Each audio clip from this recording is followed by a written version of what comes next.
At Jiangcheng's number 2 school, in third year classroom 5, teacher Chen Fan is saying that the exams are already coming and that they have spent all these years studying only for this day. He then emphasizes that those who will take the liberal arts exams should make sure their luggage is ready by night, and that those who will take the martial arts exam should prepare their equipment and weapons. The teacher makes it clear that he will repeat this again and stresses that the martial arts exam has a high risk of elimination, and that if any of them awakened an ability below rank D, he recommends not taking it. This is the MC, Xu Jingming, a transmigrator, who soon questions whether the teacher is really talking about him, since he knows that the world he is in is called Blue Star, and its technology is at the same level as his past life. But here, terrifying fierce beasts exist, and there are also individuals with superpowers who fight against these beasts. He also knows that everyone can awaken their abilities at 16 years old, and the types of abilities are varied and strange,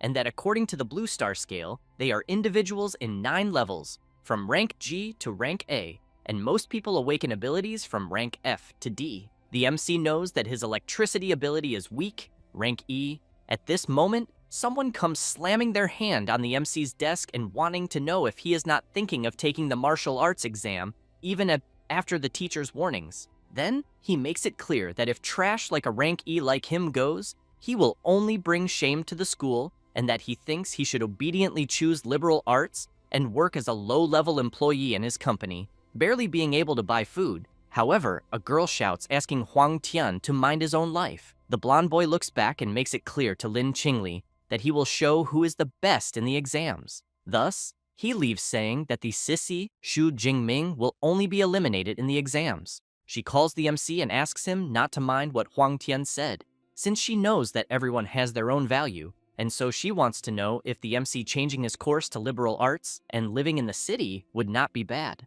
Xu Jingming, while observing the record of the inter-school exam, thinks that in the Great Xia Kingdom, where he lives, higher education is divided into 2 disciplines, liberal arts and martial arts, and that those with low-level abilities or those without confidence in combat can choose to study liberal arts and become ordinary people. However, he has in mind that those who choose martial arts must enter a designated place during the exam and fight to the death with fierce beasts. And only after passing the exam can the person enter a university of awakeners, and after many years of training at the university and with its mentors, the person can stop being someone without rank and become a powerful ranked awakener. Then, after reflecting on this, he takes a deep breath and thinks that the teacher and Lin Qingli are worried that something could happen if he chooses the martial arts exam. But he knows that in a world full of dangers like this, even if he could avoid the martial arts exam, which has a high elimination rate, he cannot escape from the beast that can invade at any moment. He then thinks that his parents of this era were eliminated because of a beast tide, so he does not want to go through something like that again and not have the power to resist. Thus, he concludes that he will still choose the martial arts exam. After deciding about his future, already in another place, the MC is training and continues doing this with his spear and his electricity power, but soon gets very tired and falls to the ground thinking that he cannot move anymore. He reflects that since he awakened his ability, he chose a spear as his weapon and has been practicing with it for 2.5 years, but thinks he is still at a beginner's level. However, he knows that the spear technique of the Raging Lightning, which costs 300,000, makes up for it in some way, since it makes him a little stronger than normal rank E awakeners. He also knows that martial arts students who awaken something below rank D have had their elimination rate increase every year, so he clenches his fist tightly and thinks that if he wants to enter an awakener university,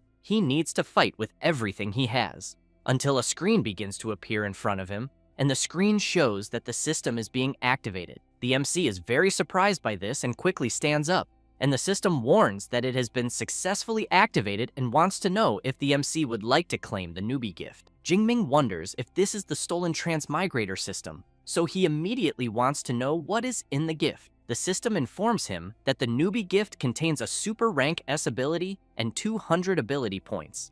Jingming wonders if he really received a super rank S ability, since he knows that even in a great country like Xiahua, it takes 3 to 4 years for someone to awaken one, and that when such a person appears, they are fought over by the best universities and receive nearly endless resources until they become the highest level awakener. With this, he shouts that he, a rank E trash, still has a chance to change his destiny and then accepts the gift. The system announces that the newbie gift has been accepted and 200 ability points were given, and the Super Rank S ability, Purple Cloud Thunder God Lightning, is being delivered. At this moment, the MC's heart begins to suffer a strong electric shock, and soon his entire body starts releasing a high voltage. While he keeps enduring it, the system announces the progress, and as soon as it reaches 30%, an explosion happens in the MC's room, visible from outside. People are frightened, and a child in his mother's arms points his finger upward and wants to know what is happening. Other people notice where the explosion was, and quickly grab their phones and call the fire department saying that something happened to the Shu family's son. Meanwhile, the MC, as the completion rate keeps rising, thinks that it hurts too much. Outside, people notice that the sky suddenly became dark and a huge electric dragon emerges. A man watching the event from his window comments to another person that the thunder was really frightening and that he feels some kind of gigantic pressure, so he wants to know if it could be a powerful thunder-type beast about to invade. He then calls for Jiang Cheng's 3rd Legion and asks them to raise the alert state. At that moment, the huge electric dragon descends from the sky at high speed and crashes onto the MC's building, striking it directly. After suffering this impact, Jingming starts screaming even more, but the system informs that the completion rate has reached 100% and that the ability transfer has been completed. After that, the calamity subsides, and Jingming clenches his fist tightly and, completely excited with his power overflowing throughout his body, comments that this is the rank S ability of the Purple Sky Divine Thunder, since he knows it is incomparable to the shock baton from before, because he thinks that one strike on someone would be enough to destroy them. However, as he observes his room, he thinks that the destruction was too much, and that it was a good thing he controlled it a little. Otherwise, he thinks it would not have been just the training room that suffered, until he remembers that the system's gift also gave him 200 ability points, so he wants to know what they are for. The system explains that ability points can be obtained by eliminating beasts, and that consuming ability points can increase the level of abilities. It then says that the MC can see his ability points and improvement options on the system panel. Jingming laughs and thinks that he loves this broken and simple thing, so he does not waste time and asks to open the system panel. The MC carefully observes all of his status, and as soon as he does this, he gets excited and comments that the next day is the unified exam, and he needs to use the ability points wisely to maximize his combat power. So he asks his system to put the points into himself, since he knows that the essence of superpowers is in the body and mind of the human being, and therefore he will improve these 2 basic attributes first. So, while the points are credited, his body begins to release intense energy. The MC is surprised and wonders if this is what it feels like to have an improvement in blood power and mental power. He then prepares and makes some movements, then realizes that after improving his attributes, it doesn't matter if they are combat techniques or ability control, both will improve. Thus, he sees on his system panel that he placed 20 attribute points in each, and that this means each point is worth 0.2 of blood IQ and 0.2 hertz, and that with this strength entering an Awakener University will not be a problem, but he wonders among the 700,000 students in Jiangnan where he will rank, and how he compares to the prodigies trained by elite mentors since childhood. He then picks up his spear with his foot, and while moving, it concludes that he will go to the Martial Hall to test these improved attributes. However, at that moment, someone kicks the door open. It is the firefighters. One of them says they received a rescue call from there. Jingming explains that it was probably caused by fluctuations in his training, but emphasizes that everything is resolved at the moment. The firefighters take a deep breath, and one of them comments that he understands and that since everything is resolved, they will return. The MC thanks them for their concern, but before leaving, the firefighter looks at Jingming and comments that such a big commotion in the end was just a student training his powers, and that he thinks the next generation is truly incredible. After the firefighters leave, Jingming goes outside, and while walking down the street, people get curious wanting to know if he is fine after the incident. The MC replies that everything is under control, and that he is going to a certain place to train a little. Jingming, while walking through the city, thinks that for an Awakener to become a complete superpower user, he needs to train his body and mind to extract more from his powers. and that is why martial halls providing training spaces and instructors become famous. But he knows that not everyone can afford a private room, since the two most famous martial halls in Xia are the Thunder Hall and the Violent Bear Hall, and that of these two, the Violent Bear Hall, with its annual fee of 100,000, is suitable for rich students, but only the Thunder Hall offers free access for high school students. Until he notices someone among other people, and observing more closely, he wonders if it is not Tang Qi, his cousin. So he goes to her and wants to know what brings her to the Thunder Hall. She says she was just with a friend. Jingming says he understands and that he will go to the training room. She is intrigued, thinking that the MC seems different from before. Her friend then calls her and wants to know who that handsome guy was. Tang Qi says it is Xu Jingming, her cousin, and that he is in the 3rd year just like them and will take the martial exam the next day. Then, a guy wants to know why Xiao Ya is asking so many questions and if by any chance she is already in love. She replies that yes, and emphasizes that with that face of the MC, as long as he is not weak, he would make a great boyfriend and impress anyone. However, Tang Qi grabs her by the shoulder and comments that she is sorry to disappoint her, then explains that Jingming awakened a rank E ability, which leaves her not believing such a low rank. Their friend makes it clear that competing in the martial exam with only a rank E ability has to be admitted that the MC is courageous. Tang Qi wants to know so what if her cousin is courageous, because she knows it is too risky and she would rather he not take the exam.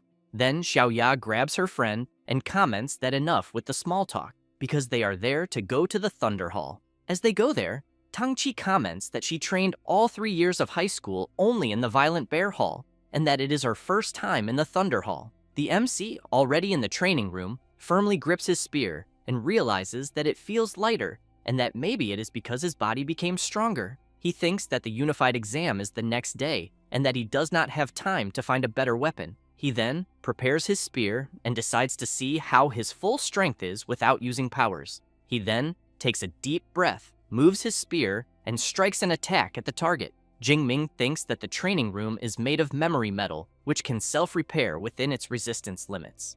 After seeing the result of his strike, he gets excited and comments that his physical strength is twice as much as before, and that most Awakeners can only score 100 points on the machine he just used. He then decides to use the Purple Thunder, and as soon as he channels his power, he unleashes an electric blast at the machine. With that, he sees that his strike was 3,021 PDA. He then gets excited thinking that this was expected from a rank S power, and that Class 1 Awakeners can only reach 1,000 PDA. He knows that he does not have a class, and even so, his power is like that of a mid-level Class 1, but he also knows that this is not even his full strength. And while gathering more power, he thinks that physical strength, ability improvement, and combat techniques, all of that is his power. With that in mind, he prepares and unleashes a spear strike with his power imbued.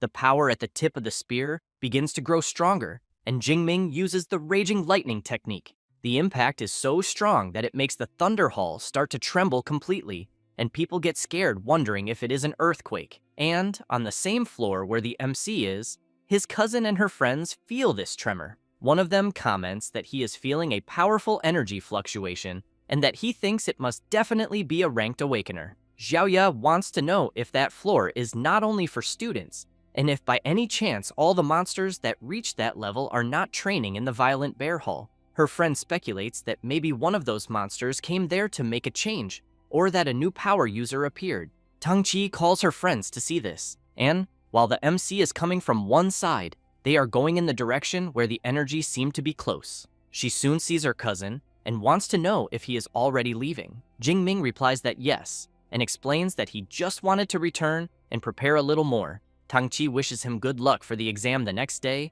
and asks him to be careful. Her friend then shouts, asking them to forget about Jingming, because he thinks the energy fluctuation they felt is very close. And as soon as they arrive at a room, they comment that it can only be from there, and as soon as they open the door, they see the place completely destroyed, and they are all very surprised, wanting to know what the hell happened. Xiao Ya is even more surprised to realize that even the memory metal was destroyed, so she wants to know how powerful that attack was, and if there can be such a strong student in Jiangcheng. Her friend observes the place a bit and comments that he thinks it probably was not a student, because he can still feel a violent energy from the wreckage and fears that this person must be a Class 2 Awakener who accidentally went to the floor they are on and tested his strength in the training room. Another guy comments that he knew there was no way a student could have that much power. The other guy agrees and emphasizes that even in the capital, there is no one who can do this. However, Xiaoya remembers that only Xu Jingming passed by there,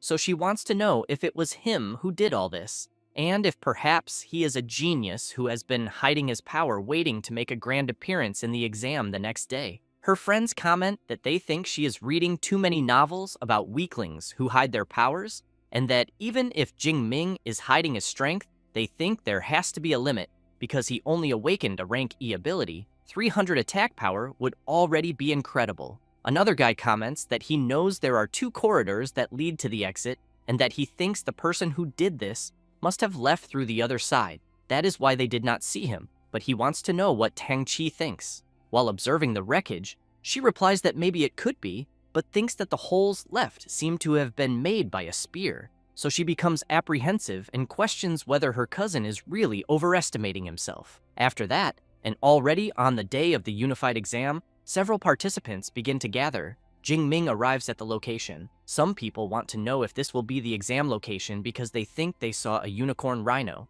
since they know they usually used common beasts like shadow cats or iron-haired boars. So they want to know why the exam difficulty is so high this time. Until a guy approaches asking, so what if it is a unicorn rhino? Then makes it clear that if they cannot handle beasts of that level, even if they enter an Awakener university by luck, they will still be nobodies. Seeing this, Jingming asks his friend who that guy acting all tough is. Liu Jia says it is Zhou Mingyang from school number 1, the guy of the Windstorm Sword, then says there are rumors that he has a rank B power called Swift Gale, and that he has already advanced to Class 1. Jingming is happy to know and remembers that this is the guy he heard is a big competitor for this year's exams. So he wonders who will be the strongest. At that moment, someone shouts loudly asking for the attention of all the candidates. So this person introduces himself as Wang Haiyang, the chief commander of the Jiangcheng Unified Exam, and makes it clear that before the test begins, he will talk about things that everyone there must know.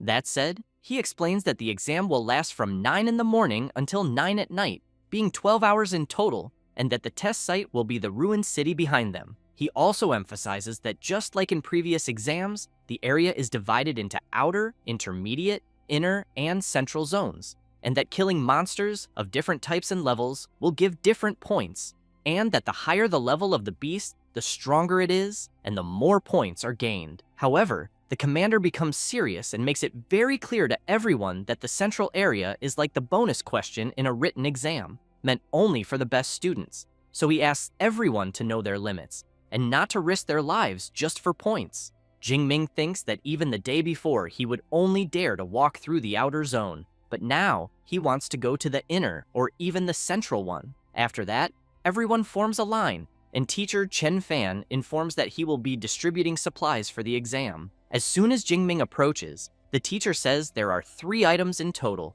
being the smartwatch that records the number and types of beasts eliminated and logs everything in real time, the tactical backpack containing 3 energy bars, 1 energy drink, and 1 medical kit, supplying the candidates for 12 hours, and the safety sphere, which when activated creates a high-voltage electric barrier that normal beasts cannot break. Chen Fan stresses to the MC that as soon as he uses the sphere, the exam will end, but that he should remember that his life matters more than anything. Jingming thanks the teacher and says he understood. At that moment, Xiaoya appears calling the MC. She wants to know if he wants to join them. The MC's best friend, who recently awakened a rank C ability, makes it clear to his friend that once they enter the exam, he will protect him. However, one of the guys in the group calls Xiaoya and says that it is good she is kind, but that this is the unified exam. The other guy makes it clear to her that a team can have at most only 5 people, and that if they take the MC, he wants to know how they will get a high score. Liu Jie tells his group that they had agreed before,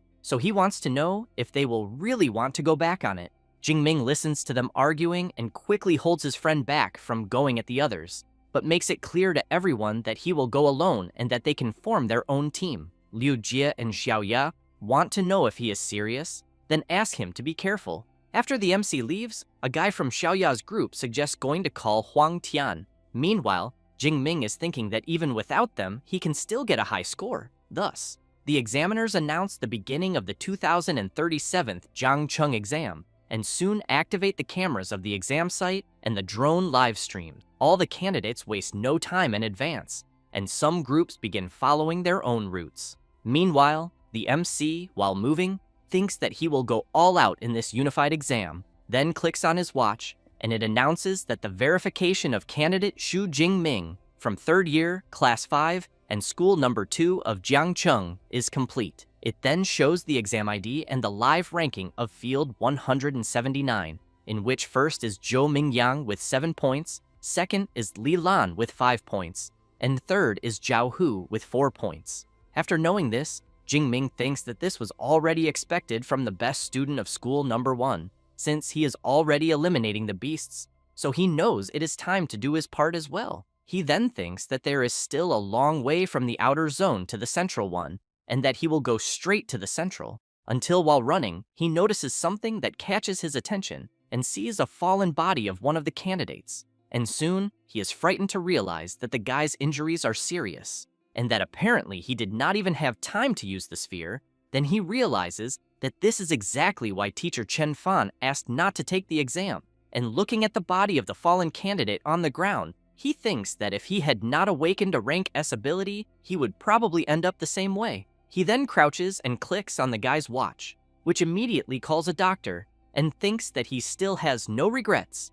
and that he knows the unified exam is brutal, but that opportunities always come with danger, since not everyone has the chance to change their destiny, until he gets scared by hearing a sinister noise, and, as soon as he turns, he sees a dark creature slowly approaching. Then he concludes that the creature left someone alive to ambush whoever came close, being precisely a trap. The wolf begins to growl at the MC and soon leaps.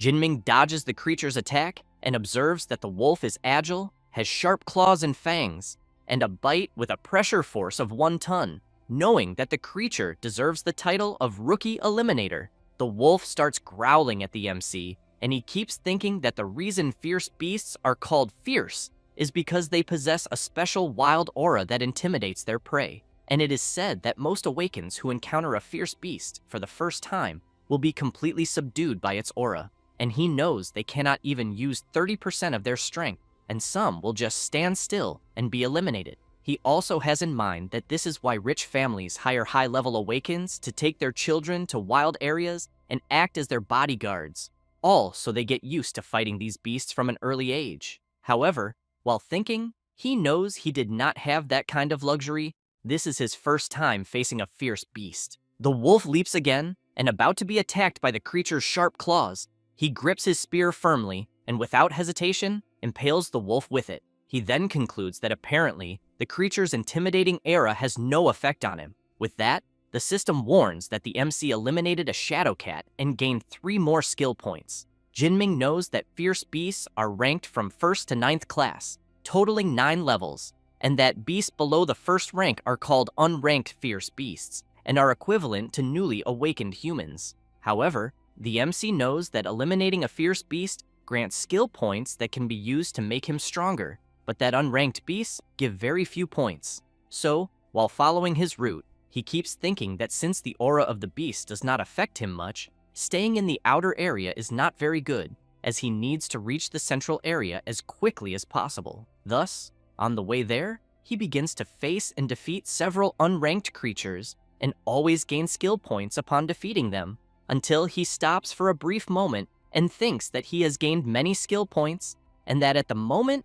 what he lacks is combat experience, because using the Purple Sky Divine Thunder can instantly eliminate those unranked beasts he has faced before, but that will not make him stronger, not to mention that the higher the skill level, the more exhausting it is, and he fears that if he uses the Purple Thunder with full power, he will not last even 1 hour, since with his former rank E skill, Weak Electricity, he could endure more than 3 hours. And while moving again, he thinks that the exam lasts 12 hours, and therefore he cannot waste his skill before entering the central area, and that he thinks for the rest of the exam, he will use the strategy he is using and his spear skills to eliminate fierce beasts and gain more combat experience. Until a huge unicorn rhinoceros appears on his path, and the creature, hits a car, and throws it away as if it were nothing. Then it charges with everything toward the MC, who in turn leaps upward, dodging the charge of the powerful creature. Jingming, while in the air, prepares his spear and lands, driving it into the beast. As soon as he defeats it, he breathes in relief and thinks that he is eliminating the beast much faster than before, then questions if his spear skill has leveled up. With that, he opens his system panel and sees that, as expected, his spear skill advanced to intermediate level, and knows this proves that using only the spear in these real battles helps make him stronger. While clicking somewhere on his system screen, he thinks that with spear skills at this level, he can already feel he can do everything, and that if he raises the level even higher, he wants to know what will happen. Thus, after clicking to increase them, several movements begin to emerge in his mind. Then he thinks it is pretty amazing, as several advanced spear techniques are entering his mind. Next, he gets excited and concludes that he can hardly wait to find a first-class beast to test them. Meanwhile, Xiaoya's group is walking through the area, and she comments that she thinks she just saw Jingming. One of the group members says he thinks she is seeing things, and another emphasizes that it is impossible to be him, because he knows that with his strength being there is like asking to be eliminated. She is intrigued and questions if in the end she saw wrong, but she is sure that from behind it looked exactly like Jingming, until one of their group members shout, asking them to take a look at the unicorn rhinoceros that was defeated recently. As soon as they approach, Xiaoya comments that apparently the blood on the wound has not dried yet, which means the creature was eliminated a few minutes ago. One of the members explains that what eliminated the beast was the wound he is seeing on the head, and that, judging by the shape, it seems to have been pierced by something of medium range, and that if he had to guess the weapon, he thinks it would be a spear. Thus, Xiaoya is even more surprised and questions if it was really Jingming she saw at that moment.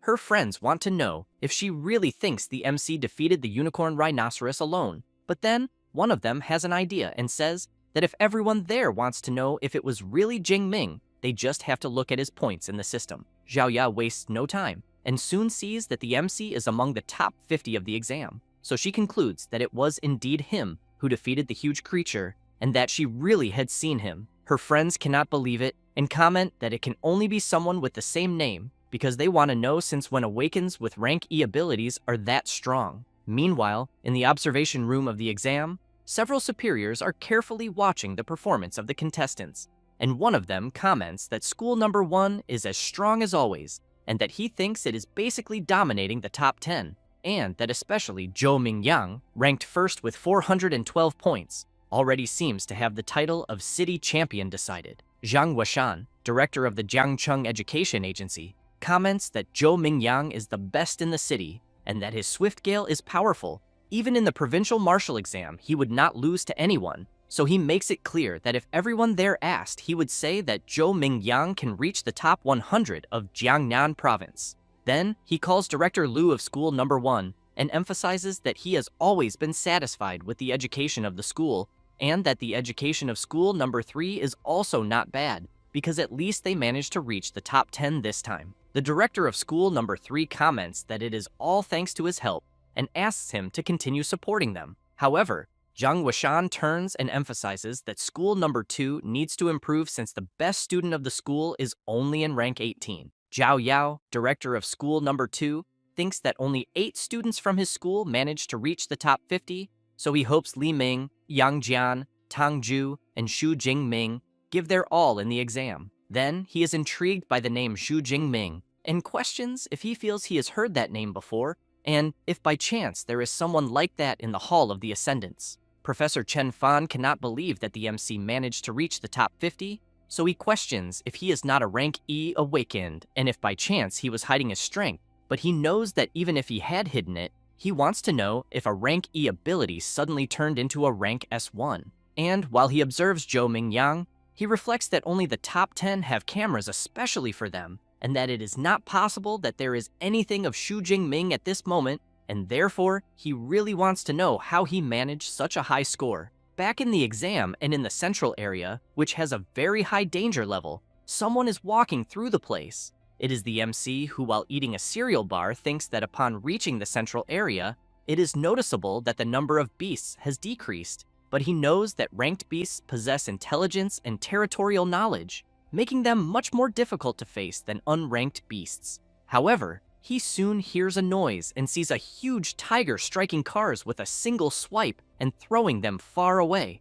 The creature, as soon as it notices the MC, lets out a huge roar. Jingming realizes it is a first-class beast, the blade-clawed tiger, and thinks he is lucky since he just entered the central area and already found a first-class beast. Then he gets excited and, while charging forward, thinks it is the perfect scenario because he will test his new abilities. The huge tiger does not stay still and charges forward as well. Jingming quickly stops, prepares his spear, and strikes at the creature's paw. The tiger feels the MC's attack on its paw, and he notices this and questions if the strength of a first-class blade-clawed tiger is only that, as he thinks that only the Tiger King could give him some trouble. With that in mind, he charges at the creature, and, as soon as he dodges its lunge, drives his spear straight into the tiger, which lets out a loud roar from the wound. Jingming watches the creature while preparing again. Then, both stare at each other briefly, and the tiger leaps at the MC, who has to move quickly to dodge the creature's multiple attacks.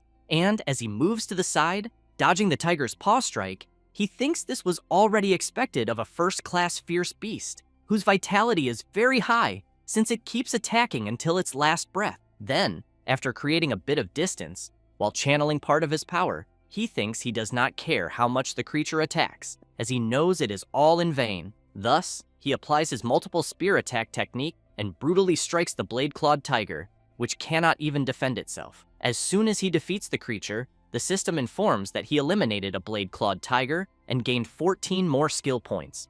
Jingming, pleased for having easily defeated the tiger, comments that he thinks the skill points gained by killing a first-class beast are practically double those of unranked ones. And, while continuing on his way, he thinks that the stronger the beast, the more points are gained, and that what others see as a dangerous challenge field, he knows is a treasure land for leveling up. Moreover, it is such a rare chance, and therefore, he must take full advantage to gain as many skill points as possible. Meanwhile, in the exam supervisor's room, everyone sees that Xu Jingming just rose to rank 32, and several directors go to Professor Chen Fan and want to know if the MC is really from his class, since among all the parallel classes, only the student from his class made it into the top 50, and therefore, they think the professor's classes are incredible. He feels embarrassed and tries to explain that it is all the student's effort and that he did nothing special, until someone points to the big screen and asks everyone to look because Jingming rose again in the ranking, and now he gained 44 points at once.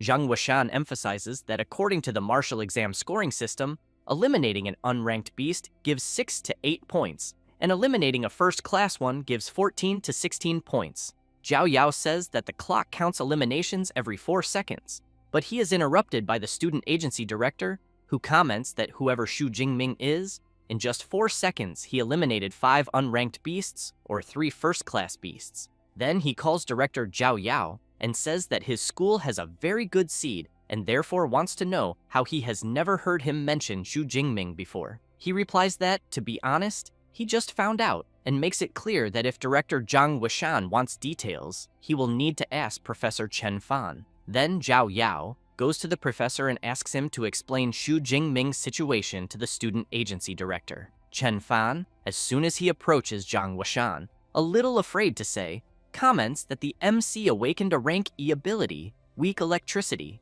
Zhao Yao shouts, wanting to know if it really is a rank E ability, and if by chance he is not mistaken. A bit embarrassed, Chen Fan replies no, and emphasizes that before the exams he specifically told Jingming not to attempt the martial exam. Zhang Wuxian, while drinking his coffee, comments that reaching so far with only a rank E ability makes him believe that the MC must be incredibly skilled in other areas, which makes him even more interesting. He then makes it clear that for now, they will just wait and see, because he thinks that at this pace he will soon reach the top 10. However, he becomes serious and emphasizes that then they will find out he got there by cheating. Hearing this leaves both the director of the second school and the MC's teacher quite frightened. Meanwhile, the exam board is updated and rank 8 is occupied by the contestant Li Ziyi, rank 9 by Xu Jingming, rank 10 by Ma Yuwem, rank 11 by Ye Li, and rank 12 by Tang Qi. And she, as soon as she sees the updated board, realizes that it was her cousin who after all caused all that commotion earlier. Jo Mingyang also sees the board and a little surprised questions if really, with only 6 hours left for the exam to end, someone just entered the top 10 and, upon seeing the contestant's name, thinks he has never heard of him. With his entry into the top ranks, a drone begins to follow the MC and observe his every movement. After the system notifies that he eliminated a first-class shadow cat, the MC thinks he already knew that, because hunting beasts in the central area is much more efficient, until he notices a drone flying overhead and questions if by chance he just entered the top 10. Then, he gets excited and thinks that the martial exam was made to test the strength and potential of the candidates, and that the better the results, the more attention the person will receive. But he knows he never thought of hiding his strength. However, he thinks that before going deeper into the central area, he needs to increase his strength more, and as soon as he sees his skill points in his system panel, he is quite surprised, thinking that he already has more than 300 skill points, and even so, it is not enough to level up, and that he thinks it seems that the only way to go beyond a first-class awakened is to learn a cultivation method. Thus, he decides he will continue improving his basic attributes, and as soon as he credits some points into the physical and spirit attribute, the MC feels an incredible sensation, and thinks it is time to go to the core area. It does not take long to get where he wanted, and he sees several blade-clawed tigers eating a unicorn rhinoceros. From afar, he notices there are 9 blade-clawed tigers, but knows that among them, there is one with an impressive aura and size and with extremely large blades on its paws, and therefore thinks it must be the blade-clawed Tiger King. Then he decides it is time to make a big harvest, but soon notices something and turns to see what it is, and sees that it is Jo Mingyang, who in turn thinks the MC was quite sharp, since he even managed to notice him, and that he did not expect him to be Xu Jingming, the one who invaded the top 10. The MC is impressed and wants to know if he knows him. Jo Mingyang smiles and makes it clear that he knows everyone who reached the core area except for the MC, so he emphasizes that seeing a new face so suddenly only made him guess that he was the one who was climbing the ranking. Jingming comments that he understood, but Mingyang puts his hand on his sword and stresses that he has been keeping an eye on the group of blade-clawed tigers for quite some time. The MC immediately wants to know if he wants to steal his prey. Mingyang comments that it seems the MC did not understand, so he explains that the blade-clawed Tiger King is an intermediate first-class beast, and that hunting 9 blade-clawed tigers without a team, no matter how strong he is just impossible, and that is why he thinks they could cooperate. However, the MC comments that they will not need to cooperate because he alone can defeat all the creatures. He says this and jumps on top of the bus, facing the creatures. They quickly notice the presence of the MC,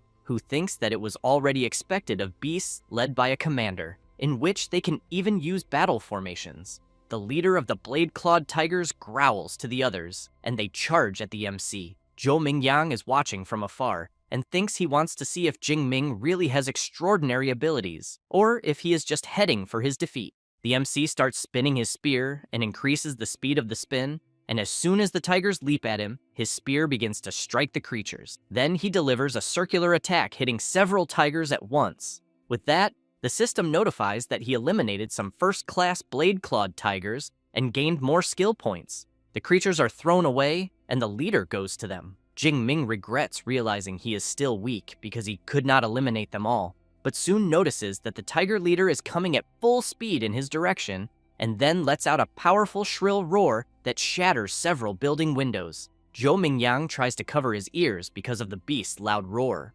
Jingming is prepared and wants to know if the tiger leader is trying to intimidate him, as he thinks maybe other people would be afraid, but that is not his case. Thus, he charges at the beast, which immediately tries to strike him, but the MC manages to block with his spear. Jingming jumps high while blocking, but the tiger quickly turns around. However, the MC was already prepared and lands a powerful spear attack on the tiger leader. After pulling the spear out of the beast's head, the system notifies that he eliminated an advanced first-class blade-clawed tiger and received 20 skill points. Jo Mingyang is stunned, unable to believe that the MC managed to finish them all at once, so he wants to know what kind of monster he is. Jingming comments that it was a great harvest of skill points, and that he thinks at the pace he is going, it will be impossible to know how many skill points he will have by the end of the exam. But he knows the more the better. and therefore needs to hurry and find another group of beasts. At this moment, Zhou Mingyang runs to the MC shouting, wanting to know how he managed to defeat an entire group of those tigers with only a spear, and if by chance he is an enhancement type awakened. Jingming does not want much talk with him and jumps away saying no, that he is electricity type. Zhou Mingyang becomes furious, wanting to know if the MC is mocking him, but knows that even if he does not want to reveal what his ability is, he did not need to be so rude. However, he realizes that the MC just killed a bunch of beasts, so he questions if he managed to surpass him. And as soon as he sees the updated exam ranking, he realizes that first place was taken by Jingming with 1,122 points, then shouts saying it is not possible that he was surpassed. Meanwhile, the superiors, after watching everything, are in disbelief. Zhang Weishan claps and emphasizes that the MC's spear technique is overwhelming, and that Jingming is only 12 years old and already possesses advanced spear skills, being a true genius. He then comments to director Zhao Yao that with Xu Jingming, Jiangcheng will certainly enter the top 100 of the province, so he suggests that after the exams, he will try to reward school number 2. The director is excited and thanks Zhang Weishan for the kindness, but becomes so happy that he starts crying and thinks that the MC really is a gift from the heavens, and that finally the day has come for school number 2 to shine. After that, 3 hours pass, and in the central zone, Zhou Mingyang is walking around wanting to know what is happening, since he is not seeing any more beasts in the central zone, until some people appear saying that he will need to ask whoever is in first place. He turns around startled, and when he sees who it is, he wants to know why they are walking together. They are Wu Hao, 3rd in the exam ranking, Tang Qi, 9th in the ranking, and Meng Di, 4th in the ranking, who becomes nervous and says that the MC eliminated all the beasts in the central zone and that they could not find any, so they had no choice but to join him. Zhou Mingyang is left open-mouthed and comments that he thinks this is impossible, since he knows there are many beasts in the central zone. Tang Qi goes to him and comments that apparently he thinks he has not looked at the updated ranking and asks him to take a look. As soon as she shows it, Zhou Mingyang sees that the MC has more than 3,000 points, 2,000 more than his own points, so he is completely shocked. Tang Qi takes a deep breath and asks if he now understands, because if they removed the MC's points before he entered the central zone, he would still have 2,500 points, which means he eliminated almost 200 beasts in the central zone alone. Zhou Mingyang comments that this was why Mingjing was so afraid of them killing the beasts he was targeting, since he had thought of that from the beginning. Tang Qi emphasizes that with only a few hours left before the exam ends, they thought about joining together to challenge the core zone. Zhou Mingyang is surprised and wants to know if she is crazy, because he knows that the beasts there are at least advanced first class, and that some are even 2nd class beast kings. Meng Di makes it clear that this is why they will join together, and then wants to know if he will be left behind. As night falls, the MC is sitting on top of a pile of defeated creatures and, while eating another of his cereal bars, thinks that he knows he is almost out of supplies, and that the exam is almost ending, but that he still wants more points and needs to go deeper. However, he keeps in mind that the core zone has 2nd class beasts and that he needs to become stronger. Then he sees on his system panel that he has 2,413 skill points to distribute. Thus, while adjusting his system, he questions what he will evolve. After spending some points on certain attributes, he gets up and thinks that now he believes he can face the final challenge of the martial exam. And while the top-ranking contestants continue heading to the core zone, Jingming wonders what kind of 2nd class beasts the organizers prepared for the exam. After a while, the group that joined to go to the core spots something that leaves them in disbelief, as they see ahead a violent and bloodthirsty bear that, with just a simple movement, causes enormous destruction in the area. Zhou Mingyang comments that now they are screwed. Meng Di, worried about the situation, says that it seems to be a rare ferocious beast, and that, judging by the creature's fur, it is comparable to a low-rank metal, and she thinks that not even missiles could pierce it, and one blow from the creature could eliminate them all. Tang Qi emphasizes that it would be better to give up on the plan, since knowing that the bear would be the least of their concerns, as the moment they step on the ground, they will be annihilated by advanced first-class beasts. Therefore, he says that he is leaving, because points are not more important than his life. Zhou Mingyang becomes furious and yells, wanting to know who the bastard was that made such an exam, until Meng Di points down and says that it seems like someone is there. As she comments that she thinks it looks like Xu Jingming, Tang Qi turns around startled. Then, from the top of the building where they are, they see the MC quickly approaching the creatures. Meng Di gets excited, wanting to know if the guy they are seeing is really Xu Jingming, because he is very handsome. Zhou Mingyang makes it clear that being handsome is useless, as attacking a group of beasts down there is asking to die. However, they soon see the MC drawing the beast's attention, and he starts eliminating them without much difficulty. But more and more creatures begin to appear, and it doesn't take long for them to completely surround the MC. As soon as the beasts all attack the MC at once, everyone thinks he has been exterminated. Wu Hao wants to know if Jingming will really die like that. Zhou Mingyang comments that he was an idiot and that if he dies, it is his own fault. Tang Qi turns around startled and runs off saying that she has to help him, but is held back by Meng Di, who wants to know if Tang Qi hadn't said that her life wasn't worth more than that. She replies that they don't understand and explains that Jingming is her cousin, and that's why she cannot stand still watching him be eliminated. However, amid the creature's pause, a strong electric current begins to form,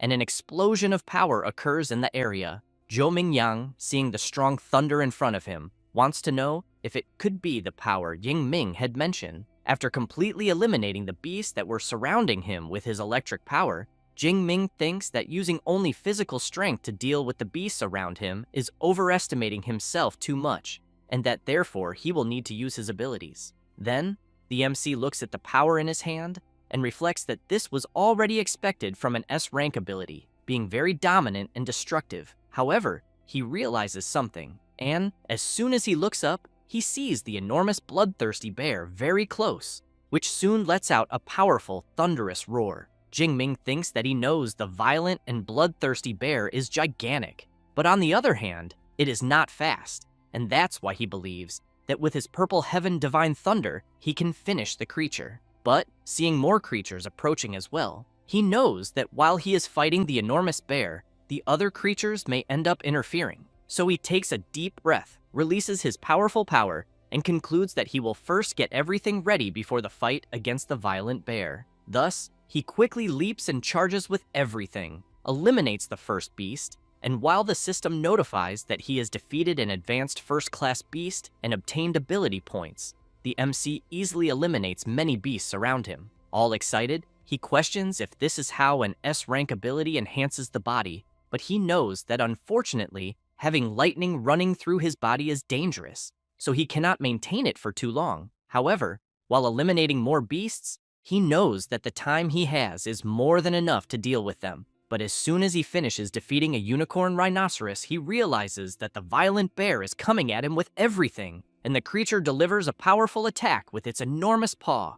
But as soon as it lifts its paw from where it struck, it realizes that the MC managed to dodge at the last moment. The bear becomes furious and charges at the MC again, who in turn leaps over the bear and uses the creature's back to gain momentum and quickly continue eliminating the creatures that are in the way. The bear roars loudly in rage. Jingming looks at the creature and wonders if the bear got angry after seeing its minions being defeated one by one. He says this, and while advancing against the last creature in front of him, the MC makes it clear that he will only eliminate one more and then give his full attention to the enormous bear. However, the ferocious bear appears right behind the rhinoceros that the MC was about to defeat and strikes with its claws.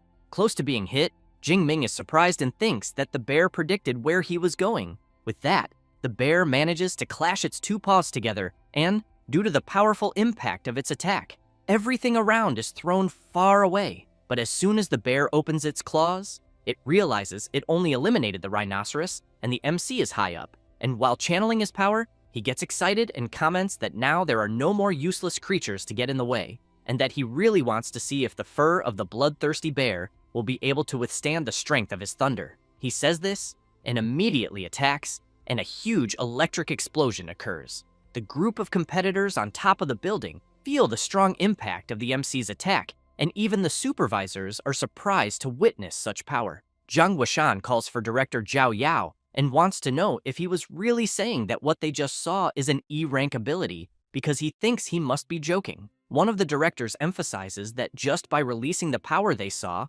the MC can annihilate an entire group of advanced first-class beasts and could even face a second-class boss on equal terms, meaning he thinks not even an A-rank ability could handle that so easily. Zhao Yao wonders if it could be a mutation. Zhang Guoshan laughs and emphasizes that regardless, after what they just saw, he thinks perhaps the entire country will be watching Xu Jingming. Back to the battle. After the dust settles, the bear's skin barely suffered a scratch, and the creature becomes even more furious and lets out a loud roar. Jingming is thrown back and questions whether he really only caused a small scratch, and as soon as he hits the ground, he thinks that this was already expected from a rare second-class beast, since it is fully covered in thick fur, so he knows no blade will penetrate, and most importantly, it does not conduct electricity. He also thinks that with the power he currently has, trying to jump 2 levels to defeat the violent, bloodthirsty bear is asking too much. At this moment,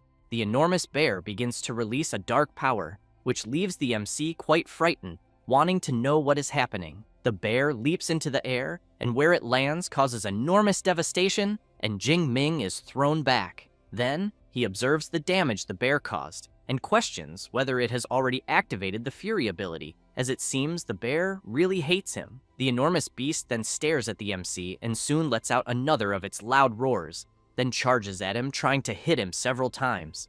But Jingming keeps dodging all the attacks and runs to try to gain some distance. And while doing this, he thinks the bear is very impressive, as he knows that when a beast enters a fury state, its physical strength increases absurdly. At that moment, the bear tries to hit at the MC, but he manages to dodge and thinks that, in compensation, the little intelligence it had is gone, turning into just a killing machine driven by instinct. But he keeps in mind that it is better not to go for a direct confrontation, as it would be foolish to face it head-on, and that the ideal is to use agility to wear the bear down little by little. After gaining distance, he begins to channel his power and concludes that he should just take the opportunity to paralyze the bear for a while. Thus, he quickly moves to the creature's back and strikes with his energized spear at one of the bear's legs. And, due to the impact of the MC's attack, the creature crashes hard to the ground. Jingming takes advantage of the time he has and activates his Purple Heaven Divine Thunder ability, and a lightning strike hits the bloodthirsty bear directly. The MC intensifies his ability even more, and the enormous bear ends up fainting. Jingming smiles and thinks that after more than 30 seconds of Purple Heaven Divine Thunder, he believes not even the thickest defense could withstand it. However, the bear opens its eye and takes advantage of the MC being distracted and tries to strike him, but the enormous creature ends up under the effect of paralysis. Jingming laughs and comments that finally the time has come. Then he prepares his spear and activates his Storm Lightning Rupture ability and hits the bear head-on, sending it flying far away. And, as soon as it crashes into some cars, a huge explosion occurs. After the dust settles, it is possible to see a huge hole in the middle of the creature's chest. With that, the system notifies that the violent second-class bear was eliminated, and the MC received 24 more ability points. While one of the drones positions itself right in front of Jingming, he thinks that it is finally over, and that, to defeat this monster, he had even evolved the Storm Lightning Rupture technique from basic to advanced before the fight. However, visibly tired, he also knows that even though it lasted only about 2 minutes, it was the most exciting battle of his life. Then, he questions himself about how many points he will be able to get if he eliminates all the beasts in the central zone. After that, the supervisors see that the MC has more than 10,000 points in the exam and go crazy shouting that this is truly surreal.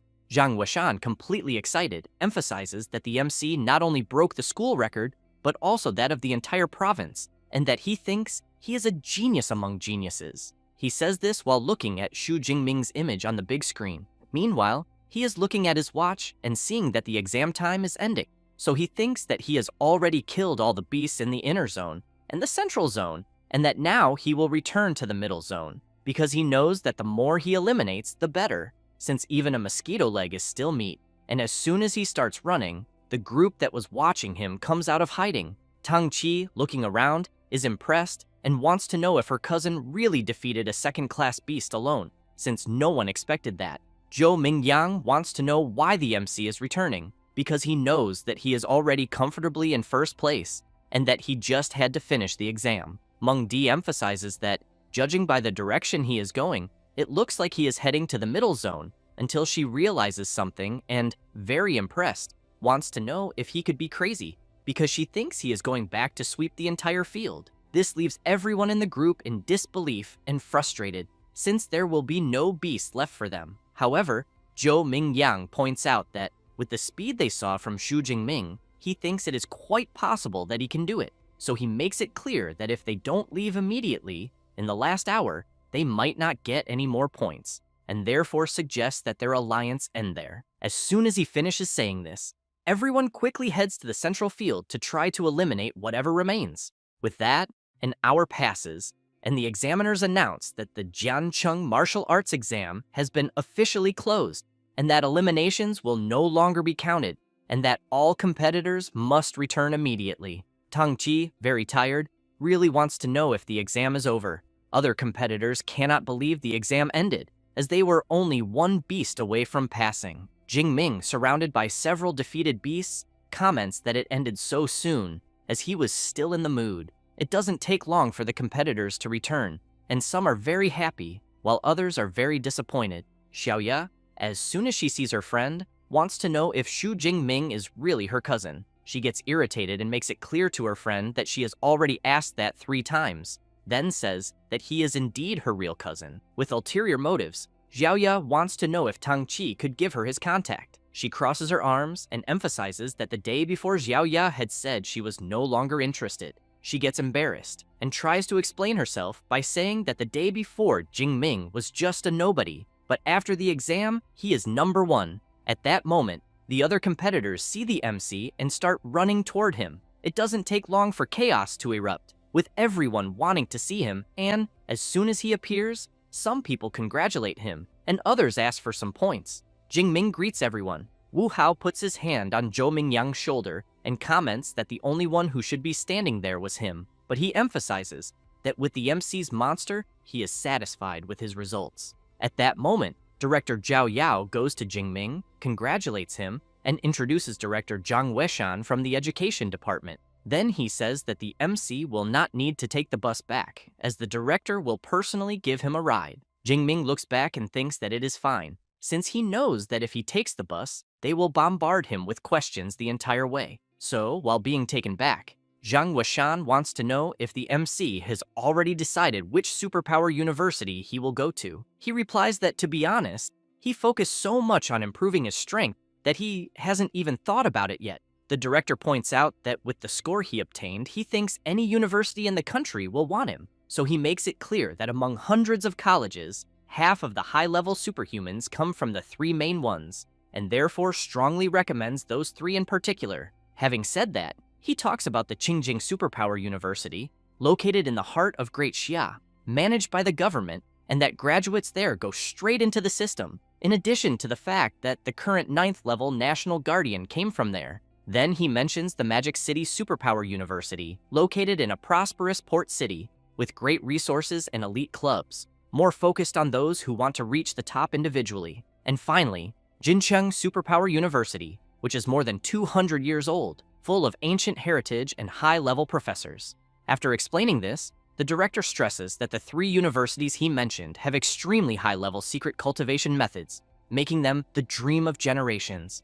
Jingming says that he knows Awakens need these methods to become superhumans, but he wants to know exactly what a high-level method is. Zhang Weishan explains that cultivation methods have levels. With basic methods, most Awakens take 3 to 4 years to become superhuman, and with the highest level ones, it can be done in just 6 months. Then he tells the MC to rest assured, because with his score he is sure he will receive a special invitation, and also thinks that even the 3 great universities will make good offers, and that afterward the MC will just have to choose the one that suits him best. Jingming says he understands and thanks the director. After that, the next day, the MC is taking a shower, and as soon as he opens his system panel, he sees that he has 2,534 ability points, so he thinks that this amount should last until he enters university. However, he questions whether there will also be a beast hunting tournament there, because if not, he thinks he will have to go straight to the wild zone. Meanwhile, outside, two women are wondering why the door is broken, but end up thinking it's perfect, because that way they can scare the MC. And as soon as they open the door, they shout surprise. It is Tang Chi and her mother Shu Qingwan. However, the MC has just gotten out of the shower and is very startled, wanting to know what the hell they are doing there. Then he runs off embarrassed, saying it wasn't his fault. While putting on clothes, Jingming thinks that in the year his parents died, his aunt was by his side the whole time and gave him family affection, and she also became his guardian and sometimes made bamboo with pork. After sitting at the table, his aunt comments that she doesn't understand much about these martial arts exams, but stresses that since she learned he was going to take it, she was worried for days. But now that she sees him well, she thinks she can be at ease. She also makes it clear that results don't matter. Even if she thinks he didn't pass, it's all fine. Jingming wants to know if his cousin didn't tell her anything. Tang Chi winks and comments that she thinks it's better if he tells her himself. Thus, the MC tells his aunt that he actually did very well in the exam and that he surpassed 10,000 points. As soon as she hears this, she spits out everything she was drinking. Then she wants to know if he is really telling the truth. Her daughter says it is true and that her cousin scored more than 10,000 points. The MC goes to her, and as soon as they hug, she starts crying and thinking that the Shu family finally has someone to carry the name forward and that she is sure her nephew's parents, wherever they are proud of him. Meanwhile, some people are watching the MC's performance in the martial arts exam, and a woman says that Shu Jingming, 18 years old, awakened with a weak E-rank natural type electricity ability. A guy comments that if the score the MC achieved is real, they urgently need to recruit him. A bald man points out that with that talent on paper and that level, he doesn't think it is possible for him to have done it. Then another guy says that judging by the way the MC fought this ability cannot just be level E, as it is at least A and maybe even S. The blonde one wants to know how a forgotten place like Jiangcheng produced the first place, as he thinks that maybe Shu Jingming cheated, used someone else, or took some drug. At that moment, the woman asks them to stop the discussion, then slams the table and makes it clear that for now, they will classify Shu Jingming as a special S-level recruit and that, to know if the score he achieved is true, she will personally go to Jiangcheng to investigate. Meanwhile, Jingming is receiving a message from the education department saying that his result in the martial exam is out and that he ranked first in the Jiangnan province with 11,124 points. He is happy and celebrates upon learning that he is first place in Jiangnan province. Thus, it does not take long for several reports about him to come out, making him the main topic. And at this moment, there is a press conference with the director and teacher of the second Jiangcheng school. Reporters asked Director Zhao Yao about all these doubts on the internet regarding the MC's score, what he has to say, since many comment that this was covered up, so they also want to know if they are questioning whether the results are real. He replies that the official website of his school has already uploaded the video of Shu Jingming's exam, and that everyone can access it to check and draw their own conclusions, in addition to the martial exam being completely fair, leaving no room for doubt. As soon as the reporters see the video, they cannot believe the performance. Zhao Yao laughs and comments that the MC's score is legitimate, being the first student from Jiangcheng to reach the top of the province. Then, Professor Chen Fan shows Shu Jingming's prize, and Director Zhao Yao says that it is the cash prize from the city's education department, along with a great gift. Also a complete manual of training techniques for Shu Jingming, in addition to the city hall, also giving the same amount in money, and a luxury mansion in the city. While the director asks everyone to be quick and take pictures, as this will be the newspaper cover, someone observes all this from afar. It is the woman who was watching the MC's performance before, who comments that even with Jiangcheng releasing the video of the exam, she thinks that does not prove that Jingming did not use doping, since she knows that the main thing at the moment is to know what Shu Jingming's ability level really is. Meanwhile, the director, a little embarrassed, is asking Professor Chen Fan where the MC of the day is. He says he just called Jingming and that he said he is still training in the martial hall and will arrive soon. Zhao Yao gives an awkward laugh and wants to know if he is really training after the exam. After that, the director goes to a reserved room with some people and brings them tea. Trembling all over, Zhao Yao has in mind that the people there have already gone through real battles. and that their presence imposes respect and makes his heart tremble. Then he thinks of several sinister beasts and leaves trembling, wondering if the people there are not going to start fighting. Thus, Zhang Zhaoyue, admissions director of the Magic City Superpower University, comments that it has been a while since everyone there gathered, so she wants to know which genius caught their attention this time. Su Yun, admissions director of Qingjing Superpower University, asks director Zhang Zhaoyue to stop pretending not to understand, then emphasizes that if the MC's results are real, they at Qingjing University already consider him part of them. Wu Yuan, admissions director of Jincheng Superpower University, laughs and asks Su Yun if she thinks that just because she said that the MC will go to her university, because he thinks that they at Jincheng University will be the ones to take him.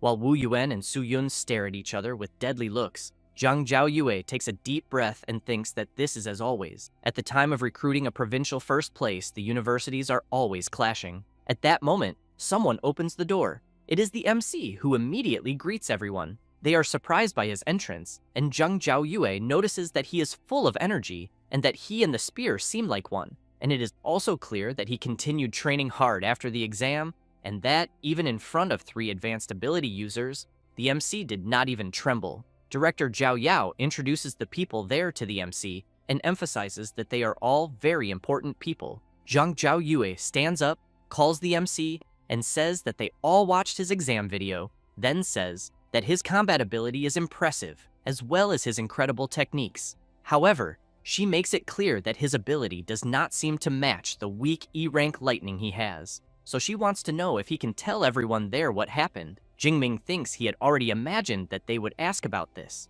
so he says that before the exam, while training at his house, he was struck by natural lightning, and that after that, he realized his ability became stronger. Both Wu Yuan and Su Yun comment at the same time that it seems like an ability mutation occurred. Then Zhang Zhaoyue calls the MC and comments that he probably does not yet know what his ability has become. So she says that by coincidence, she brought an ability detector and that they will test it. While the director tries at all costs to hold the MC's spear, he approaches the device and Zhang Zhaoyu asks him to just release power. Thus, Jingming begins to channel his lightning power into the detector. Su Yun is very surprised to see that the lightning is very violent, as it was even able to accelerate her heartbeat. It does not take long for the device to notify that the ability detection has been completed, and just as it was about to announce that the Purple Heaven Divine Thunder ability is classified at a certain level, the device begins to suffer very high fluctuations and tries to analyze again. However, the power is so great that it shatters the detector into several pieces, and everyone tries to protect themselves. The director wants to know what the hell just happened. Wu Yuan and Su Yun get excited and comment that now it is confirmed, because the small detector short-circuited and that this means the MC's level is at least S rank. Zhang Zhaoyue looks excitedly at the MC and thinks that, as expected, they bet on the right person. Thus, Wu Yuan shouts, calling Xu Jingming, and says that Jincheng University offers him 4 million in entrance bonuses and a complete set of C-rank equipment, and that for 4 years, all training methods and combat techniques will be free. Su Yun laughs and wants to know if that is all Jincheng University has to offer. Then she steps forward and makes it clear to Xu Jingming that if he chooses Qingjing University, they will offer 6 million in entrance bonuses, plus 4 years of equipment, methods, and techniques, all from their school at no cost. Jingming is completely shocked, thinking that all the proposals are very tempting. However, Zhang Zhaoyue says that Magic City University does not offer entrance bonuses or equipment, but in terms of training methods and combat techniques, they will offer everything the others offer. And in addition, every year the MC will receive an S-rank cultivation resource. Wu Yuan and Su Yun cannot believe that she is really offering S-rank resources. Jingming, on the other hand, wants to know what that would be. She goes to him and wants to know if he has ever heard of dragon-type beasts, because they are extremely powerful, and beasts with a dragon-like appearance are called dragon class. Then, she emphasizes that these beasts are already born at the 4th or 5th rank, far above the others, being much superior to any other beast. Zhang Zhaoyue continues saying that among the S-rank resources, there is the vital blood of an adult dragon-class beast, rank 8, in which, after ingesting this blood, the MC's body will undergo a very brutal transformation becoming as resistant as one of those beasts she mentioned, and that all S-rank resources are at this same level. Su Yun comments that she was even tempted, and that she thinks Magic City is really absurdly rich. Wu Yuan comments that those resources Zhang Zhao Yue mentioned are reserved for veteran students, and that she wants to give one right away to a freshman, and for that reason he cannot compete. Thus, Director Zhao Yao comments that it is time for a decision, so he asked the MC that among the 3 top universities, he should decide which one he wants to go to. Jing Ming smiles, and very excited, says that he wants to go to the Magic City Superpower University. Then he thinks that he knows Magic City University not only has the best conditions, but also their level of practical training is the highest, and that half of the champions of the inter-university tournaments came from there. After deciding, he goes to Su Yun and Wu Yuan and says that he sincerely thanks them for their interest. Zhang Zhaoyue takes an invitation from her magic ring, and as soon as she gives it to the MC, says that they are looking forward to his arrival, and that freshman classes start on the 1st of September, but emphasizes that since he was specially recruited, he can show up earlier, and they will arrange his accommodation. Jing Ming wants to know if he could access the training methods and combat techniques from the library beforehand. She replies that it will not be a problem, and informs him that the library can provide him with a study room of his own, without interruptions, and makes it clear that her contacts are on the card, and that when he arrives in Magic City, he just has to call her. Jing Ming looks at the invitation and comments that he can hardly wait to start. After that, the next day, the MC goes straight to the train station, which soon announces that train G91 bound for Magic City will begin ticket inspection. Jing Ming says goodbye to his uncles and his cousin. Qingguan begins to cry and comments that her nephew really has grown up. Tang Daolin emphasizes that with this trip, little Ming is destined to reach the heavens. Then he looks at his daughter and wants to know if she will fill out the college application form soon, because since her cousin will study in Magic City, she should also try to choose a university there. Qingguan agrees with her husband and comments that this way, the two will be able to help each other in the future. Tang Qi gets a little embarrassed, but replies that she knows very well. After boarding the train, while reading a book, the MC thinks that it will take 6 hours to reach his destination, and that he will use this time to review some training methods, and that, among the exam rewards, the most important is the training method called Abyssal Sea Technique that he is reading, since he has in mind that, just like abilities, training methods also have different levels, and there are 4 categories: basic, intermediate, advanced, and superior, and the higher the level, the faster the cultivation. Thus, he thinks that what he has there is an intermediate method, and that with his 180 spiritual power points, he managed to memorize everything in half a day. Then he reflects that, according to the manual, there is a special energy floating between heaven and earth, and that, following the steps of the method, he felt this energy already on the first day, and at the same time, his system panel showed an advancement symbol. But he does not intend to advance yet, because according to the book, when advancing to the next level from awakened to ability user, the better the method, the greater the gains after advancement. And as soon as he enters the university, he will have access to higher level methods, so he cannot waste this chance with an intermediate one. After arriving at his destination, he is very impressed to see that just the gate is more than 100 meters wide, and he can hardly imagine what it must be like inside. At that moment, Zhang Zhaoyue arrives by car, greets the MC, and welcomes him to enrollment, then asks him to get in the car because she will take him to register. While they go to the registration place, she wants to know if Magic City University is not impressive because it covers 26 square kilometers, with an average of 2,600 square meters per student, and that some visitors cannot even explore everything in a single day. Jing Ming comments that seeing it up close is even more incredible. After registering, she hands him his badge and campus card and informs him that he only needs to swipe the card to enter the dormitories. Jing Ming, very impressed, comments that he has seen several, even back when he did his doctorate in his past life, and that there are 4-person rooms, single rooms, and even 3-bedroom apartments for doctoral students. But in front of the dormitory he will stay in, he knows he has never seen villas being used as dormitories. Zhang Zhaoyue says that at Magic City University, everyone lives in a villa, and that the higher the score, the more luxurious it is. And as the provincial first place, he will stay in the most luxurious one, being more than 800 square meters. However, she asks him not to worry about loneliness, because the villas are shared by 2 students, with 2 floors, and that he and another colleague will share 1 floor each. Jingming thinks that a double dormitory is not so bad, as it is better than being alone, and that being an orphan before and after transmigrating, he always preferred the lively atmosphere of a 4-person room.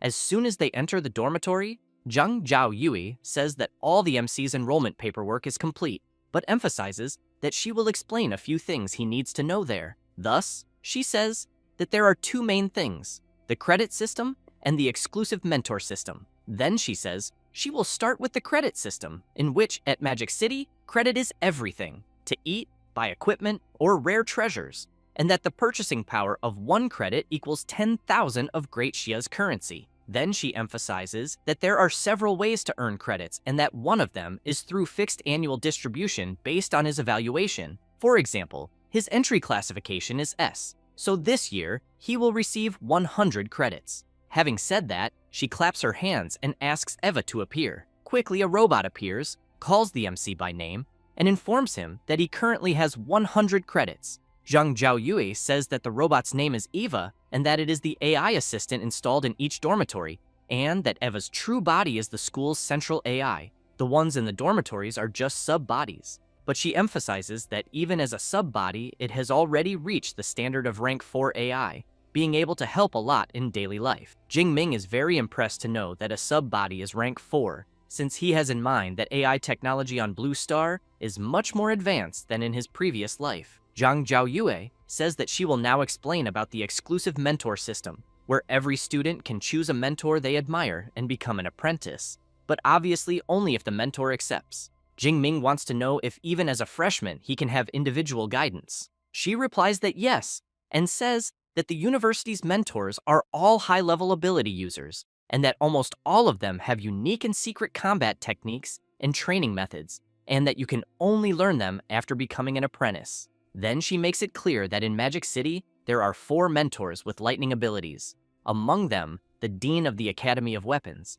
Yang Zhentian, being the person she most recommends for the MC, until Eva shows some information, stating that Yang Zhentian is 52 years old, Dean of the Academy of Weapons at Magic City University, a high-level 7th rank ability user, possesses an A-rank lightning ability called True Thunder of Wind and Fire, is a master in martial arts, sword, spear, longsword, and various weapons, earned the nickname Thunder Spear, and once faced alone the 8th rank Tremor Demon Serpent for 3 days and 3 nights before defeating it. Zhang Zhaoyue says that the information on the other 3 mentors is also with Eva, and that 2 are from the Elemental Academy, and the last is also from the Academy of Weapons, but uses a sword. Jingming gets excited and comments that since his focus is lightning and spear, he thinks Dean Yang is indeed the best option. Thus, after some time, he goes to a mansion and thinks that, as expected, a mentor's house is much more advanced than the students' dormitories. Then a guy approaches, wanting to know if the MC is there to become someone's apprentice, but then realizes something and wants to know if the MC is still just an awakened or a special recruit. Jingming simply replies yes, and the guy says that in previous years, the special recruits were at least rank 1 intermediate or high, and that he did not expect an awakened this year. Then he says he is from the Academy of Weapons, and that his name is Tan Mingyang, a 3rd-year student. The MC introduces himself and says that he has just entered the university. Mingyang emphasizes that the MC is quite fast in learning about the mentor system on the very first day, as most only find out after the freshman tournament. Jingming gets curious about this tournament he just heard of and asks Mingyang to be clearer. He says it is a tradition at Magic City University and usually takes place 3 or 4 days after official enrollment, and that all teachers watch, and the freshmen who stand out are contested by the academies and sometimes become direct disciples. However, he makes it clear that for special recruits like the MC, it is not possible to become an apprentice before that, but he thinks that becoming Dean Yang's apprentice right upon arrival is almost like winning the lottery, and that he will probably just be making the visit for nothing. Jingming thanks Mingyang for the explanation, calling him senior, but wants to know if he is also there to try to become Dean Yang's apprentice. He replies yes, and says that he has already tried several times this past semester, but has always been rejected, and that is why he is almost giving up. But deep down, he still cannot let go of it. At that moment, someone opens the mansion door and then welcomes the 2 and informs them that Dean Yang is already waiting for them, and that they are to follow him. Mingyang is intrigued because he has in mind that in previous times the butler was never so welcoming. As soon as they enter, the dean is with another person waiting for them, and the MC immediately realizes that the presence of the dean of the Academy of Weapons, the 7th rank ability user known as Thunder Spear, Yang Gentian, is indeed quite impressive. The old man comments that the black-haired boy must be Xu Jingming and says that director Zhang Zhaoyue has already informed him, then asks the MC to accompany him because he will take him to the training room.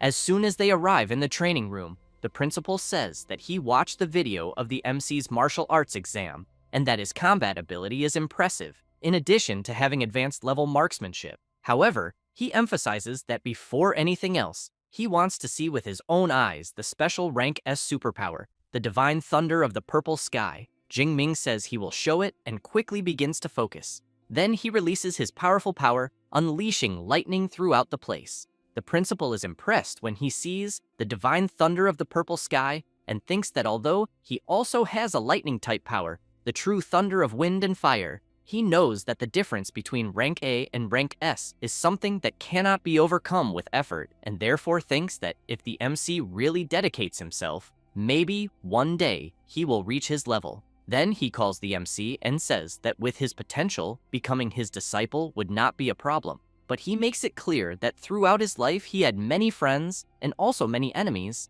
and that if he decides to be his disciple, he cannot guarantee that he will not be involved in this, as some may even try to attack him because of it. Then he wants to know if he still wants to move forward.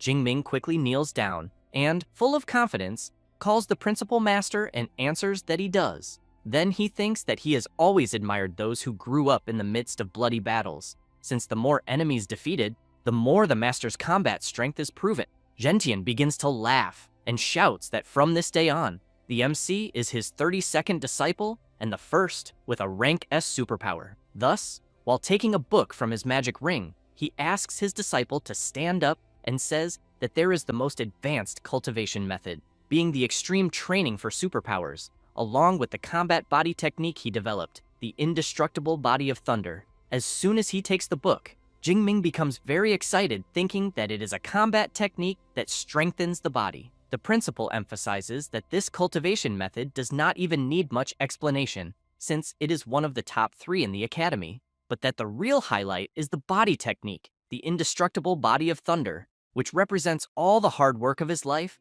and which was recognized both by the Martial Hall of Thunder and by the Martial Hall and evaluated as a rank S combat technique. Jingming is very surprised when he hears that it is a rank S combat technique, as he knows that just like superpowers, techniques also have their classifications, and that the higher the classification, the harder it is to master, but the final power is incomparable. He also knows that most 7th rank masters are respected for creating rank A techniques, but that Master Gentian created a rank S1, and on top of that, the most complex type, being a body technique, and therefore thinks that the talent required for this is something frightening. The principal explains that the technique he passed on to the MC only works for those who have lightning-type powers and has 13 stages, where each advancement transforms the body, but to cultivate it, one must have already awakened a superpower. Thus, after advancing with the extreme method, the MC is to look for him again, as he will personally help him build the foundation of the indestructible body of thunder.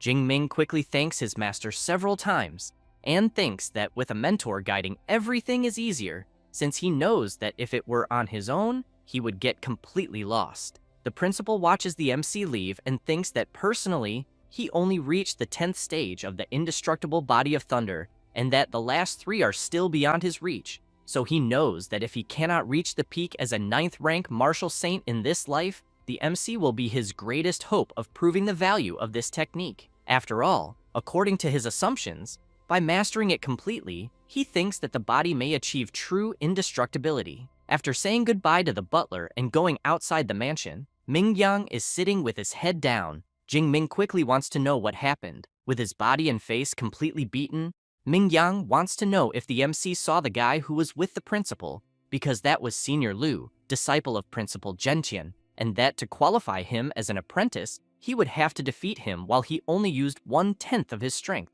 But he has already given up on that idea. Then he turns and wants to know if the MC was also rejected, because joining Principal Gentian's team is not easy. Jingming says that is not the case and that he passed, now being a disciple of Principal Gentian. Mingyang cannot believe he passed and thinks that he has never heard of anyone being accepted by a mentor of that level before the freshman tournament. Then he stands up and begins to question who the MC is and what he did to be accepted. As soon as Jingming returns to his dormitory, he goes straight to the training room on the second floor and begins his training. While trying to keep focus, he thinks that indeed the cultivation method he is learning is on another level, because the energy he feels at the moment is much greater than with intermediate methods. And as soon as he masters it, he knows he does not want to go step by step, since he will use points and level up directly. Thus, he begins to spend his available points to level up. At the same time, his body begins to release a gust of wind around, and Jingming starts to feel discomfort, grabs his clothes tightly, and a tremendous power is released from his body. The MC breathes a sigh of relief and thinks that he managed to advance to the lower stage. Then he feels the power in his hand and decides to make a small test, releasing a bit of that power. Thus, he clenches his fist tightly and thinks that, as expected from a high-level method, his body and powers became at least 4 or 5 times stronger, and he even thinks that if that violent bear from the exam appeared again, he would not even need a weapon, because his thunder would finish it easily. Then he opens his system panel and thinks that now he understands why all superpower users seek stronger cultivation methods, since if he had used the Abyssal Seed technique, his vitality and spirit would have only increased by 30 or 40 points, but at the moment, he gained almost 100 points at once, being a huge difference. Jingming goes to the table where the book he received from the principal is and keeps thinking that to advance he only spent 300 points, and that it is better to save the rest, since he has to economize to learn new combat techniques. And before the manual, he knows that this indestructible body of thunder technique is even more important than the cultivation method itself. But being a rank S technique, the stronger it becomes, the more points it consumes, and that is why he thinks it will take some time to understand everything. Thus, the next day he goes to the principal's mansion, and as soon as he sees the MC, he is very surprised, wanting to know if it was really that fast. Then he laughs and says that he has been teaching at the Magic University for 20 years and has seen many geniuses, and that even the best took quite some time to complete the transformation, and the MC, from the moment he took the manual until now, has not even spent 1 day. Jingming laughs and says that maybe the only thing he does fast is advancing, because when cultivating his master's indestructible body of thunder, he got stuck right at the foundation forging part. Gentian wants to know if it is true, because he knows that forging the foundation means using the blood of a lightning-type beast as a guide and channeling one's own electric power to strengthen bones and muscles.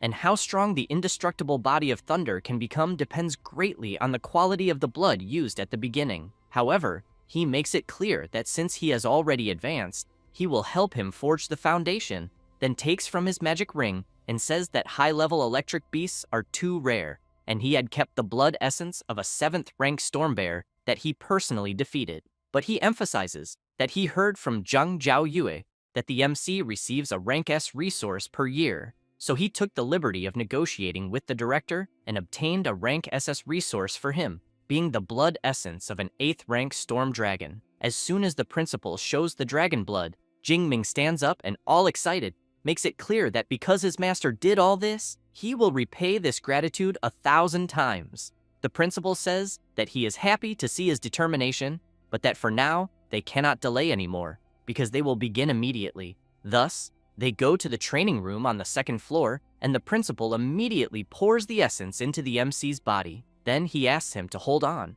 because for low-level superpower users, storm dragon blood is like poison, and feeling pain will be the most normal thing in the world. That said, he explains that now he will use his true thunder of wind and fire to help him forge the indestructible foundation, and that how much the MC will be able to absorb will depend exclusively on him. Then he applies his technique to Jingming's body, which quickly begins to take effect, helping him create the foundation. However, the MC begins to feel an immense pain never felt before. Meanwhile, a few moments earlier, Senior Liu calls his uncle and wants to know if that day is already the 5th day, because this new disciple is more resilient than they expected. Then he says that he has to admit that in his case he only lasted 2 days and still used the blood essence of an inferior 7th rank wild beast, but that the MC's performance truly matches the blood essence of this 8th rank draconic beast. Next, he emphasizes that moreover, combined with a rank S lightning superpower,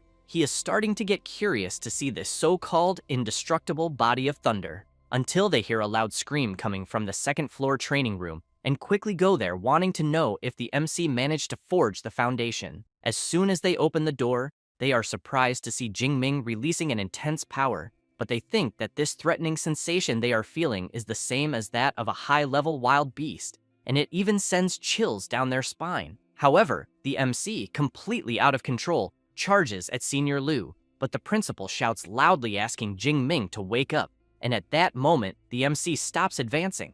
Completely sweaty and confused, he wants to know what just happened to him and why he had such a strong urge to destroy everything around him. Gentian comments that it was probably the influence of the Storm Dragon blood essence, since such a creature is known for being extremely dangerous, and that, as the MC's compatibility and absorption were too high, this ended up generating that side effect. However, the principal asks him not to worry, and explains that as long as he does not have intense emotional fluctuations, there will be no problem, and that, with time and the increase of his strength, these effects will fade away. Jingming looks at his hands and says that it is a relief to know that, but that he does not want to be controlled by emotions and end up doing something he will regret later, until the principal shouts asking him to be excited because the construction was perfect and the absorption rate reached 98%. And that of the more than 20 disciples he trained with the indestructible body, the maximum someone achieved was 92%.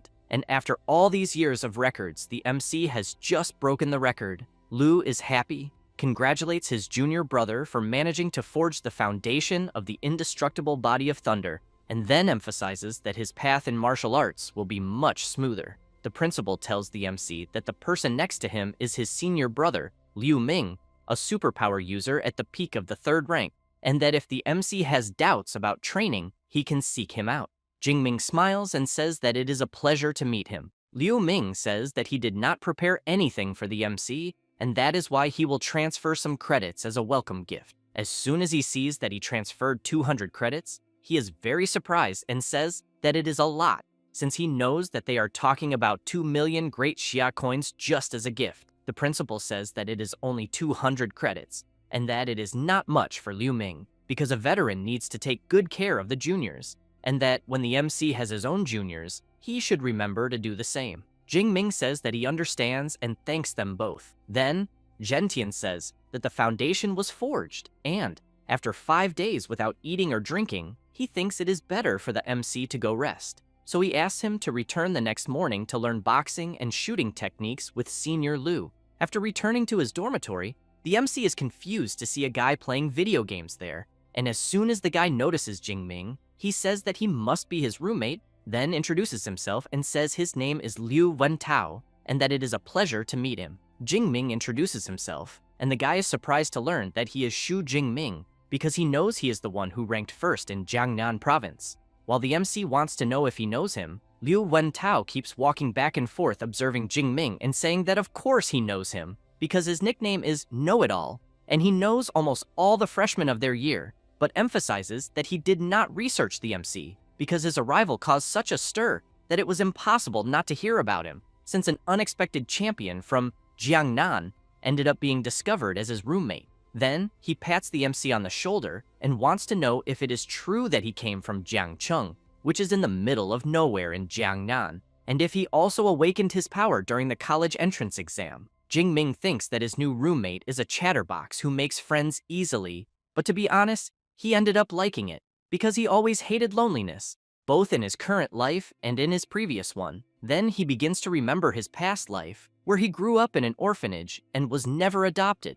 never knew what it was to belong somewhere, and that in school it was fine. He made many friends, but the happiest time he kept in his heart was college, the pranks with his roommates, playing video games together, and later he did a master's and doctorate, but then he drank too much at the graduation party and woke up in the world he is in now. But to his surprise, even there he is still an orphan, but with a roommate like Liu Wentao, he thinks that at least he knows he will not feel alone. For his part, Liu Wentao tells the MC that he ranked in the top 20 of Chuan Province with a rank A psychic power and chose the Tactics Academy, and that in the future, he wants to lead an army of 1 million soldiers and wipe out all the wild beasts of Blue Star. Jingming asks him to calm down a little and says that he is going to the martial arts hall. Liu Wentao says that he also wants to go because he has never visited the Hall of Magic City University. Thus, after arriving at the Thunder Martial Hall, a branch of the university, the MC's roommate is very impressed with the busy place,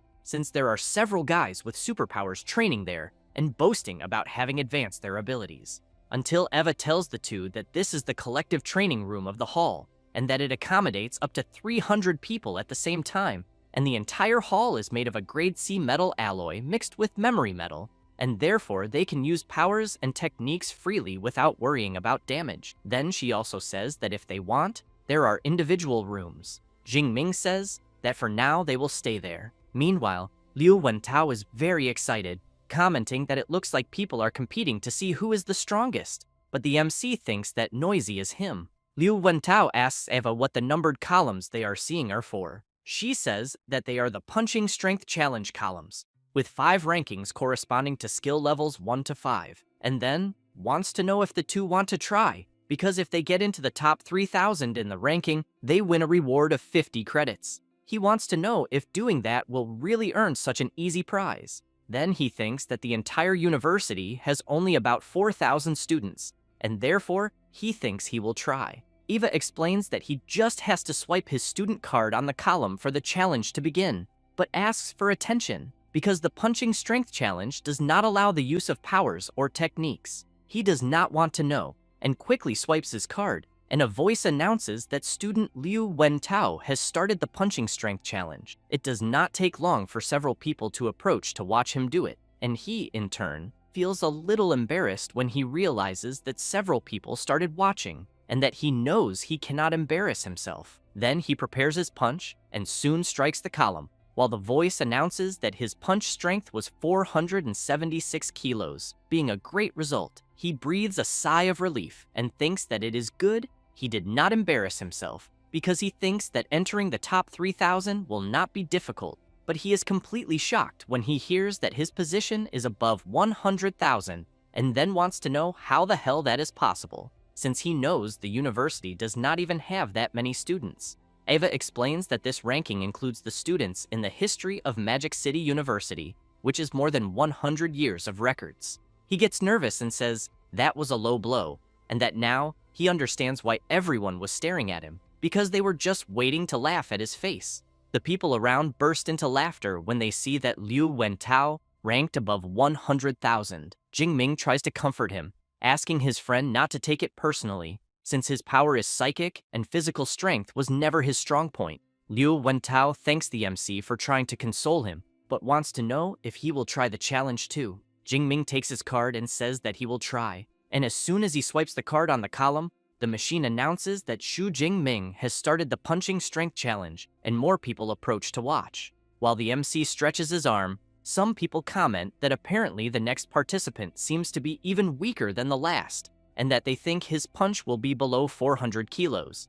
Jingming has in mind that he advanced to the first rank, spent 5 days and 5 nights forging the foundation, and achieved the tempered body, so he really wants to see with the punch he is about to throw what the true level of his physical strength is. Thus, he prepares his strike and delivers it with full force to the column. The people watching are quite surprised since it was announced that the MC's punch reached an incredible 4,589 kilograms, achieving the highest recorded strength, breaking the record, and taking first place. People start to question whether they are really seeing and hearing correctly. A girl comments that she heard the top 1,000 on the list are people who can lead an era, so she wants to know how far the MC can go. Her friend emphasizes that this record for the first pillar had lasted for over 10 years, and that's why she needs to record this moment. Liu Wentao gets excited and shouts that the MC just became his idol, and that from that moment on, he will follow him everywhere. Jingming feels embarrassed and asks him not to exaggerate, but thinks the result was even better than expected since the Thunder Tyrant Dragon and he really match, as the boost was immediate. Eva goes to the MC, congratulates him, and points out that he broke the record and 400 points were credited to his student account. Jingming is pleased and asks if breaking the record again would earn him more points. Ava makes it clear that within the same level, it only counts the first time, but he can challenge the other pillars and receive other rewards. Therefore, the MC looks at the remaining pillars and thinks that the other 4 are for students from ranks 2 to 5, so he decides to wait and break those later. At that moment, the MC is surrounded by several girls asking if it's his first time there and offering to help him use the equipment. However, he gets embarrassed and leaves, calling Liu Wentao and saying he needs to train in a private room. Meanwhile, Liu Ming is on his phone, calls the principal, and says that junior brother Xu is very popular on the campus forum because he broke the record with over 4,500 kilograms, and that he thinks the boy's physical strength is absurd. Zhentian comments that he should be resting, so he wants to know why he went to the gym to break a record. Liu Ming takes a deep breath and thinks that when he was at the advanced stage of rank 1 and had the first level of the indestructible thunder body, his punch barely exceeded 3,500 kilograms. But the MC easily surpassed him. Meanwhile, somewhere else, a guy's looking at his phone, gets furious, and releases a bit of his power, breaking things on the table when he realizes Xu Jingming also went to the Magic City. Furious, he thinks that because of the MC, he lost first place in Jiangnan province and became a laughingstock in Ning'an, but he knows that this time he will regain all the honor that belongs to him. Meanwhile, in the private training room, the MC is thinking that with the indestructible thunder body, he can endure 5 days without eating or sleeping. Then he tries to cut himself with a small knife, but it easily breaks upon contact with his body. He thinks that the physical training he underwent made his skin as resistant as a lower-rank metallic alloy.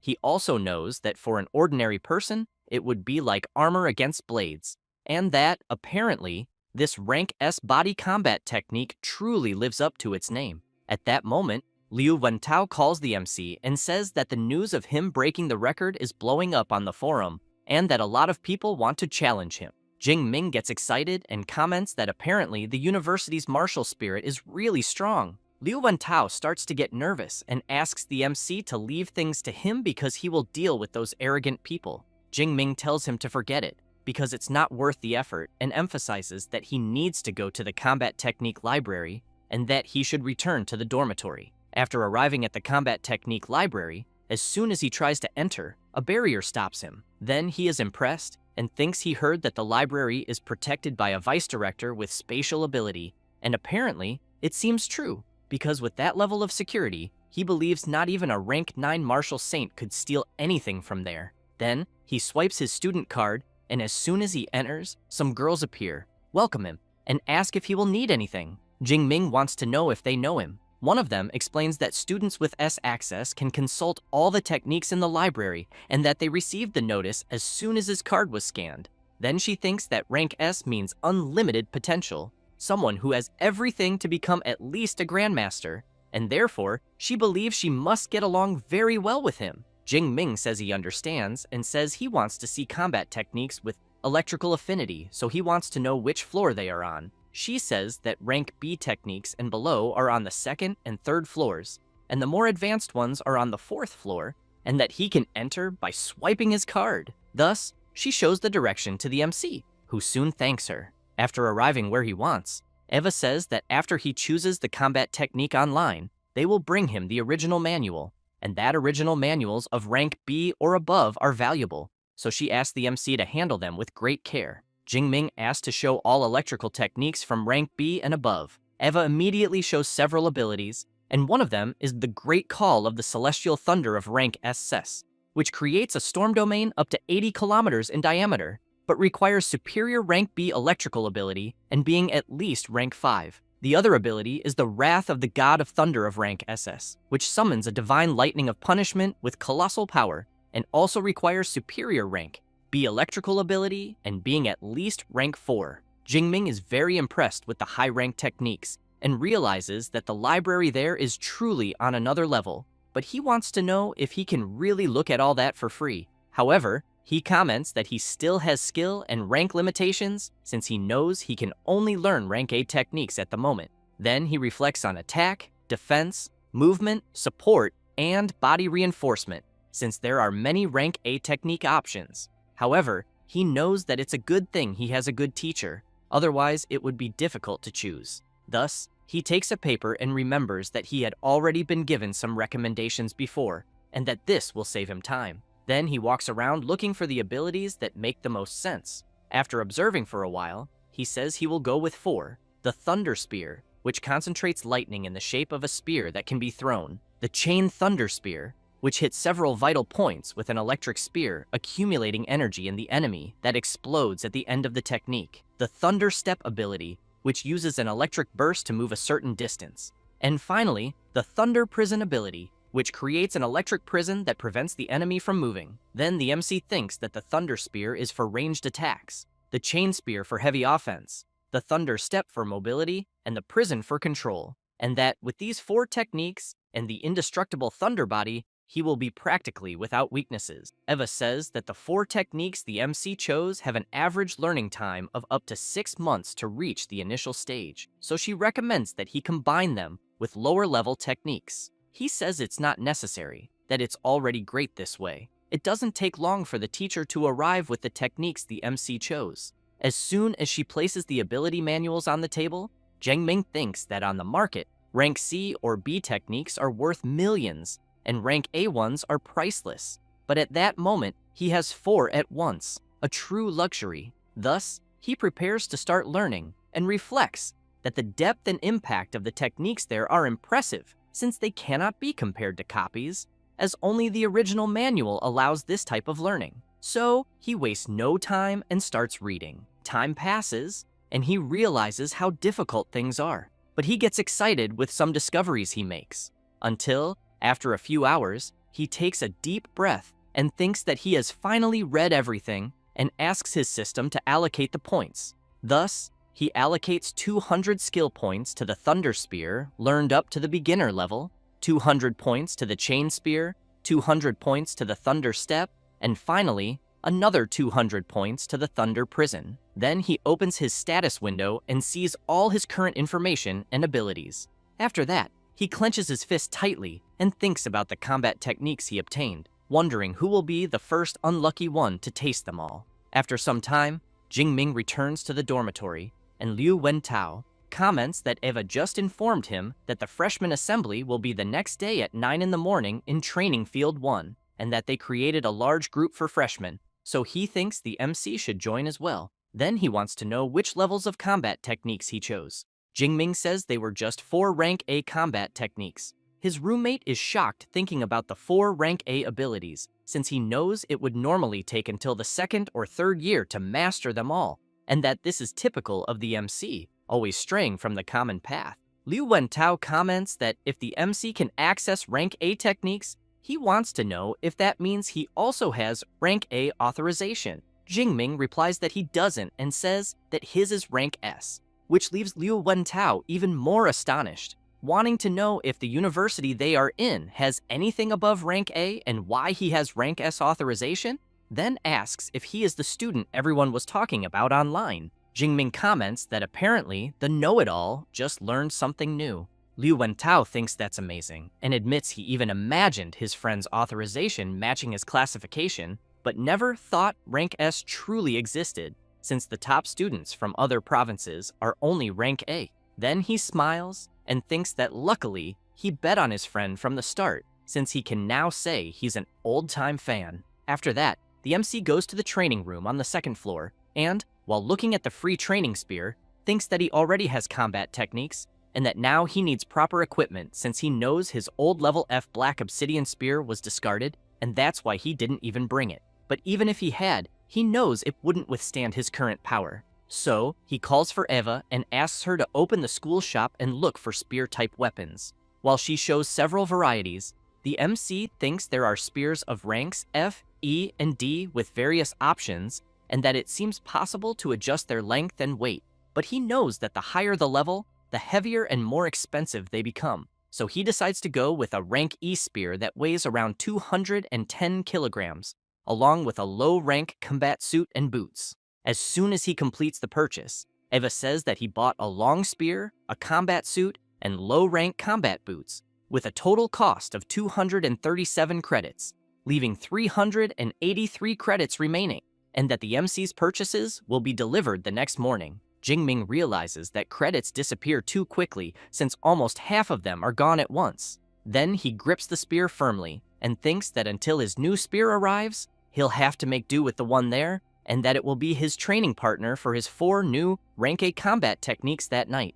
The next day, at the freshman assembly, people get excited when they see the MC and wonder if it was really him who broke the school record the day before. Then a guy named Lei Zhou shouts, calling the MC and saying he wants to challenge him. The people around are surprised to see who's shouting since they know he's the second place in the Jiangnan combat exam, scoring more than 9,300 points.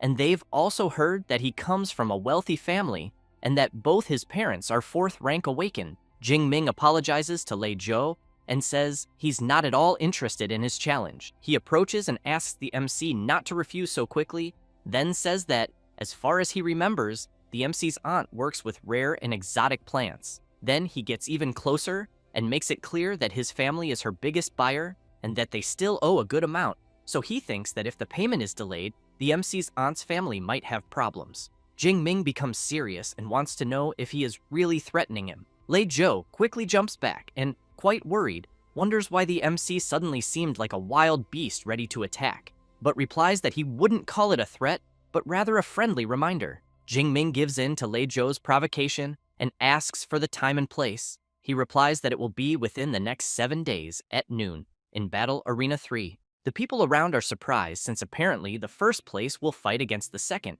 and they think it's going to be quite a show, so they plan to arrive early to get a good seat. At that moment, someone calls for the students and welcomes everyone to the Magic City University. Then he says that the assembly is not the official opening ceremony, and that they gathered everyone to clear up doubts about the credit system, exclusive mentors, and other things. But first, he wants to present the school's combat power ranking. He also emphasizes that they will use a virtual immersion capsule to fight in a holographic simulation, and that the final placement depends on how many stages they can clear. So he asks everyone to give their best to climb the ranking since the rewards are very generous. After some time explaining everything and with the students talking about what they heard, the MC, a bit bored, thinks that it's finally over since it lasted more than an hour, and the only interesting part he heard was about the virtual capsule because he needs to test it as soon as possible. But he keeps in mind that in the coming days, it's better to look for Mr. Liu Ming and his mentor to start daily training. Thus, the next day, he starts new training with Liu Ming and also with Principal Gentian. He follows his training rigorously for a few days until, 7 days later, Liu Ming, quite impressed, wants to know if the MC has really reached the intermediate level of the 1st rank and how long it's been. Jingming replies that it was just luck. But he knows he waited a few days on purpose since it only took 386 skill points to advance from the initial to the intermediate level, and he thinks that if he hadn't waited, he probably would have scared his mentor. Liu Ming wants to know if the MC has a duel with another freshman at noon. Jingming replies that yes, and he's ready. Liu Ming smiles awkwardly and says he will hold 3 minutes of silence for his opponent and that he's going with the MC because he wants to see with his own eyes how strong his junior brother really is when he fights seriously. After a while, as the time approaches, Lei Zhou is already in Arena 3 waiting for the MC. Some people nearby, and a blue-haired guy, Tioe comment that the big freshman tournament is in a month, and that the fight they are about to see is a good preview to measure the strength of the province's best. The chubby one says he checked and saw that Xu Jingming only got 1st place because his exam location was easier, so he bets that Lei Zhou will win. At that moment, the MC appears wearing his new purchased outfit alongside his senior brother. Liu Ming observes the MC's new look and wonders how many senior and freshman girls he'll charm once he becomes famous. Lei Zhou notices that Xu Jingming's rank has increased, but thinks it's fine since he also made his own preparations. Then he calls Jingming and says that just fighting to see who wins is kind of boring, so he wants to know if he's up for a bet.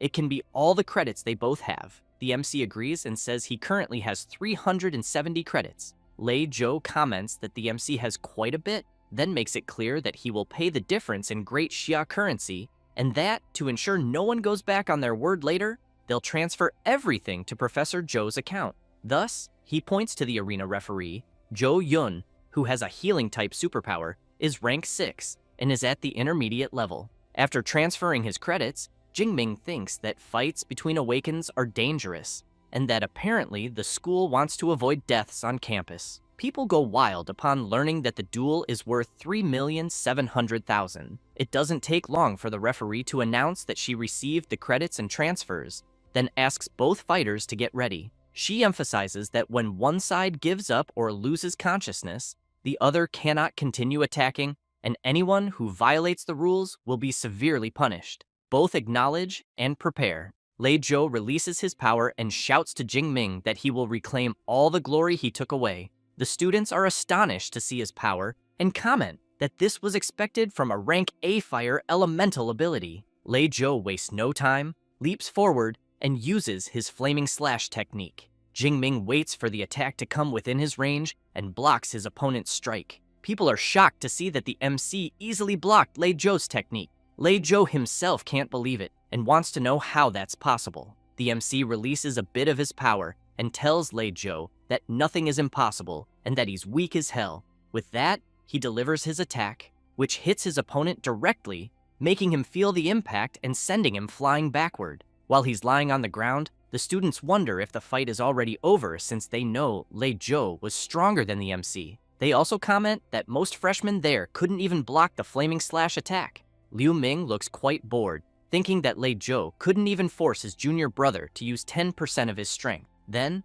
Zhou Yun enters the arena to announce the winner, but Lei Zhou calls out to her and asks her to wait a moment because he hasn't given up the fight yet. He then takes out a red pill. Zhou Yun notices this and shouts, asking if it's really a blood fury pill, and if he's trying to kill himself since it's just a duel and not a fight to the death. The crowd starts yelling when they see Lei Zhou about to swallow the pill, because they know it temporarily boosts strength but has heavy side effects. Struggling to stand, Lei Zhou says it's fine, and makes it clear that he'll take the consequences, since he's going all out against the MC and fully accepts the result. At that moment, Liu Wentao, among the crowd, shouts asking if the referee will allow Lei Zhou to use the pill since he knows that's like cheating on a test. She replies that the duel is unofficial, without strict rules, like an open book test, and that weapons, combat gear, and medicine any material support are allowed, and if the MC had pills, he could use them too. Lei Zhou swallows the pill and quickly gains an unbelievable surge of power. Zhou Yun is astonished because she knows the pill he took is high grade and that it raised Lei Zhou straight to the second rank of the initial level. She thinks the MC is in serious trouble. However, upon seeing Jingming's expression and how he releases his power, she realizes his spirit has only grown stronger and thinks that with such resolve, he has the soul of a commander. Jingming readies his spear and thinks that now it finally feels like a fair fight. He leaps forward and prepares his attack. As soon as the MC strikes, Lei Zhou tries to block with his sword but is thrown backward by Jingming's strength. He doesn't like it one bit and thinks that even with second rank power, he still can't match Jingming's strength, wondering what kind of monster he is. As he gets up and launches his fireball attack, he concludes that he can't face him head on, so he'll attack from a distance. However, with a simple movement of his spear, Jingming completely dissipates his opponent's attack and asks if that's all he has to offer. Lei Zhou becomes furious and wonders what kind of electric ability the MC is using, but realizes that he can't get close either, so he figures that if he can endure until the MC's lightning runs out before the pill's effect fades, he still has a chance. Thus, he tries once again with his multiple fireball attack, but the MC doesn't stay still either and launches one of his electric abilities, which grazes Lei Zhou, but is enough to make him worried, wondering if the MC also has long-range attacks. However, he soon realizes there's electric energy above his head and shouts to know what the hell is happening. Jingming activates his Thunder Prison, and as soon as Lei Zhou is trapped, he wants to know if it's a restraining technique. Then he tries to use his flame barrier to break free from the electric prison and, while intensifying his ability even more, makes it clear to the MC that he knows he can't get out, but the MC won't get in either. However, Jingming, with a completely sinister aura, wants to know how many thrusts his opponent's fire barrier can withstand. Thus, he jumps up and uses his Chain Thunder Spear technique, easily breaking Lei Zhou's fire barrier. Lei Zhou, seeing the MC's attacks coming his way, thinks that if he gets hit, he will definitely die. Terrified and with his eyes closed, he screams that he gives up and as soon as he opens his eyes, he sees the tip of a spear right in front of his face. Jingming gives a strong flick to his spear and impales Lei Zhou in a non-vital spot. As soon as he withdraws the spear, Zhou Yun announces that the winner of the fight is Xu Jingming. People comment that it was a crushing victory and that the MC used 4 combat techniques in just 4 or 5 seconds, and the transitions between them were so smooth that they think no freshman should be capable of something like that. The students keep talking about the fight, and one of them comments that Jingming's techniques seemed really powerful and bets that each of them is at least rank B. Liu Ming hears that, takes a deep breath, and thinks they're underestimating his junior brother since he knows those are 4 rank A combat techniques and that he was quite bold to choose them. But he knows the most absurd thing is that he can already use all of them in real combat. Then he reflects that, in his time, he only had the courage to choose 1 rank A technique, the instant lightning, and even then, it took him 4 months to master it. So he knows having a junior brother like the MC is a lot of pressure. At that moment, Lei Zhou calls for the MC, thanks him for holding back and sparing his life, then says that the credits and money are all his, and that he will also make the payment to his aunt within the deadline. Zhou Yun tells the MC that 50 credits and 3,200,000 great Xia coins have been deposited into his student account. He, in turn, thinks that dueling is quite a fast way to make money. Liu Wentao shows up shouting that his friend did great and that he's rich now, then asks if the MC wants to go out at night to relax. Jingming replies that it's better not to, since he has training with his senior brother later. But Liu Ming says he thinks the MC can go since the balance between training and rest is the secret to longevity, and that the MC has been working too hard lately, so he believes he should relax a bit. Jingming smiles and says he'll follow his senior brother's advice then. Liu Wentao is surprised to see a rank A superpower user with the true Jade Thunder ability, the famous Liu Ming, vice president of the Grey Society. Then he comments that seeing him in person, he has much more presence than in the photos. After leaving the arena, the MC's friend says it's set for the night since he'll handle the program. Jingming becomes intrigued by this talk of a program and immediately asks his friend to be clearer. Liu Wentao explains that it's a program the MC simply can't miss when entering the university, a social event between the male and female dorms. After that, night falls and the event serves a delicious banquet. The MC's friend says that he became super popular and that he posted an invitation for the gathering on the campus forum, then asks Jingming to guess how many people signed up. He replies that he doesn't know, so Liu Wentao says it was over 100 and that he almost went crazy trying to choose a partner among so many people. Jingming comments that his friend really gets excited about this kind of thing, but that he's quite curious to know who he chose.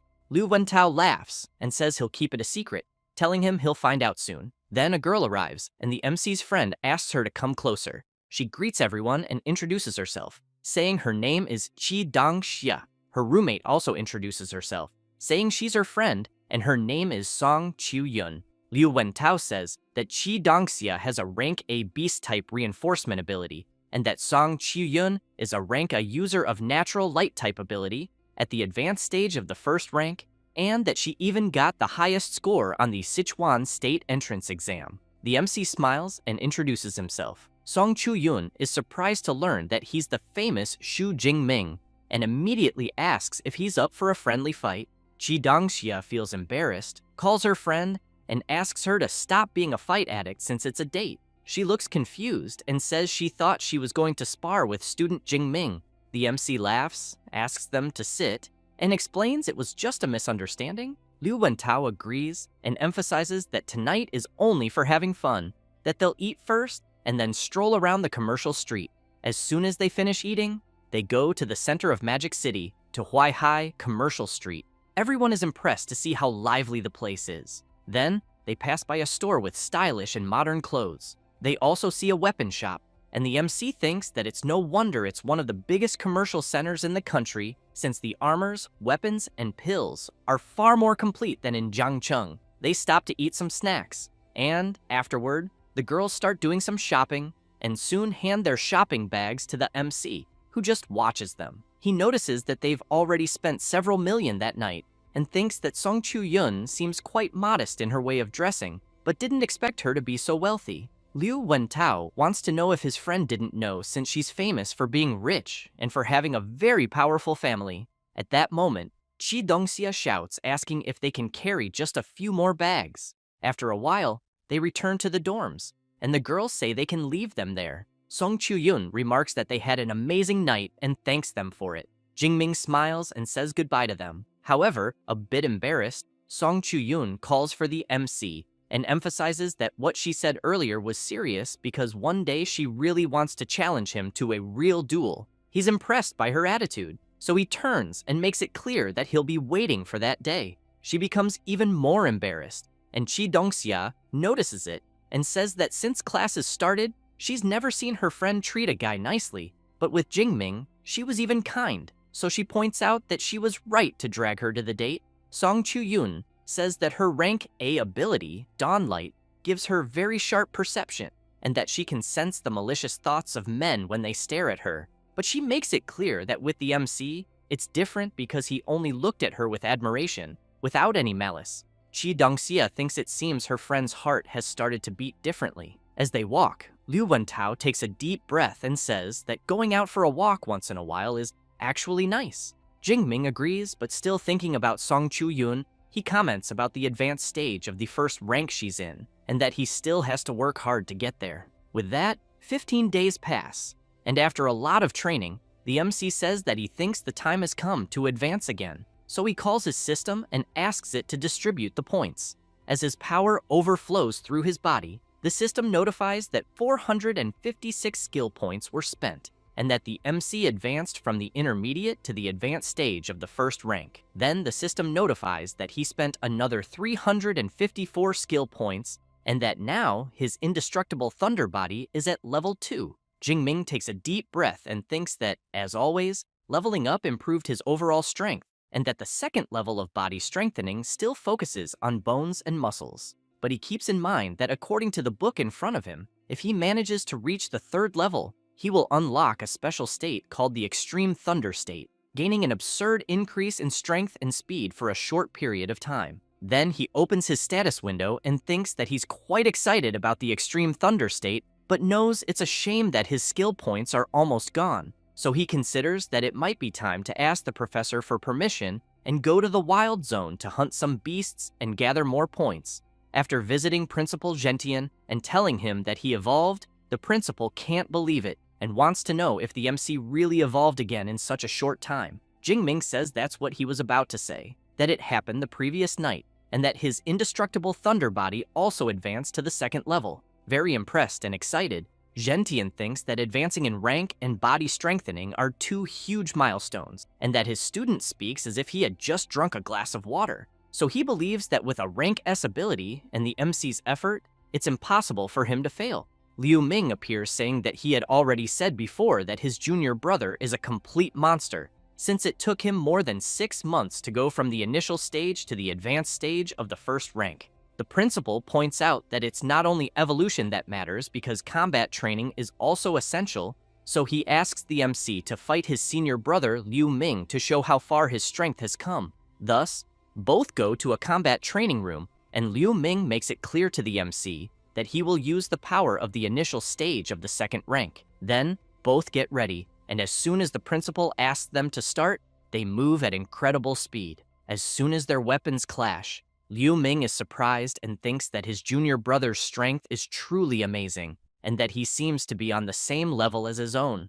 On the other hand, Jingming thinks it's the first time since he got the system that he's facing someone as strong as himself. After thinking about this, he activates his Thunder Prison technique and traps Liu Ming. Then he leaps toward him with his Chain Thunder Spear technique. Liu Ming, in turn, smiles and tells the MC that the combination he's using is the same one he used to defeat Lei Zhou, then emphasizes that it's a pity he's not that freshman.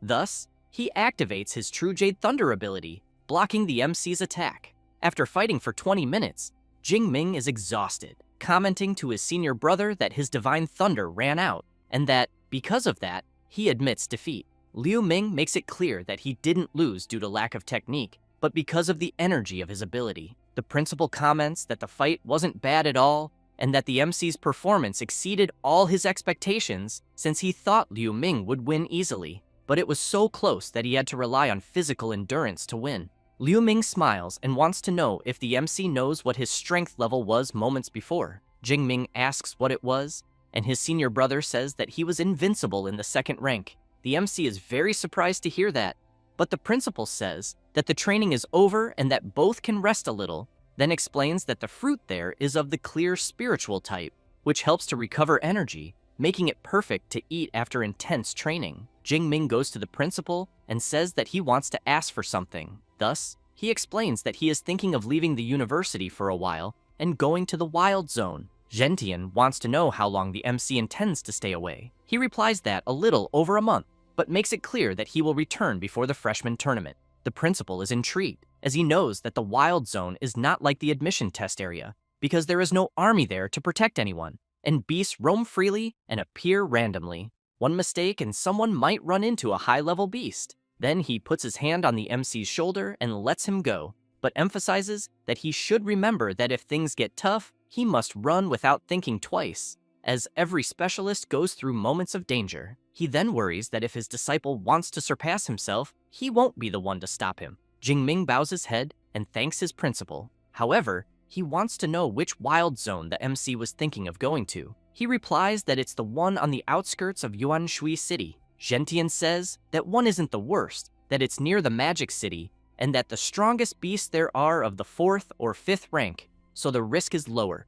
He also says that he will ask Liu Ming to give him some tips. Then, while activating a storage ring, he makes it clear that out there he won't be able to help him much, but will prepare a very good weapon for him. Thus, after taking something from his magical warehouse, he hands it to the MC. After that, Jing Ming returns to his dormitory and immediately asks Eva to open the university's mission system. While observing some missions, he thinks that, according to what his senior brother said, it's best to accept some field missions before leaving the university to collect some credits.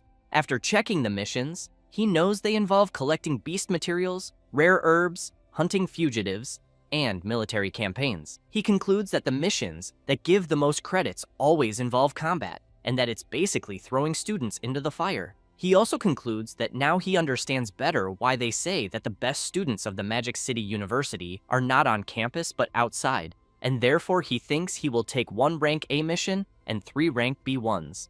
Thus, after accepting the missions and preparing for them, he says that he can't keep delaying. As soon as he arrives at the supply base in Yuanshui City, he sees that the place is quite busy, but on the other hand, he feels quite excited, and as soon as he enters a place, a woman approaches him, welcomes him, and asks how she can help. Jing Ming says that he wants to register as an adventurer, but thinks that to enter the wild zone, he first needs to register as a nationally recognized adventurer. As soon as she takes the MC's card, she is very surprised to see that he is a student from Magic City University, as it's quite rare to see a first-rank person going to the wild zone. Then she says it will take a little while to prepare his ID, so she suggests that he can go rest a bit. As soon as the MC turns to go wait somewhere for his ID to be ready, he hears some euphoric people shouting that the goddess Jiang Chuyi is there. This is Jiang Chuyi, a second-year student at Magic City University. As she walks through the place with her guards, people comment that it seems like she will record more content in the wild zone. Jing Ming wonders if she is from the same university as him, as he thought she was as beautiful as Song Chu-yun.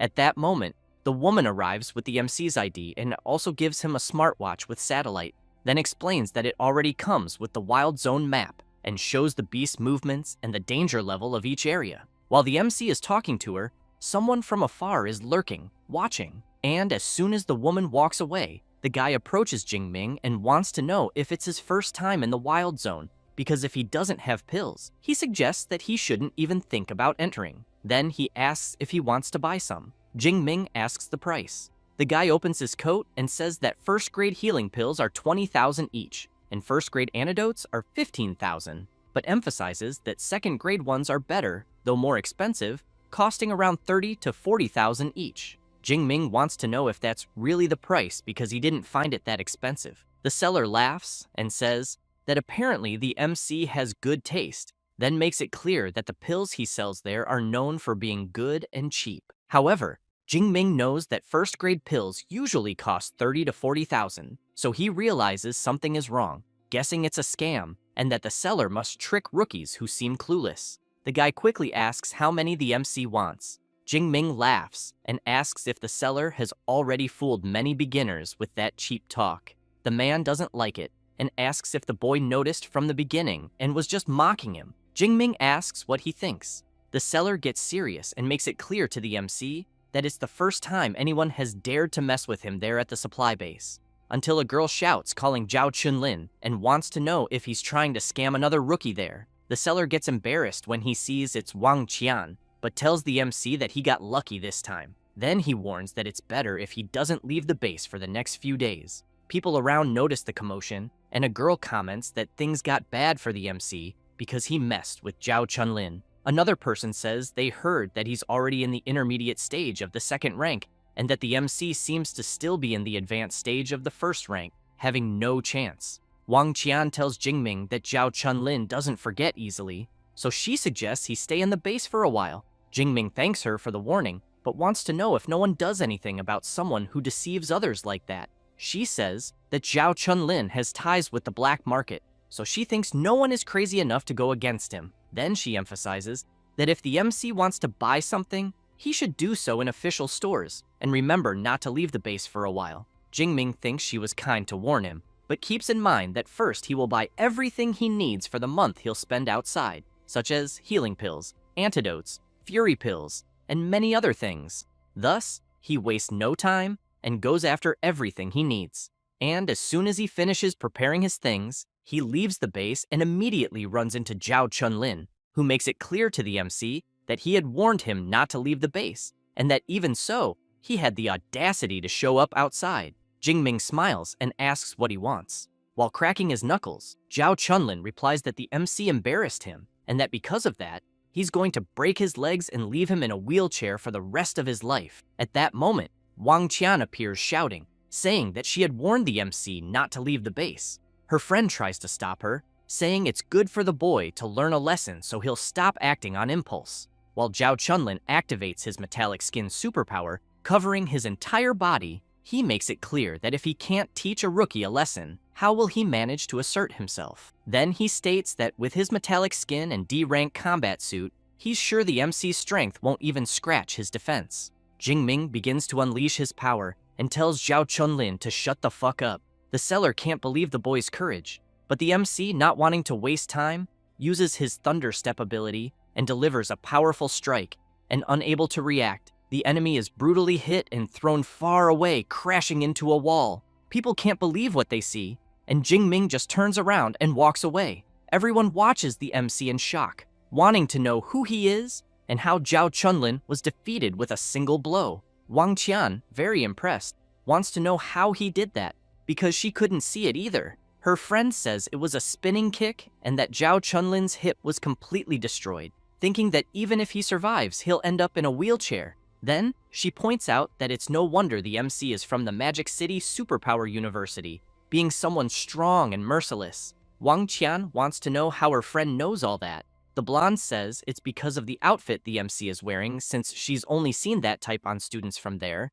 and thinks it must be exclusive to their equipment department. Wang Qian comments that only that university could create monsters like him, but wants to know from her friend if she agrees to invite the MC to the team, because they're in need of someone for the front line anyway. The blonde gets annoyed and asks if they hadn't agreed to form a group only with women. The other girls on the team want to know if Wang Qian is interested in the MC. After that, Jingming swipes his card and is informed that the information has been confirmed and his entry into the wild area has been authorized. With that, the MC enters the Yuanshui Wild Zone. He soon hears several roars from beasts and thinks that the roar he heard is a territorial warning, guessing it must be at least a 4th rank beast. But that's not what he wants today. As he walks through the forest, he thinks that the Yuanshui Wild Zone is divided into 2 areas, the ruined city and the mountainous forest, and that the beasts in the ruined city are weaker, so he concludes that he'll start earning skill points there. Then,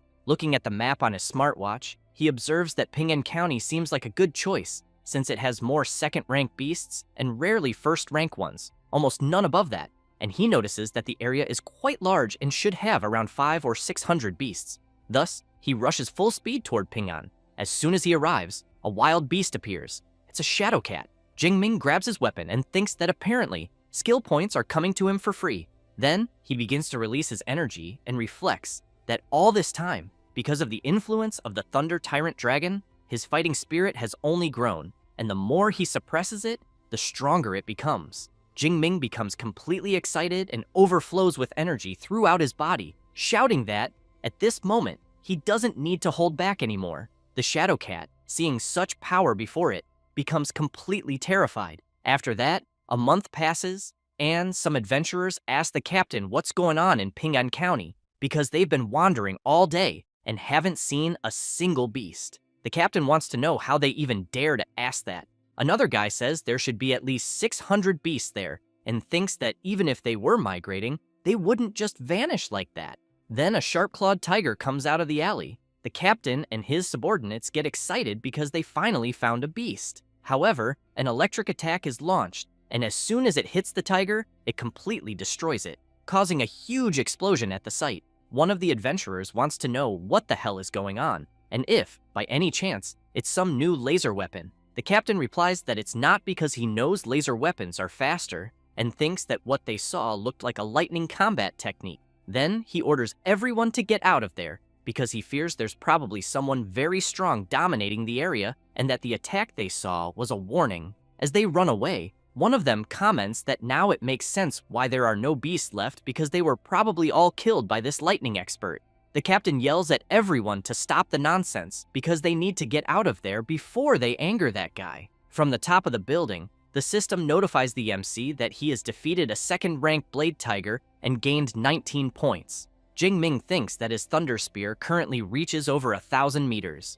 And as soon as he opens his status window, he realizes that in 1 month he earned more than 8,000 points, advanced from the advanced stage of the first rank to the advanced stage of the second rank, and that his indestructible thunder body reached the third stage, besides having improved several rank A techniques to the intermediate level. Then he wonders if anyone else could have achieved such a feat. After that, he thinks that he's already done what he needed to do there, and that the next day he'll return to the supply base and then go deeper into the jungle. As soon as he arrives at the Yuanshui supply base, people are astonished to see him and want to know where the MC got the huge tactical backpack and if by any chance he's carrying a rhino's body in it. Jingming knows that it's a good thing he bought the reinforced version of the backpack.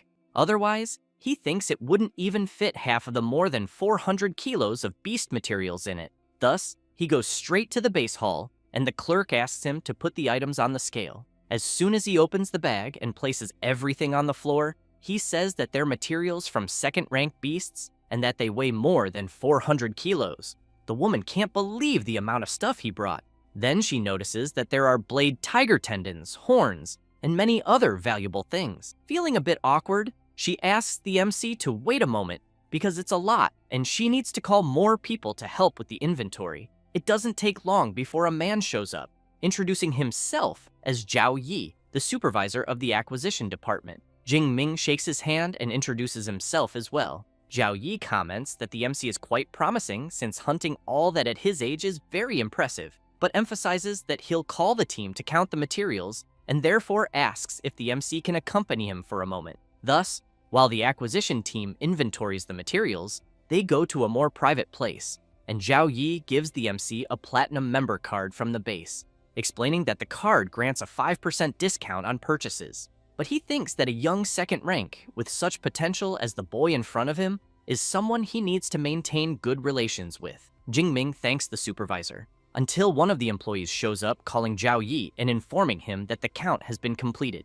totaling 90 pieces from second-ranked beasts in the advanced stage, 107 in the intermediate, and 221 in the initial stage. The supervisor is quite surprised, wondering if the boy wiped out an entire nest. Thus, Zhao Yi informs that the total value came to almost 25 million, but they'll round it up. Jingming feels happy and thanks him. It doesn't take long before a message arrives informing him that 25 million has been deposited into the MC's bank account and that he now has a new balance of 29 million. Jingming thinks that now he can truly say he's become rich. Then the MC says goodbye to the supervisor and comments that he'll soon bring more materials. He asks the MC to take his card and call him when he has time. As Jingming leaves, Zhao Yi thinks that the boy will go very far. Then he notices his phone ringing and when he sees it's Zhao Chunlin, he answers and wants to know what he wants. Furious, Zhao Chunlin yells, saying that he saw who attacked him at the base and that the supervisor needs to avenge him.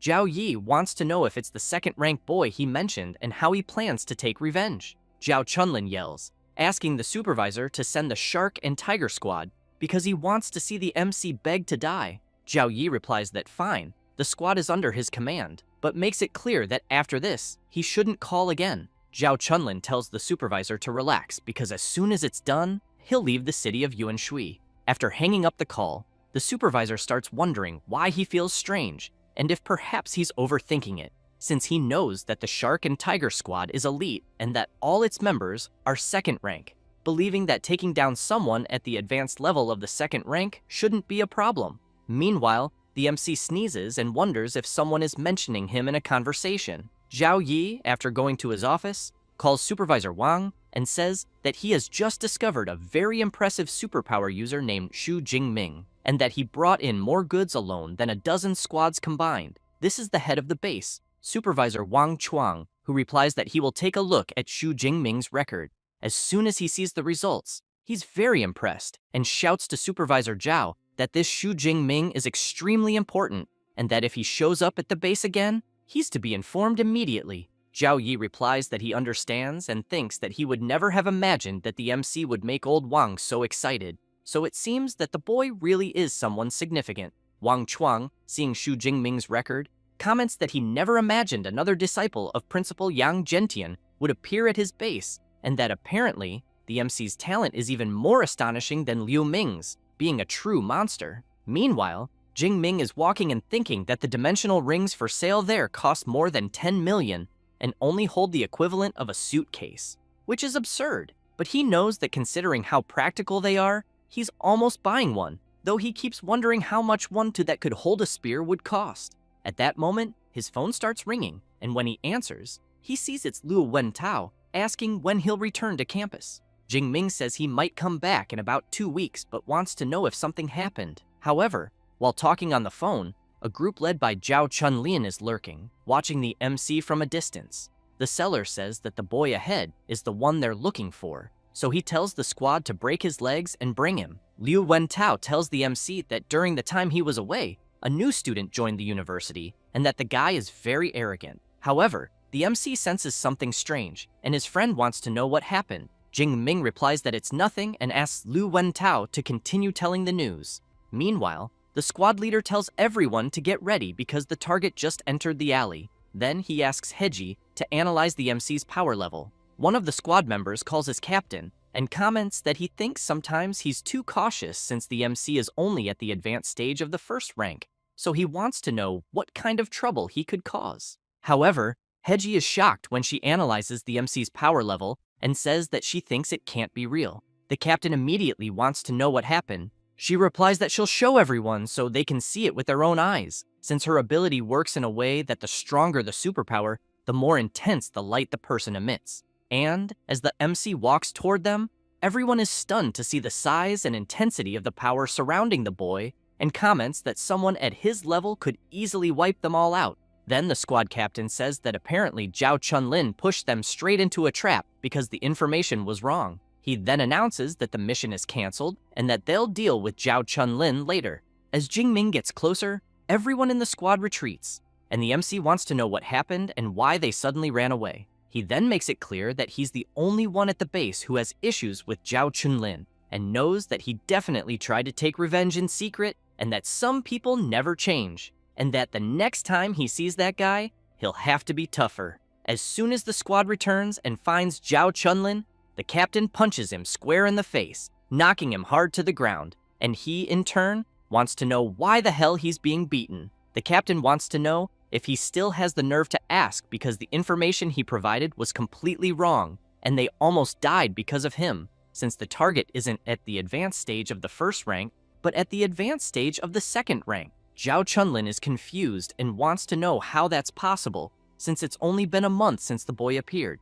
The captain turns and makes it clear that it doesn't matter anymore because he canceled the mission, and they'll report directly to Supervisor Zhao Yi. As soon as they meet him, Zhao Yi wants to know if the captain and the squad solved the problem. He replies that they didn't, and that they aborted the mission. Then he says that Zhao Chunlin gave them false information and that the target is actually at the advanced stage of the second rank. Moreover, according to Heji's observation, in practice the target has the strength of someone at the third rank or even higher, which is why they abandoned the mission. Zhao Yi gets nervous and wants to know what the hell Zhao Chunlin was thinking because he knows that kind of person shouldn't be provoked. However, when realizing it's someone at the advanced stage of the second rank, he turns pale and asks for the target's name. The captain says Zhao Chunlin didn't give a name, but the description fits. About 1.90 meters, strong, with a spear on his back. Zhao Yi becomes terrified because he knows the target in question is the MC.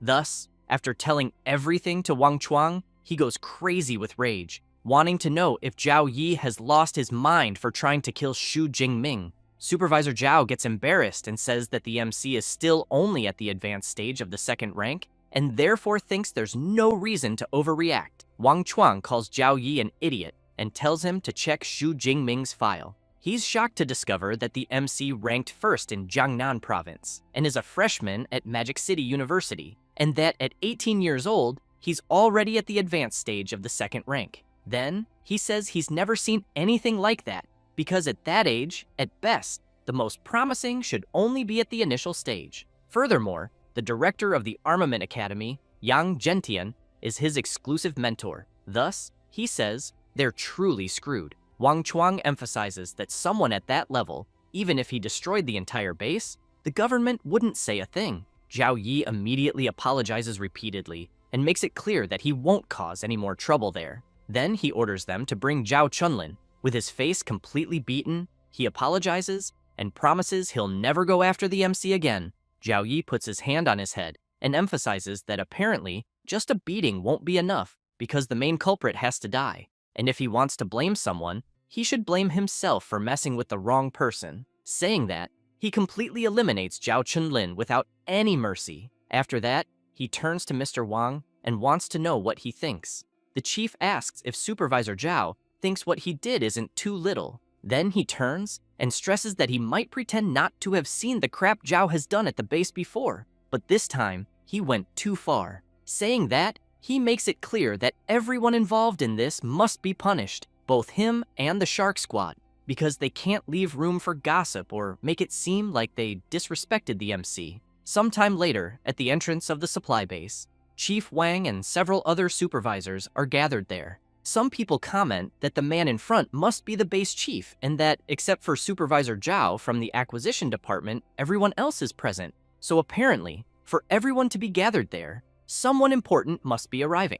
Then the blonde looks to the side and asks Wang Qian if that isn't the boy from Magic City University. It's the MC, who is quite surprised to see so many people watching him. Mr. Wang immediately approaches him and says that he's glad he returned, then introduces himself and explains that he's the head of the base. Wang Qian is very surprised to realize that all the supervisors are gathered there to personally welcome the MC. The blonde emphasizes that she thinks this boy is not just a simple student. Wang Chuang says that he heard what Zhao Chunlin did to him, then makes it clear that the base takes full responsibility. He also says that Zhao Chunlin was executed on the spot and that the others involved have already been punished, promising that they will spend the rest of their lives in prison. And, as a way of apologizing, the base has prepared a special gift for him. Jingming thinks that it's no wonder Mr. Wang is the chief since he handled everything so quickly. Thus, Wang Chuang shows the black member credential of the base, the highest level, and from that moment on, lodging there is free for the MC, in addition to all his purchases having a 20% discount. Then, he emphasizes that he will also grant a dimensional ring with a volume of 1 cubic meter. Jingming is very surprised and thinks that it's exactly what he needed. As soon as Jingming takes the ring, the girl thinks that Mr. Wang Chuang was very generous. Meanwhile, the MC reflects that a dimensional ring of 1 cubic meter costs at least 50 million of the great Xia currency, so he comments that since the manager was so attentive, he will gladly accept it. Wang Chuang comments that this was to be expected from a student of Professor Gentian, but emphasizes that the MC's senior, Liu Ming, also trained there at the Yuan Shui supply base, so he wants to know if Jingming knew that. The MC answers that he did not know, and then they talk a bit more. After that, Jingming returns to his room and thinks that the luxury room unlocked with a black member card is on another level. as it is much more comfortable than his dorm at the university, and that after an entire month of training, he will finally be able to truly rest. Next, he remembers Mr. Chuang saying that if he has any problem again, he just needs to call him, since he has some influence there in Yuan Shui. He then thinks that this must be the power of connections,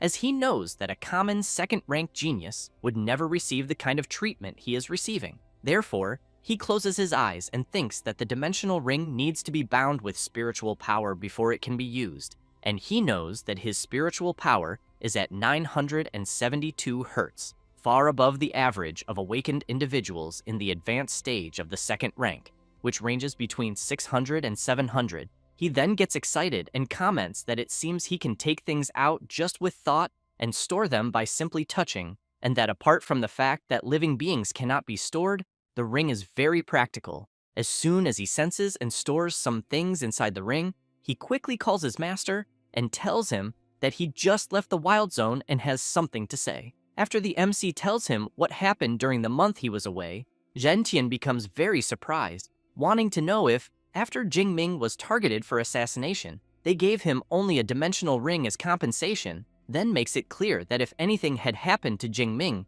he would have destroyed the entire supply base.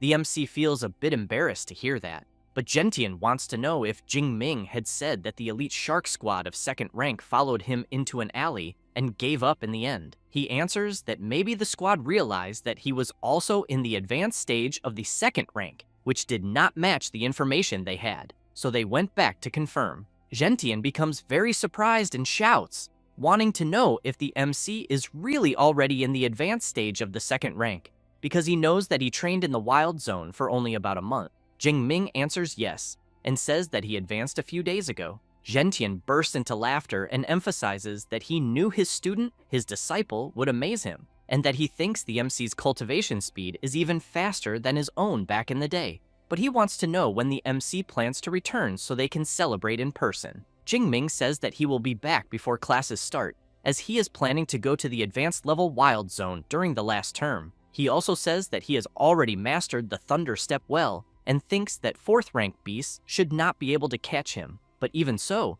he believes that if he encounters a 5th rank beast, he can still use a Blood Fury pill to survive, and that's why he thinks it is worth trying his luck and gaining more experience. Gentian comments that the MC is right and that he seems to be handling everything very naturally, but even so, he makes it clear to Jingming to remember to always be careful. The MC smiles and asks his master to relax. After hanging up, someone arrives calling for Gentian and comments that it had been a while since they had seen him so excited. He laughs and says that not only did Jingming do well in training, but he also showed results in real combat, and that his progression speed is truly absurd, as he knows people say that life or death crises make the strong evolve, but for his disciple, it almost seems like cheat code. A few hours later, Jingming wastes no time and arrives at the wild zone of the forest mountain, and soon notices that there are beast roars everywhere. And he also knows that the beast resources in that region seem to be far more abundant than in the other areas he visited. However, as soon as he steps on a dry branch, an attack comes at him with everything, so he uses his ability and dodges at the last second. The attack hits the trees and cuts them as if they were nothing. Jingming sees that the attack was made by a terrifying wind wolf, so he reflects that 3rd rank beasts usually have special abilities very similar to awakened individuals, and that the wolf in front of him is of the wind type. So based on the power of the wind blade attack he dodged moments ago, the creature should be in the intermediate stage of the 3rd rank, so he wonders how many skill points he will gain if he eliminates the wolf. However, he turns immediately upon hearing someone approaching and saying that the terrifying wind wolf is right ahead. Jingming sees that it is Jiang Chuyi along with her lackeys, who quickly comment that the gale surrounding the creature is nothing weak, and that they think the wolf must be in the intermediate stage of the 3rd rank, and they also know that a beast of that level is perfect to become a kill highlight for Miss Jiang. Then, while one of Jiang Chuyi's lackeys comments that he will do the usual, meaning they will block the escape route first, Jingming becomes alert and thinks that, aside from Jiang Chuyi, the others are in the 3rd rank and are trying to steal his target, as he knows that in the wild zone there is a rule that the beast belongs to whoever finds it first. Otherwise, it is considered provocation. Jiang Chuyi calls her captain and makes it clear that she has already told him several times that she does not like taking other people's prey just for filming. He asks her not to say that, because this is not stealing but helping for fun, and he also thinks that a second-rank adventurer facing a third-rank beast and being saved by a goddess at the critical moment gets many views. Jiang Chuyi emphasizes that she does not need that kind of fake and stage scene, and that the guy in front looks very calm and does not seem to need help. The captain does not like hearing that at all. The other warrior comments that since the money belongs to Miss Jiang, the decision is hers. The captain comments that since she was not pleased, he suggests they go after another beast. As soon as everyone leaves, Jingming thinks that Jiang Chuyi seems to be a good person because an influencer with tens of millions of fans must have something special. However, he thinks that her captain had a very hostile look and therefore thinks she does not seem to have much control over the team. But soon after, while dodging the wolf's charge, he keeps in mind that when there are third-rank awakened individuals nearby, he ends up becoming a dog.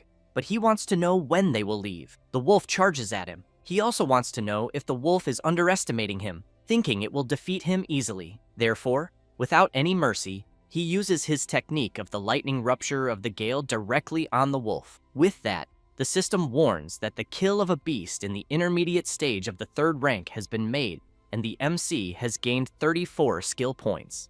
Jingming becomes excited upon learning that he can gain many points from third-rank beasts. He also thinks that there are 10 days left, and that he needs to farm until he drops. 7 days later, in the middle of the forest in the mountains, and with several creatures around, the MC throws his lightning spear at the beasts gathered there, and a huge explosion happens among them. After the dust settles, the creatures are all lying on the ground. Jingming goes up to them and thinks that a single thunder spear was not enough to eliminate the creatures. But he thinks that this was expected from the leader of the giant monkeys of the third rank. But while releasing his power, he makes it clear for the rest of the creatures to stay quiet there, because he will send everyone to meet their family in hell. With that said, he goes on defeating the monkeys one by one. As soon as he finishes, Jingming sees in his system that he has already surpassed 3,000 skill points, and therefore thinks he should be able to return and learn an S-rank combat technique,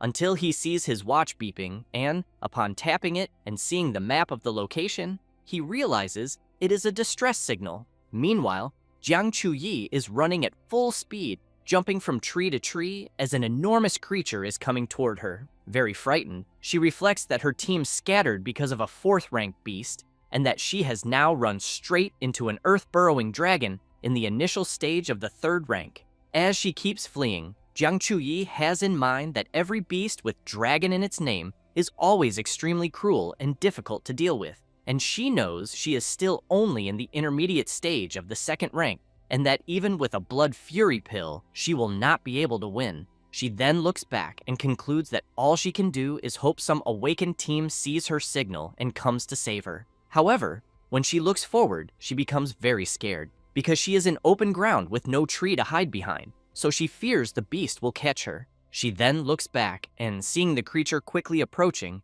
thinks she will have no escape, until a lightning bolt strikes between her and the beast. It is the MC with his power overflowing throughout his body. Jiang Chuyi shouts for him to run, because it is an earth-burrowing dragon of the third rank in the initial stage. Jingming drives his spear into the ground with all his strength, and Jiang Chuyi becomes confused, wanting to know why he is not listening to her, as she thinks that if she dies, it is fine. But she absolutely cannot let an innocent person get involved in this. Therefore, she runs and steps in front of the MC and shouts for him to leave. The earth-burrowing dragon lets out a loud roar that creates a gust of wind that surprises Miss Chuyi. However, the MC forms his thunder spear and throws it with full power toward the dragon. Jiang Chuyi becomes very surprised by the tremendous power she is seeing right in front of her eyes. The MC's attack travels rapidly toward the creature's head, and, as soon as it hits directly, the earth-burrowing dragon is brutally defeated. Jiang Chuyi, seeing the creature in front of her be easily defeated,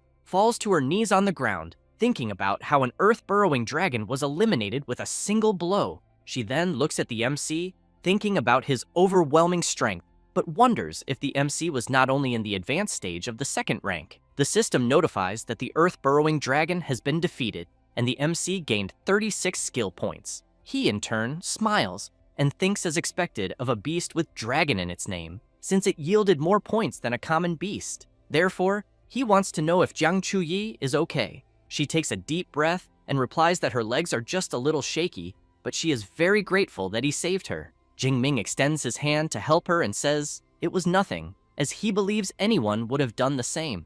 As soon as she takes his hand and stands up, she emphasizes that not everyone would, then introduces herself and says she owes her life to him, and that if he ever needs anything, he just has to ask. The MC also introduces himself and says she does not need to exaggerate, but that if she can give him a signed photo, he will be very happy, as he knows his friend Liu Wentao is a huge fan of hers and keeps dreaming of an autograph. Jiang Chuyi says she does not have any photos with her at the moment, but wants to know if she can give him one when they return to the base. Jingming responds that it is fine. Next, Jiang Chuyi points to the MC's weapon and wants to know if it is the Shadow Cloud Swift Spear and if he is also from Magic City University. Jingming answers that it was a gift from his professor, but wants to know if she recognizes the spear. Jiang Chuyi replies yes, and says the spear is famous for being too heavy for first and second rank superpower users, and that third rank users only use equipment of rank C and above. She then says she is from the Ice Department of the Elemental Academy and is in the second year of Class 3. She says this and calls the MC a senior. Jingming thinks about it and reflects that it seems reasonable, since ordinary students of Magic City University only reach the advanced stage of the second rank around the third year, so he thinks it is better to let her believe that. Therefore, he calls Jiang Chuyi a freshman. She becomes excited and starts shouting that the MC is truly an amazing senior, because the earth-burrowing dragon was only in the initial stage but seemed like an advanced stage beast, and that Jingming defeated it with just a single strike. However, when she sees the MC turning away, she wants to know if he is leaving. Jingming replies that yes, and she, a little embarrassed, asks if she can go with him because she got separated from the school group and thinks she cannot make it back alone. The MC takes a deep breath but answers that it is fine and that he will take her to the ruins of the city, and that from there, he thinks she can return by herself. Jiang Chuyi becomes excited and thanks him greatly. Therefore, she calls the MC and asks if he is up to taking a look at the earth-burrowing dragon's cave, because she thinks there might be something valuable inside since she believes the creature would not have attacked her for nothing. Jingming replies that it is a good idea, and as they walk through the forest, Jiang Chuyi wants to know which academy the MC is from. He answers that he is from the Weapons Academy. She also wants to know if his director, Yang Zhentian, has the nickname King of Hell, because she heard he is truly tough. Jingming says that he is his master. She becomes completely embarrassed and immediately apologizes for saying something foolish. The MC, however, wonders if she is not known as the Ice Goddess in her live streams, always so cold and distant. But in reality, she is a complete gossip. It does not take long before they arrive at the entrance of the earth-burrowing dragon's cave. As soon as they enter, Jingming takes his spear and comments that he thinks it may be dangerous, so he asks Jiang Chuyi to stay close. After walking a bit inside the cave, Jiang Chuyi looks at some flowers in front of her and comments that the scent is very good. Jingming becomes impressed, as he knows they are spirit-purifying herb of rank B, burning flame flower of rank A, and hypnotic herb of rank C, so he wants to know how a bunch of rare herbs grew there, until Jiang Chuyi notices a spring in front of her and shouts that it condenses the essence of the earth, heals any injury up to the 4th rank, being the earth spiritual spring of rank S. Therefore, she picks one and, while admiring it, says that the spring nourishes the plants around it and transforms them into rare herbs with its unique aroma, and that she is without a doubt sure it is the earth spiritual spring. The MC comments that it is very incredible and that he is impressed with how much she knows about those natural treasures. Jiang Chuyi says she earned her rank 2 alchemist certificate at school. Impressed, Jingming comments that beyond everything, she is also an exemplary student, as he heard that certificate is very difficult to obtain. She laughs and comments that he is praising her too much, but explains that the spring there can make at least 5 bottles of S-rank medicinal healing water. The MC says he will take 4 portions and she can keep one, and that the rare herbs will be split half and half. She becomes excited and thanks him. Meanwhile, her team is walking nearby, and one of them comments to the captain that he thinks there is no monster inside the cave, but wants to know if there will be anything good, until Jing Ming and Jiang Chuyi hear the conversation. The captain answers that there might be something interesting, because from what he can see, it looks like the lair of a third-rank earth-burrowing dragon. Then they encounter Jiang Chuyi and the MC. She says she was startled, but in the end, it was just her team and her captain. Jing Ming, however, has in mind that a team of peak third-rank superpower users discovering the Earth's spiritual spring there will be very bad. The captain smiles, calls Miss Jiang, and says they were looking for her and did not expect to find her there. But one of the team members, with an unfriendly expression, wants to know what she is doing accompanied by the guy from earlier. She says the MC is a senior from Magic City University and that she met him on the way by chance. However, she emphasizes that the herbs there are good and that since they found them first, they will split them. The captain wants to know if it is true but thanks her. However, his friend comments to his captain that something is strange because he thinks the well ahead in the middle looks very much like the Earth's spiritual spring. At the same moment, all of Miss Jiang's team changes their expression upon learning that it is an S-rank celestial treasure, and the MC notices this as well and thinks that just mentioning a high-level resource already made the atmosphere tense. At that moment, the captain of Miss Jiang's team, while releasing his power, shouts that apparently she was not very honest. Jiang Chuyi becomes scared and emphasizes that since they discovered it, she thinks they can keep the spring and the herbs, then calls the MC so they can get out of there. But when she sees that he stayed still, she goes to him and very quietly tells him that Captain Wang and his team are all at the peak of the third rank and that neither of them can deal with them. Jing Ming calls her a freshman and emphasizes that they are only at the peak of the third rank and he does not think they are stronger. Therefore, he becomes excited and asks if she really thinks that if they hand everything over, they will let them go. The captain laughs and says that the boy seems very arrogant, but that he got the deduction right. He then says that Miss Jiang is famous and that if she goes back and plays the victim and posts something online, his group will not be able to live in the country anymore. So he knows it is better to finish both of them right there. Jiang Chuyi grabs a pill and thinks she has no other choice because she cannot drag the MC into this. Therefore, she puts the Blood Fury pill in her mouth, and as soon as she consumes it, she boosts her power and uses her natural ice element technique, Frozen Soul.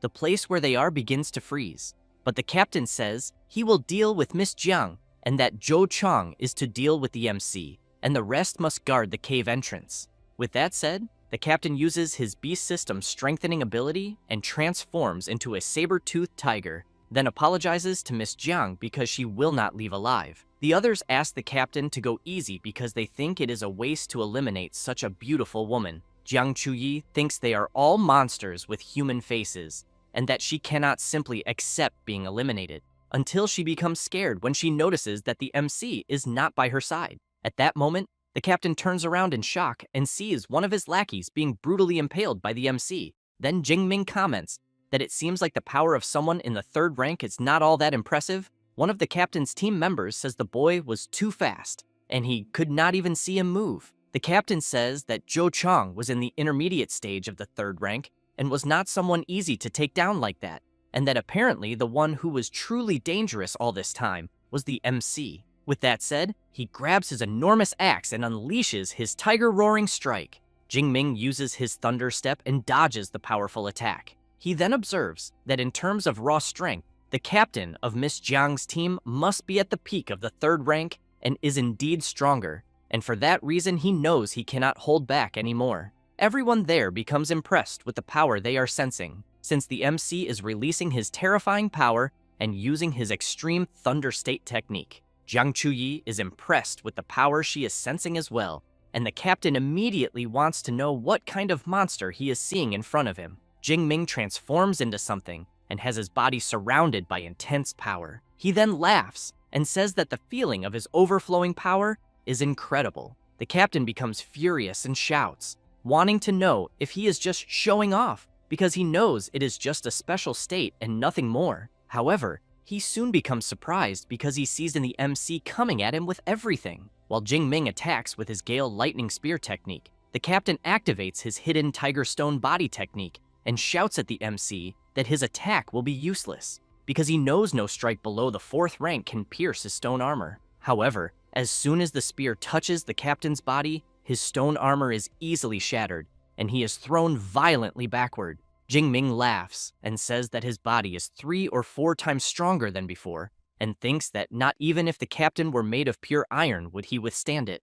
Until, while the MC is distracted, a powerful fire attack approaches his back. But Jingming fires his lightning at the flames behind him, completely dissipating the attack, then emphasizes that his control over his ability is also at its peak. The man who launched the attack is left speechless, wanting to know how his flaming demon claw was easily contained, because he knows it is a rank B technique and that he had already mastered it well. Jingming looks at the captain crawling on the ground, badly injured, and comments that this was expected from someone at the peak of the 3rd rank because he still needs to deliver the finishing blow. The captain turns around scared and screams, begging the MC not to eliminate him because he will give him the Earth Spiritual Spring and many millions in money from his private fortune. Jingming replies that it is too late to beg. With that said, he eliminates the captain, and Jiang Chuyi becomes impressed, wondering if what she is seeing is a dream, because she knows that hiring the squad alone costs 6 million, and that people said the captain was invincible within the 3rd rank, and even so, he ended up being eliminated. She then observes the MC and thinks that he is unbelievable, because she has never heard of any student from Magic City University with a battle record like what she just witnessed.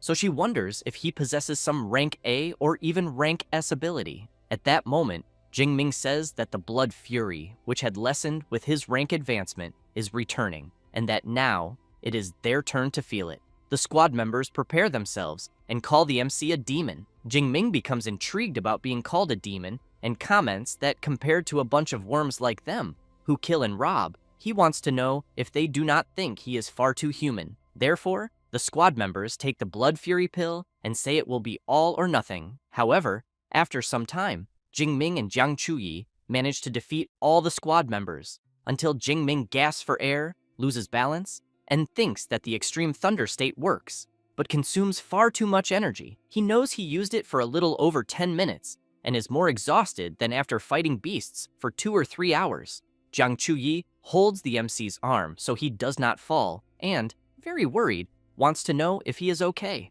Jingming replies that yes, but he is just a little tired, then suggests it is best to quickly take the Earth Spiritual Spring and the rare flowers and herbs and get out to rest. Jiang Chuyi comments that fortunately the blood did not contaminate the spring. Therefore, they begin collecting some bottles of the spring water. Jingming says that he has half a bottle more than he expected, and that this bottle and a half will be hers because he knows she worked hard in the fight. Jiang Chuyi smiles and thanks him, but as she tries to stand up due to her physical exhaustion, she feels discomfort in her leg and loses her balance, thinking that the side effects of the blood fury pill are kicking in. Then she ends up falling right into the MC's lap, who immediately freezes in place. Very embarrassed, Jiang Chuyi thinks her body is too weak and that she cannot stand, and that she cannot even get clothes from her spatial ring. She then wonders if the MC will think badly of her seeing her like that. However, Jingming picks her up in his arms and comments that the side effects of the blood fury pill are very strong,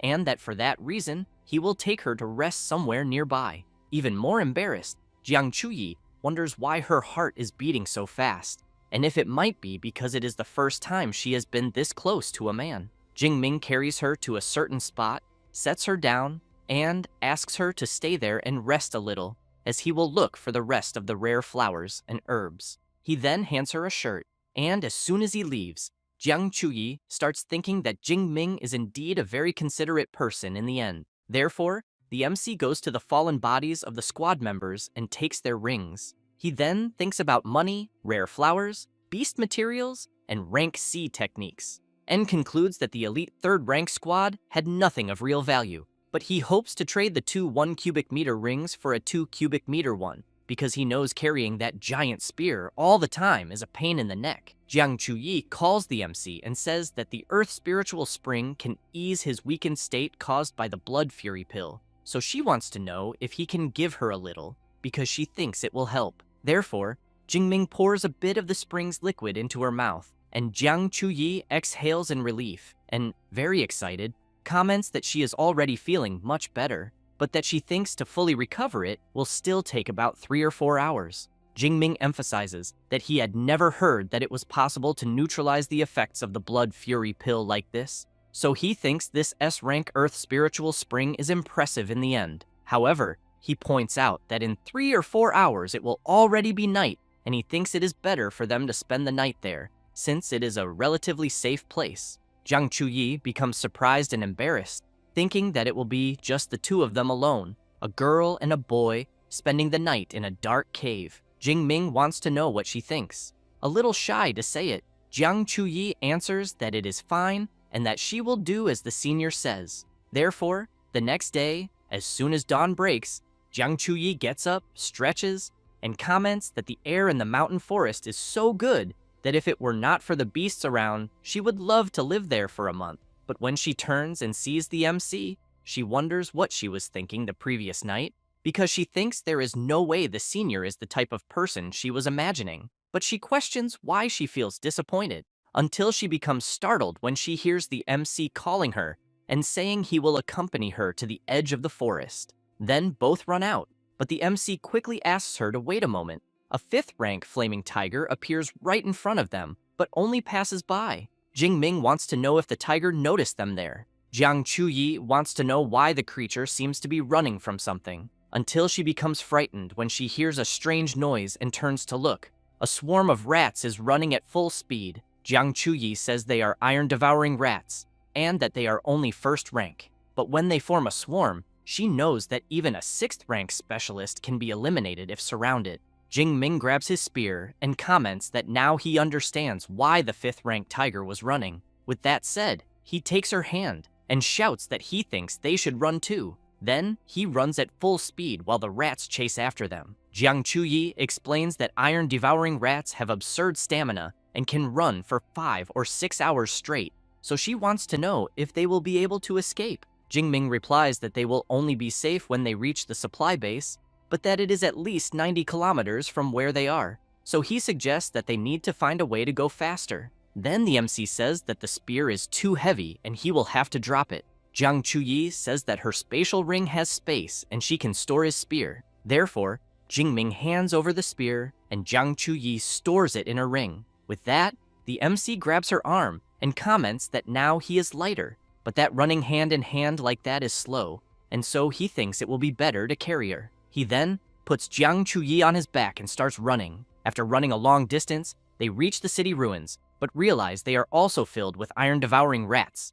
Jingming comments that there will be no other choice, so he activates his extreme thunder state again, and then he asks Jiang Chuyi to hold on tight because he will accelerate. Then he charges through the rats with everything he has, and, due to his power, eliminates several creatures at the same time as he runs. Meanwhile, elsewhere, the head of the supply base is with another man and several soldiers and tanks. This man calls the supervisor and reports that, according to the data, the rat wave is enormous, and that there are already more than 300,000 iron-devouring rats. Wang Chuang comments that this will cause a huge ecological imbalance in the Yuanshui wild zone, and he fears that from the looks of it, they will need to enter a critical period for the next few months.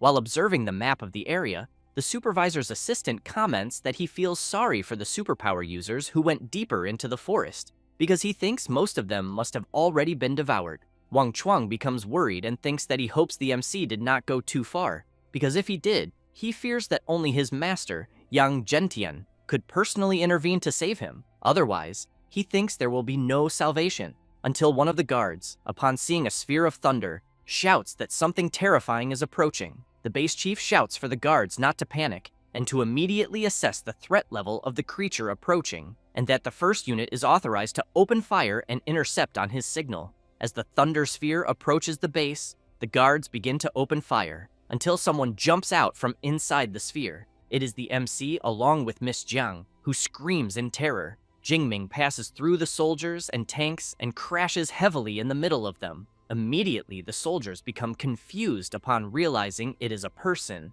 because they thought it was a thunder elemental beast, until one of them notices that the MC is carrying a very familiar woman. Jingming returns to normal and says that they arrived at the supply base, so he thinks they will be safe. A little embarrassed, Jiang Chuyi agrees with him and emphasizes that it was quite a journey and she managed to survive thanks to him. Wang Chuang runs over shouting, wanting to know if the person there is Xu Jingming and how he survived the rat wave. The MC says he ran for more than 45 minutes from the mountain to there, and that because of that, he is very tired and needs a room to rest. The base chief is impressed as he thinks about the distance Jingming mentioned, because he knows that is more than 90 kilometers, and that not even a 4th-rank user could run all that, yet Xu Jingming managed it. He then says he will arrange a room immediately and someone to assist him, but Jiang Chuyi says it is not necessary because she will take care of him.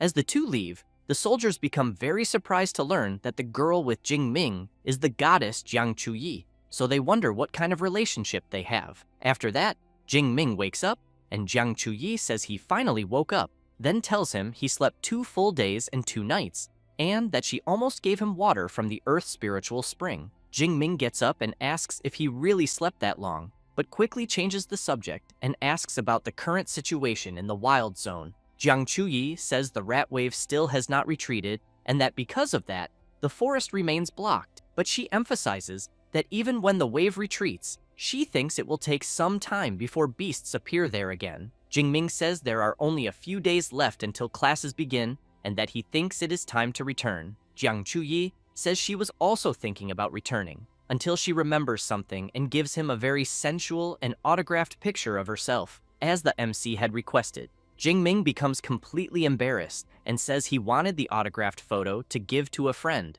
but wants to know if the picture she gave is not a bit inappropriate and if by chance she has a more normal one. Jiang Chuyi becomes embarrassed and thinks she will die of shame because she thought Jingming was interested in her. But right after she gives him another photo and asks him to return the one she gave earlier, the MC says he wanted to keep the one she gave, but wants to know if she is okay with that. Jiang Chuyi smiles and says he can keep the photo. Then Jingming grabs his phone and, trying to change the subject, says he has many messages piled up from the 2 days he was asleep and that he needs to take care of some things, and that he also still needs to book the train tickets to return to the university. Jiang Chuyi says he will not need the train because she arrived there driving, and that when it is time to return, he can go with her if he wants. With that said, a few hours pass and they leave. Jingming says that internet celebrities are on another level because they even have limited edition sports cars that cost tens of millions, and that it is the first time he has experienced this kind of autonomous driving. Jiang Chuyi laughs and explains that even though it is only a level 5 AI,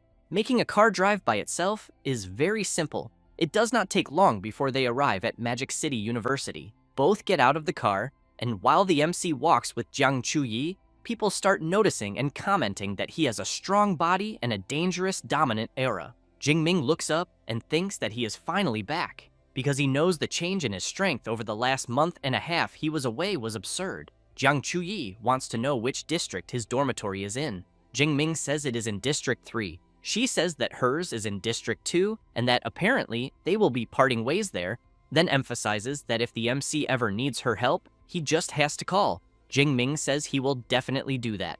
With that said, Jiang Chuyi walks up to him and gives him a kiss on the cheek, leaving him embarrassed. She then turns and asks him to consider what she did as a small form of gratitude for saving her life. Therefore, Jiang Chuyi says goodbye to the MC and says she eagerly looks forward to seeing him again. Jingming, still in shock, wonders if he actually just got kissed. After returning to her dorm, Jiang Chuyi thinks that someone as strong as the MC should not be a complete nobody, and that because of that she will search for information about him, until she sees something about a freshman breaking records, the strongest in the first rank, then wonders why everything is about freshmen, until she finds the detailed records of the MC and discovers that he is a freshman in the advanced stage of the second rank after all, then thinks that she had been calling him senior the whole time, and that the next time they meet, she will show him who is in charge. Meanwhile, Jingming is in his room thinking about the burning flame flower, dark wolf hide, and all the mission items gathered there, along with the spatial rings and more than 25 million on his card. He then looks at his status on his system and thinks that it really was a shame he ran into the rats. Otherwise, he would have gained even more skill points. But even so, he still has more than 3,700 points, and he thinks it should be enough to learn 2 S-rank combat techniques. At that moment, Liu Wentao appears shouting and calling the MC, saying he heard there was a rat wave where he was recently and that he was worried about him. Jingming says that yes, there was, but explains that the army is already taking care of it. Liu Wentao senses his friend's aura and immediately wants to know if he advanced to the second rank. Jingming says he is in the advanced stage of the second rank to be exact, but emphasizes that he went through some life or death situations but got lucky and not only survived, but also gained an advancement. Liu Wentao, Ichiu, says he knew his friend was not someone ordinary because he knows life or death situations increase strength at an absurd rate and that it even makes him want to try it. Jingming asks his friend not to think like that because his case was special, then stresses that the wild zone is extremely dangerous and that if he ever goes there, he should only think about doing it after reaching the second rank. Liu Wentao says he was only speaking figuratively because for now, he is not even thinking about going there. Then he says that Song Chuyin looked for him several times during the period his friend was gone, so he thinks that when the MC can, he should get in touch with her. Jingming says he will talk to her after finishing some things, and that he brought a present from the wild zone for him. As soon as he takes out the autographed photo of Jiang Chuyi, Liu Wentao instantly falls in love with her. Later, the MC goes to the university library and thinks about his 871 academic credits from 4 missions, and that doing missions is a very fast way to earn credits. He then calls Eva and asks her to filter all S-rank combat techniques of the Thunder type. She quickly presents the Thunder Tribulation Seal, which condenses the Thunder elemental ability into a seal to attack, causing massive electrical damage, but which can only be learned by ability users of second rank or higher, with a Thunder type ability of rank C or above. It also shows the Thunder Fist, which maximizes the user's Thunder type ability by concentrating it into the fist to attack, and finally, the Thunder Prison Domain technique, which creates a thunder barrier around the enemy while firing continuous lightning inside the barrier, but which can only be learned by users of the third rank or higher with a Thunder type ability of rank B or above. After seeing all the abilities Eva displayed, Jingming thinks that even in a top institution like Magic City University, there are only a little more than 20 Thunder type combat techniques at rank S. But he keeps in mind that S-rank techniques are crucial for increasing his strength in the future, so he knows he needs to choose carefully. Then Eva shows a few more, and Jingming decides it will be 2, one for long-range magical attacks and the other for defense, being a good balance between offense and defense. He also thinks that for close combat techniques, others might only be able to focus on one path, but since he has a cheat system, he does not need to worry about that,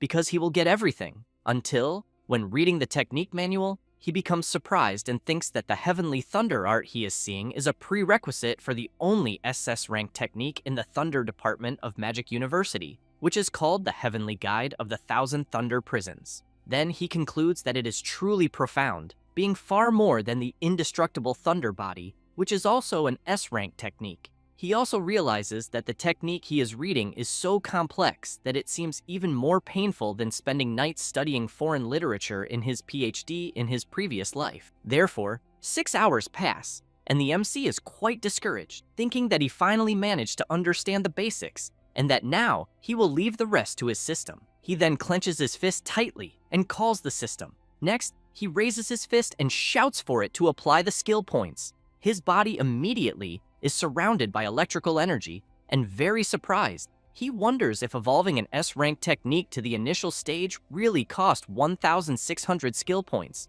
Points he nearly died collecting in the wild zone, until Eva approaches Jingming and informs him that it is already almost 1 in the morning, so she suggests he return to the dormitory and manage his time better, and that he should please avoid using abilities inside the library. Jingming thinks it is already so late, and that learning the Underworld Thunder armor will take even longer, so he thinks it is better to come back another day. Meanwhile, elsewhere, some people are training their running, and one of these people is Song Chu-yun, who thinks that she trained late every night for the last month and is even surprised by her own progress. So she thinks that when Jingming returns, she will challenge him and show who is the true #1 among the freshmen, until she looks up after seeing a bird flying and realizes it is a black feathered falcon. Song Chu-yun knows it is a wild beast that relies on speed and camouflage feathers to hunt in the city. Judging by its speed, she thinks it must be 3rd rank. However, she becomes puzzled when hearing thunder sounds despite there being no clouds in the sky.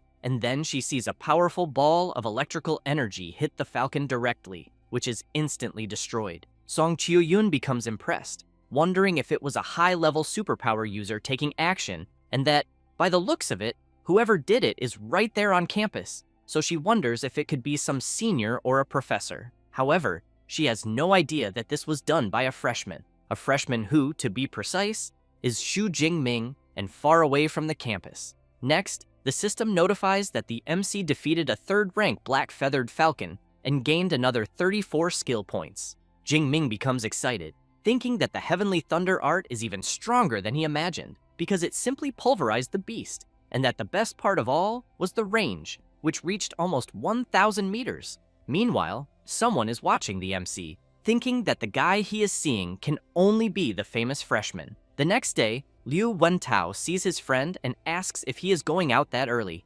Jingming says that the Great Freshman Tournament begins in a few days, and that because of that, he is going to the combat technique library again. Liu Wentao thinks that his friend just came back from the wild zone and is already training again, so he thinks he is not human, but in contrast, he thinks that after eating breakfast, he will also train. As soon as he steps out of the dormitory, the MC hears someone calling him. It is Song Chiu-yun, accompanied by her friend Chi Dongxia. Jingming sees the outfit Song Chiu-yun is wearing and says that apparently she is also training. Song Chiu-yun walks up to the MC and wants to know if he remembers that he promised to fight her before. Jingming wants to know if she is sure she wants to have this fight. She answers yes and emphasizes that she was the top scorer of the Chuan province and that he should not underestimate her. He smiles and says he understands and that they will arrange a time to fight later. But Song Chiu-yun grabs his arm and says they can do it right now because they can go straight to the training room on the second floor of his dormitory. While being pulled along, Jingming thinks that she is very direct and decisive, typical of someone from the Chuan province, but wonders if fighting him is really that exciting for her. Meanwhile, Song Chiu-yun is excited, thinking that she can't wait to see the MC's face when he finds out she has advanced to the second rank. As soon as they arrive at the training room, both prepare, and Song Chiu-yun emphasizes that she hopes the MC does not lose badly. Jingming says he thinks she will not win without using a weapon. She says she does have a weapon. Then she summons it from her spatial ring, spins it in the air, and slams it down on the ground. Jingming becomes impressed upon seeing that she has a halberd, because he knows it is very unusual for a girl to use such a weapon. Song Chiu-yun positions herself and asks to begin quickly, because she will completely defeat him. Chi Dongxia becomes excited and thinks that Song Chiu-yun will definitely win. Jingming, while releasing his power, notices that his opponent advanced to the initial stage of the second rank,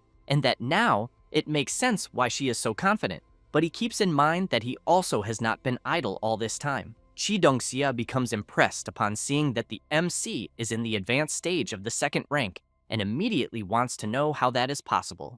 Liu Wentao laughs and says he had already said that Song Chiu-yun would have no chance against his friend. Meanwhile, Song Chiu-yun becomes worried upon discovering her opponent's advancement because she wanted to impress him with her level. But in the end, she was the one who ended up surpassed because she knows they are each the best from their respective provinces, so she wonders how he advanced so quickly. Jingming wants to know if Song Chiu-yun still wants to continue. She replies yes, but asks him to go a little easy. The MC thinks that this was to be expected from the best of Chuan province because she knows when to retreat and when to advance. So he asks her to relax and go all out because he will not attack first. Song Chiu-yun activates her ability and says she hopes the MC will not regret his decision. Jingming becomes surprised when he sees her A-rank light superpower, Morning Sunlight, because he knows that like thunder, it is a natural type ability. Song Chiu-yun does not stay still, jumps up,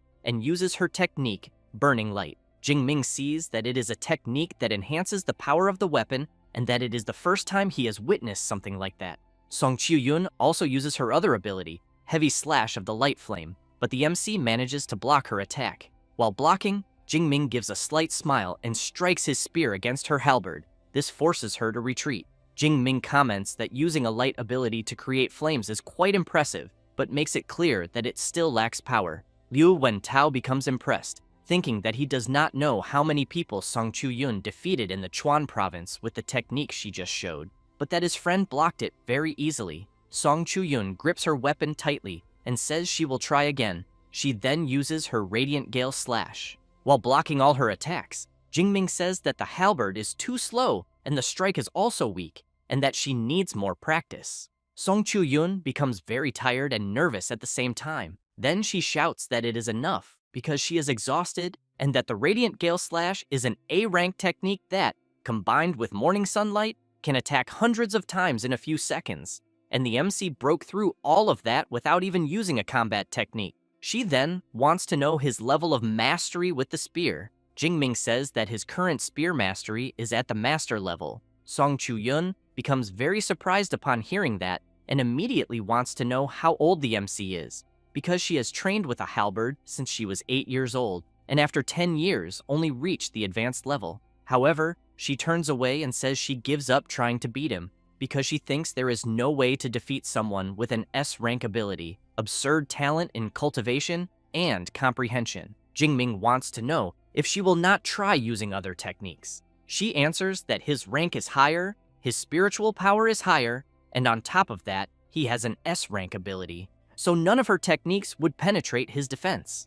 Next, she thanks him for fighting and asks if he will accept lunch as payment for having won the match. Jingming replies that that is fine. Song Chu-yun smiles and says she will meet the MC at noon. Her friend walks away, saying it is a shame because it seems student Jingming really is the strongest. Liu Wentao says the MC is incredible and that even among the best, he remains the strongest. Jingming laughs and says it was very easy because Song Chu-yun's strength is not that great, but that her progress is very fast. Liu Wentao finds it funny to hear his friend say that and comments that only he would say something like that, and he wants to know if the MC does not realize it, because Song Chu-yun is the great-granddaughter of Song Daoyuan, the 8th rank grandmaster of the light element who appears in the history books. Jingming becomes very surprised, wanting to know if it really is that specialist from 80 years ago, because he remembers the book dedicated an entire chapter to him. Liu Wentao explains that in the Chuan province, Grandmaster Song Daoyuan is a legend, and since Song Chu-yun is his favorite, of course she would evolve quickly. Jingming says that now everything makes sense, and that he thinks that is why she compared everything during the spar and had that ring capable of storing a 2-meter halberd. Next, he says he has to go, since it is time to learn more combat techniques. Therefore, Jingming goes straight to the university library, and while channeling his power into his ability, he thinks that condensing the underworld thunder armor consumes 1/5 of his energy and lasts half an hour, and that apparently it reduces up to 90% of impact and even counterattacks automatically, being a kind of reverse thorn. 4 hours later, Jingming decides to see how much will remain after investing in the underworld thunder armor. He then discovers that a little more than 700 points are left, and that because of that, he thinks he needs to go to the wild zones of Yagcheng or Tongxiang to recover afterward. Jingming becomes excited, thinking that from that moment on, he will fully prepare for the Great Freshman Tournament. Therefore, time passes, and the day of the Great Freshman Tournament arrives. Jingming sees Song Chu-yun and her friend, and says that apparently the weapons of both of them are very different from what the other girls use. Chi Dongxia emphasizes that the stranger the style, the faster the victory, and that her goal is to place among the top 50. Meanwhile, Song Chu-yun says that her goal is a bit higher because she wants second place. The MC finds that strange and asks why. She answers that she already knows she cannot beat him, so she does not want to suffer again. Liu Wentao says that the best of Qinghai province, Li Chengji, also reached the second rank, and that he heard people saying he is very arrogant. Song Chu-yun says she cannot wait to see how strong he is. Chi Dongxia points her finger and asks everyone to look because she thinks they have arrived at the competition venue. Inside field number 3 of the Great Freshman Tournament, a friend of Jiang Chuyi comments that she did not expect to see her interested in the tournament and because she thought she did not enjoy watching these types of fights. Jiang Chuyi answers that it is because there is someone special she wants to observe. Her friend becomes curious and asks whether it is a man or a woman. Jiang Chuyi replies that it is a man and that she just saw him. As soon as Jingming enters the stadium with his friend and the girls, he becomes impressed and says that the arena is very large. Liu Wentao says he heard from his professor that the tournament will have a battle royale with 100 participants, and that because of that, he thinks it makes sense for the arena to be so big. Jingming looks around at the many people in the stands and quickly becomes excited thinking about the 100 participants, and that the tournament really promises a lot. Next, Liu Wentao becomes shocked when he looks up and asks why so many big shots from the clubs are in the stands, because even the presidents of the two biggest clubs in the school, the Ash Club and the Meteorite Club, are there in person. Jingming becomes confused and asks if Magic City University has that kind of thing. Liu Wentao replies that of course it does, but emphasizes that the clubs at Magic City University are very different from electronics or chess clubs at humanities colleges, because the MC can think of them as combat teams formed by superpower users. He also explains that they usually organize expeditions to wild areas to hunt fierce beasts, and also distribute training resources regularly every month, and that after graduation, a person can even be transferred to their main guild and become an official member. Liu Wentao makes it clear that Mr. Liu Ming is the vice president of the Ash Club, so he thinks it is a great day for the MC to shine, but he wants to know why he cannot see him. Jingming thinks about that and reflects that since he returned to school, neither Liu Ming nor his master has shown any sign of life, but he heard that they went to the southwest, and he does not know if they are okay. Meanwhile, a guy is calling his president and saying he heard that the situation in the southwest is tense, and that he is very grateful that he took time out of his schedule to return to the school, but emphasizes that recruiting newcomers is something they can handle, and that he did not need to personally supervise it. This is Wei He, president of the Ash Club, who makes it very clear that he is not there for anyone else, and that his only purpose in returning is to recruit Liu Ming's junior, Xu Jingming, no matter the cost. But when he turns around, he becomes intrigued, wondering why Wu Yuan of the Meteorite Club is also there, and whether his target could also be Jingming. This is Wu Yuan, president of the Meteorite Club, who upon seeing Wei He looking at him, makes a hand gesture. Next, a magic appears in front of everyone, and Liu Wentao says that apparently the directors are arriving and that the tournament is about to begin. A sort of room appears above the magic, and people begin wondering if it could be a spatial ability. Then, someone begins to step out, and a woman appears. Liu Wentao says that the woman is the vice director responsible for the combat ability library. Jingming, wide-eyed, says she is very young to be a vice director. Song Qiuyun explains that superpower users have strong bodies, so they age more slowly, but she thinks the vice director is not even 40 yet. Therefore, the vice director says it is a pleasure and introduces herself, saying her name is Ling Shuang and that she is one of the 3 vice directors of the university, normally responsible for guarding the combat ability library. She then emphasizes that since the director is not at the university and the other 2 vice directors are busy with important matters, she will be the one conducting the opening ceremony for the freshmen this year.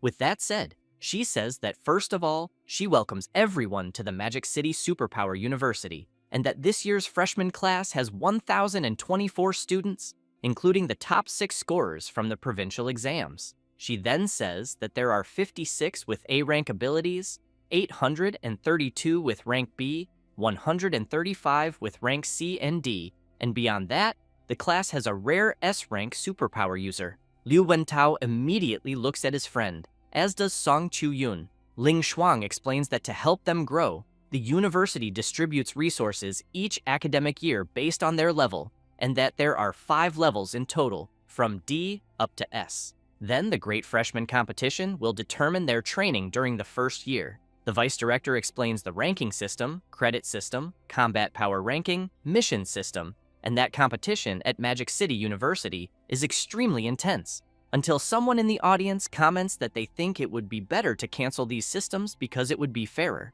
Ling Shuang hears this and shouts, demanding to know when she ever said Magic City University was fair. She then becomes serious and, releasing her overwhelming pressure, makes it clear that the university's goal is to train elite specialists and that the birth of a specialist requires fierce competition and that everyone needs to fight for it. While everyone is frozen in fear from the vice director's crushing pressure, Jingming becomes excited, thinking that this kind of competitive culture is exactly what he wanted, and that it seems he made the right choice by coming to Magic City University. Ling Shuang concludes that in summary, at Magic City University, they had better not even think about hiding their strength, because the stronger they are, the more resources they will receive, and that she will now focus on explaining the Great Freshman Competition. Therefore, she explains that the competition will be divided into 2 phases. The first is a battle royale with 100 people, and Eva will record the number of enemies defeated by each participant. The top 5 of each round will advance to the second phase, and there will be 10 rounds in total.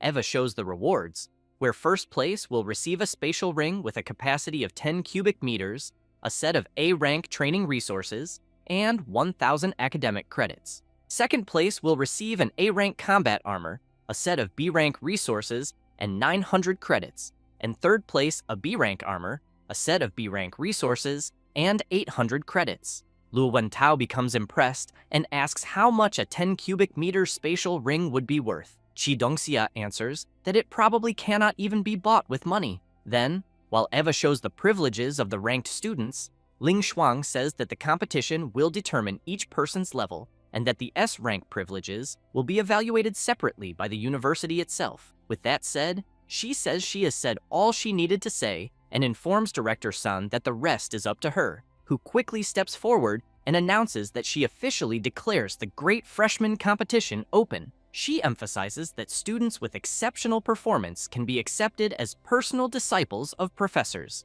so she suggests everyone do their best. This is the director of the Elemental Academy, Sun Qing-shui. The participants begin talking among themselves about doing their best and hoping some professor will notice them. As the participants head to the arena, the organizers announce that the first phase has 10 rounds and that they will draw the students for the first round, so the students selected by Eva must go on stage. Liu Wentao becomes surprised to see that the so-called Li Chengzi will also participate in the first round, who in turn looks at the MC and makes a hand gesture implying that he is done for. Qi Dongxia tells the MC that Li Chengji is trying to provoke him. Liu Wentao laughs and thinks that of all the people Li Chengji could have provoked, he picked one of the ones he least should have, and that the second person he should not have provoked also turned against him. So he hopes Li Chengzi does not get beaten too badly afterwards. After all the selected participants climb onto the arena, Sun Qing-shui says that they do not need to worry about being killed, because if there is any risk to their lives, Eva will automatically generate a protective shield, then asks everyone to begin. The participants waste no time, and a frantic battle begins. Some people in the stands become surprised, and one of them wants to know who the guy with the saber is. The chubby one says he thinks it is Li Chengji, the first place of Qinghai province. He, in turn, continues at high speed defeating the participants and calling them weaklings, until Eva announces that the first round has ended and that first place belongs to Li Chengji, who defeated 36 people. While stepping down from the arena, he calls out to the MC and says that since he is an S-rank superpower user, he wants to know if his results in the first phase will surpass his own. Liu Wentao says that Li Chengji is a lost cause and that he has seen people wanting to die, but never someone trying so hard to do it. Meanwhile, one of the members of the Meteorite Club calls the president and says that Li Chengji has advanced to the second rank, so he wants to know if they should make him the main target for recruitment. Wu Yuan replies that it will not be necessary, because the main target is still Xu Jingming. The club member wants to know if the president has some kind of privileged information. He says that it is not exactly privileged information, because he saw it with his own eyes one certain day. At that moment, Eva announces that they will start drawing the participants for the second round. After being called, Jingming says that he was lucky to be selected for the second round. Liu Wentao and Song Chu-yun shout that they will be cheering for him. As soon as he steps onto the arena, the other participants become surprised to find out that they will have to face Jingming, and that by the looks of it, the only thing they can do is fight for the other 4 spots. Jingming looks around and wonders if the participants think they are safe just because they are far away. One of the directors wants to know if the boy he is seeing is the new disciple that director Yang Gentian accepted some time ago,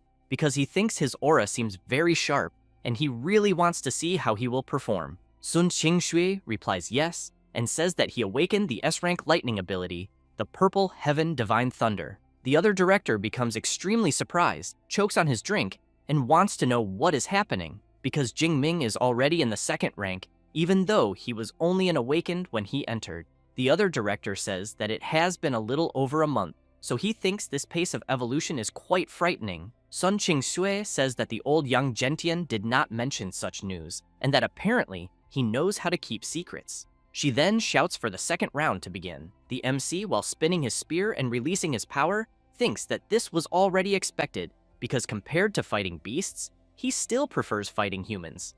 The participants are shocked when they see the MC's terrifying aura, and as they watch him release his power, they comment that the aura they are feeling is from the advanced stage of the second rank. Then, they want to know whether Jingming is truly an advanced second rank superpower user. The MC continues releasing his power, terrifying all the participants in the area. From the top of the stands, Wu Yuan's partner asks whether he knew this all along, and he replies that basically, yes. Jiang Chuyi is excited to see the MC, but still thinks she should call him Junior, since she was deceived all this time, and will later demand an explanation from him. Li Chengji is also shocked to see that Jingming is at the advanced stage of the second rank, since he wanted to crush him and use his fame as an S-rank superpower user to gain prominence at the university. But knowing this now, he thinks it is already over. Then he concludes that with the MC there, he fears that if it were any other round, he would certainly win. But he knows that unfortunately for Jingming, a certain guy also ended up in the second round. The participants are still in shock at the MC's power and soon begin to question what they can do, until one of the participants shouts to get everyone's attention and suggests that they all unite and advance against the MC. Immediately, the other participants think the idea is great. The MC notices something strange in the voice he just heard, as it almost seems to have a hypnotic tone, so he wonders whether the guy is a psychic-type superpower user. At that moment, the guy who suggested everyone join together introduces himself, saying that his name is Shi Liao, an A-rank psychic superpower user, then says that if everyone listens to him, everyone will win, since the chance to defeat an S-rank user does not appear every day. Thus, through his psychic power, the participants become euphoric, willing to go all out against the MC, and soon want to know what they need to do. One of the directors comments that this Shi Liao does have presence, since he managed to unite the freshmen in an instant. The other director comments that at the moment, the MC will have problems, since he thinks the MC might end up being defeated by surprise. Sun Qingshui comments that, if she is not mistaken, Shi Liao is a disciple of Rector Long, who in turn laughs and emphasizes that this only happened because Jingming is too strong and ended up becoming a common enemy, but also thinks that his disciple was just lucky this time. The director of the Elemental Academy points out that luck is also a form of strength, but that at the moment she thinks Jingming is really screwed, since if an S-rank superpower user does not even pass the first phase of the Great Freshman Tournament, he will become a joke. The MC carefully watches the participants gather together, and Shi Liao, using his psychic powers, comments that if Jingming had eliminated him before the second phase, he thinks he might have been able to turn the tables. But now, he knows that everyone is watching him, so he wants to know how he will reverse this scenario of 102 against 1. The MC, while laughing, prepares a spear and asks who said he is at a disadvantage. Shi Liao, worried about his opponent's movement, shouts, warning the awakened close combat fighters to attack from the front. The long range awakened to fire immediately, and the support awakened to use buffs. Thus, many rush toward the MC, shouting that the chance to defeat an S-rank has arrived. Shi Liao shouts from afar, telling Jingming to forget about attacking him and deal with the others around him first. The MC comments that there are a lot of people, but that this still makes no difference at all. That said, he hurls his powerful spear in Shi Liao's direction. The MC's ability completely obliterates the stone barrier, and a huge explosion occurs at the location, throwing everyone who was nearby far away. However, the MC's ability continues to intensify more and more. The participants who were hit by the explosion are frightened, thinking that the power will explode again. Jingming's electrical ability begins to grow stronger, and another explosion, even stronger than the previous one, occurs. The freshmen who are outside are shocked, since even a mushroom cloud appeared in the arena due to the strong explosion. At that moment, Eva appears in the arena and, while some participants are enveloped by a protective barrier, she informs that an uncontrollable energy impact was detected and that some lives were at risk. So the energy defense network was automatically activated, but she regrets to inform that the participants protected by the defense network were eliminated by the MC. Shi Liao, slightly injured, thinks that if he had not provoked the MC, he certainly would have advanced, since he ended up not defeating anyone and will no longer have a chance in the second phase of the tournament. However, he tells everyone not to worry about him, since the rest should continue attacking. And because of his hypnotic power, the participants soon get back up and charge at the MC again, who simply waits for the right moment to counterattack, then channels his power to the maximum. Meanwhile, Shi Liao is cheering, thinking that trading 1-for-1 to defeat Jing Ming is already worth it, until he is completely surprised by the power he is feeling, since Jing Ming is sending all the participants who were attacking him flying into the air with his ability all at once. Then, the MC takes a deep breath, since it is being far too easy. Shi Liao, impressed, wants to know whether the MC is not using any combat techniques and whether he perhaps only used pure ability manipulation to block all the elemental attacks. Thus, he collapses to the ground and thinks that he gathered so many people, but in the end, they are still just mere ants. The participants outside begin commenting among themselves that what they are seeing is absurd. One of them comments that he also learned the Thunder Spear, but his does not even compare to Jing Ming's. Jiang Chuyi stands up and very pleased shouts saying that she knew Jing Ming would handle it. Song Chuyun and Liu Wentao celebrate, and she comments that the participants were naive to think they would defeat the MC. At that moment, one of the directors comments that Jing Ming's proficiency with the Thunder Spear is at least at the advanced level, and that his Thunder network has no openings at all. Long Ke comments that the MC even generated a sonic boom when throwing the Thunder Spear, and that the speed exceeded Mach 2. Sun Qing comments that it is a shame old Yang is not there to see this. Otherwise, he would ask Jing Ming about his secrets. Meanwhile, the remaining participants in the arena want to know what they will do to break the MC's defense. Jing Ming laughs and emphasizes that if they are afraid to attack him, he will resolve it himself. Thus, he leaps at high speed and with a simple movement manages to defeat several opponents without much difficulty, which leaves the rest quite frightened, shouting for them to maintain formation. That said, the participants close ranks as a group. Jing Ming comments that now it has become interesting and, while charging in and defeating them one by one, begins pointing out several of their mistakes. In the blink of an eye, he manages to crush his opponents. Then, he drives his spear with full force into the ground and says that they are all fucking weaklings. The freshmen, while lying on the ground, think that they were defeated easily and that the MC still calls them weak. At that moment, Eva goes to the MC and announces that the second round of the first phase has come to an end,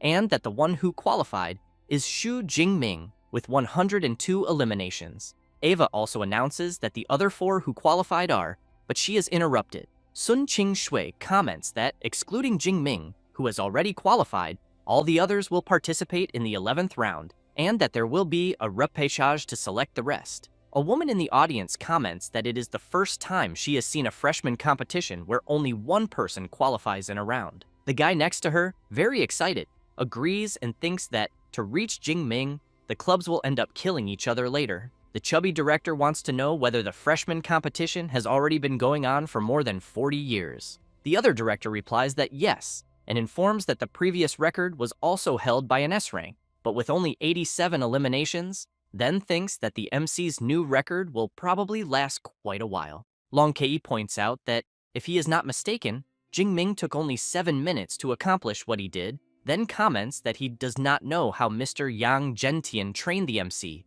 but that his spear technique has truly reached the master level. Sun Qingxue is surprised to hear about the level the MC has reached with the spear, then thinks that he really has absurd talent on the path of weapons, since she was considering trying to recruit him for the Elemental Academy, but now it no longer makes sense. Sun Qingxue has in mind that, with Jingming there, they will not need to worry about the inter-school study excursion of the 3 academies this semester. Meanwhile, Qi Dongxia and Song Qiuyun are congratulating the MC. Liu Wentao, very excited, comments that his friend did not see Li Chengji's expression, then says that when the MC eliminated Shi Liao, Li Chengji's face turned purple like a pig's liver. Thus, the MC looks at Li Chengji and concludes that in the end, he is nothing more than a paper tiger who only knows how to bully the weak. However, he keeps in mind that Li Chengji's arrogant manner moments earlier irritated him, since he could not swallow that. But he knows he can let it go, since he will challenge him in the second phase. After thinking about this, Jingming comments that he is rooting for his friends in the next round, and while he bumps fists with Song Chuyun, she thinks that later she will show Jingming that even if she cannot defeat him, she is still the strongest freshman after him. After some time, The third round ends, and the fourth qualifier in this round is Liu Wentao, with 9 eliminations. In the sixth round, in third place was Qi Dongxia, with 12 eliminations. The eighth round was about to begin, and, very excited, Song Chu-yun was thinking that her turn had finally arrived. The freshmen in the stands become enamored with her and shout that she is the first place from Chuan province, and that they also know she uses a halberd as her weapon. At that moment, the eighth round begins, and Song Chu-yun immediately prepares herself, and without thinking twice, charges toward her opponents. Some freshmen watch her fight and conclude that apparently she is also at the advanced second rank. Then, from the top of the stands, Wu Yuan asks his partner to add Song Chu-yun as the second recruitment priority, and that Li Chengji is temporarily third at the moment. Back in the eighth round, Song Chu-yun activates her ability Dawn Phoenix Dance and goes on to defeat several freshmen. Then she uses the halberd technique Light Piercing, and with a single thrust, manages to defeat several at the same time, who fall to the ground complaining that they were defeated. Thus, Eva announces that the first place in the eighth round is Song Chu-yun, with 45 eliminations. She quickly stores her halberd in her magic ring and goes to her friends. Song Chu-yun asks the MC what he thought of her performance. Jingming replies that it was truly impressive, and that she combined magical combat and close combat abilities very well, then emphasizes that he is looking forward to her performance in the second phase.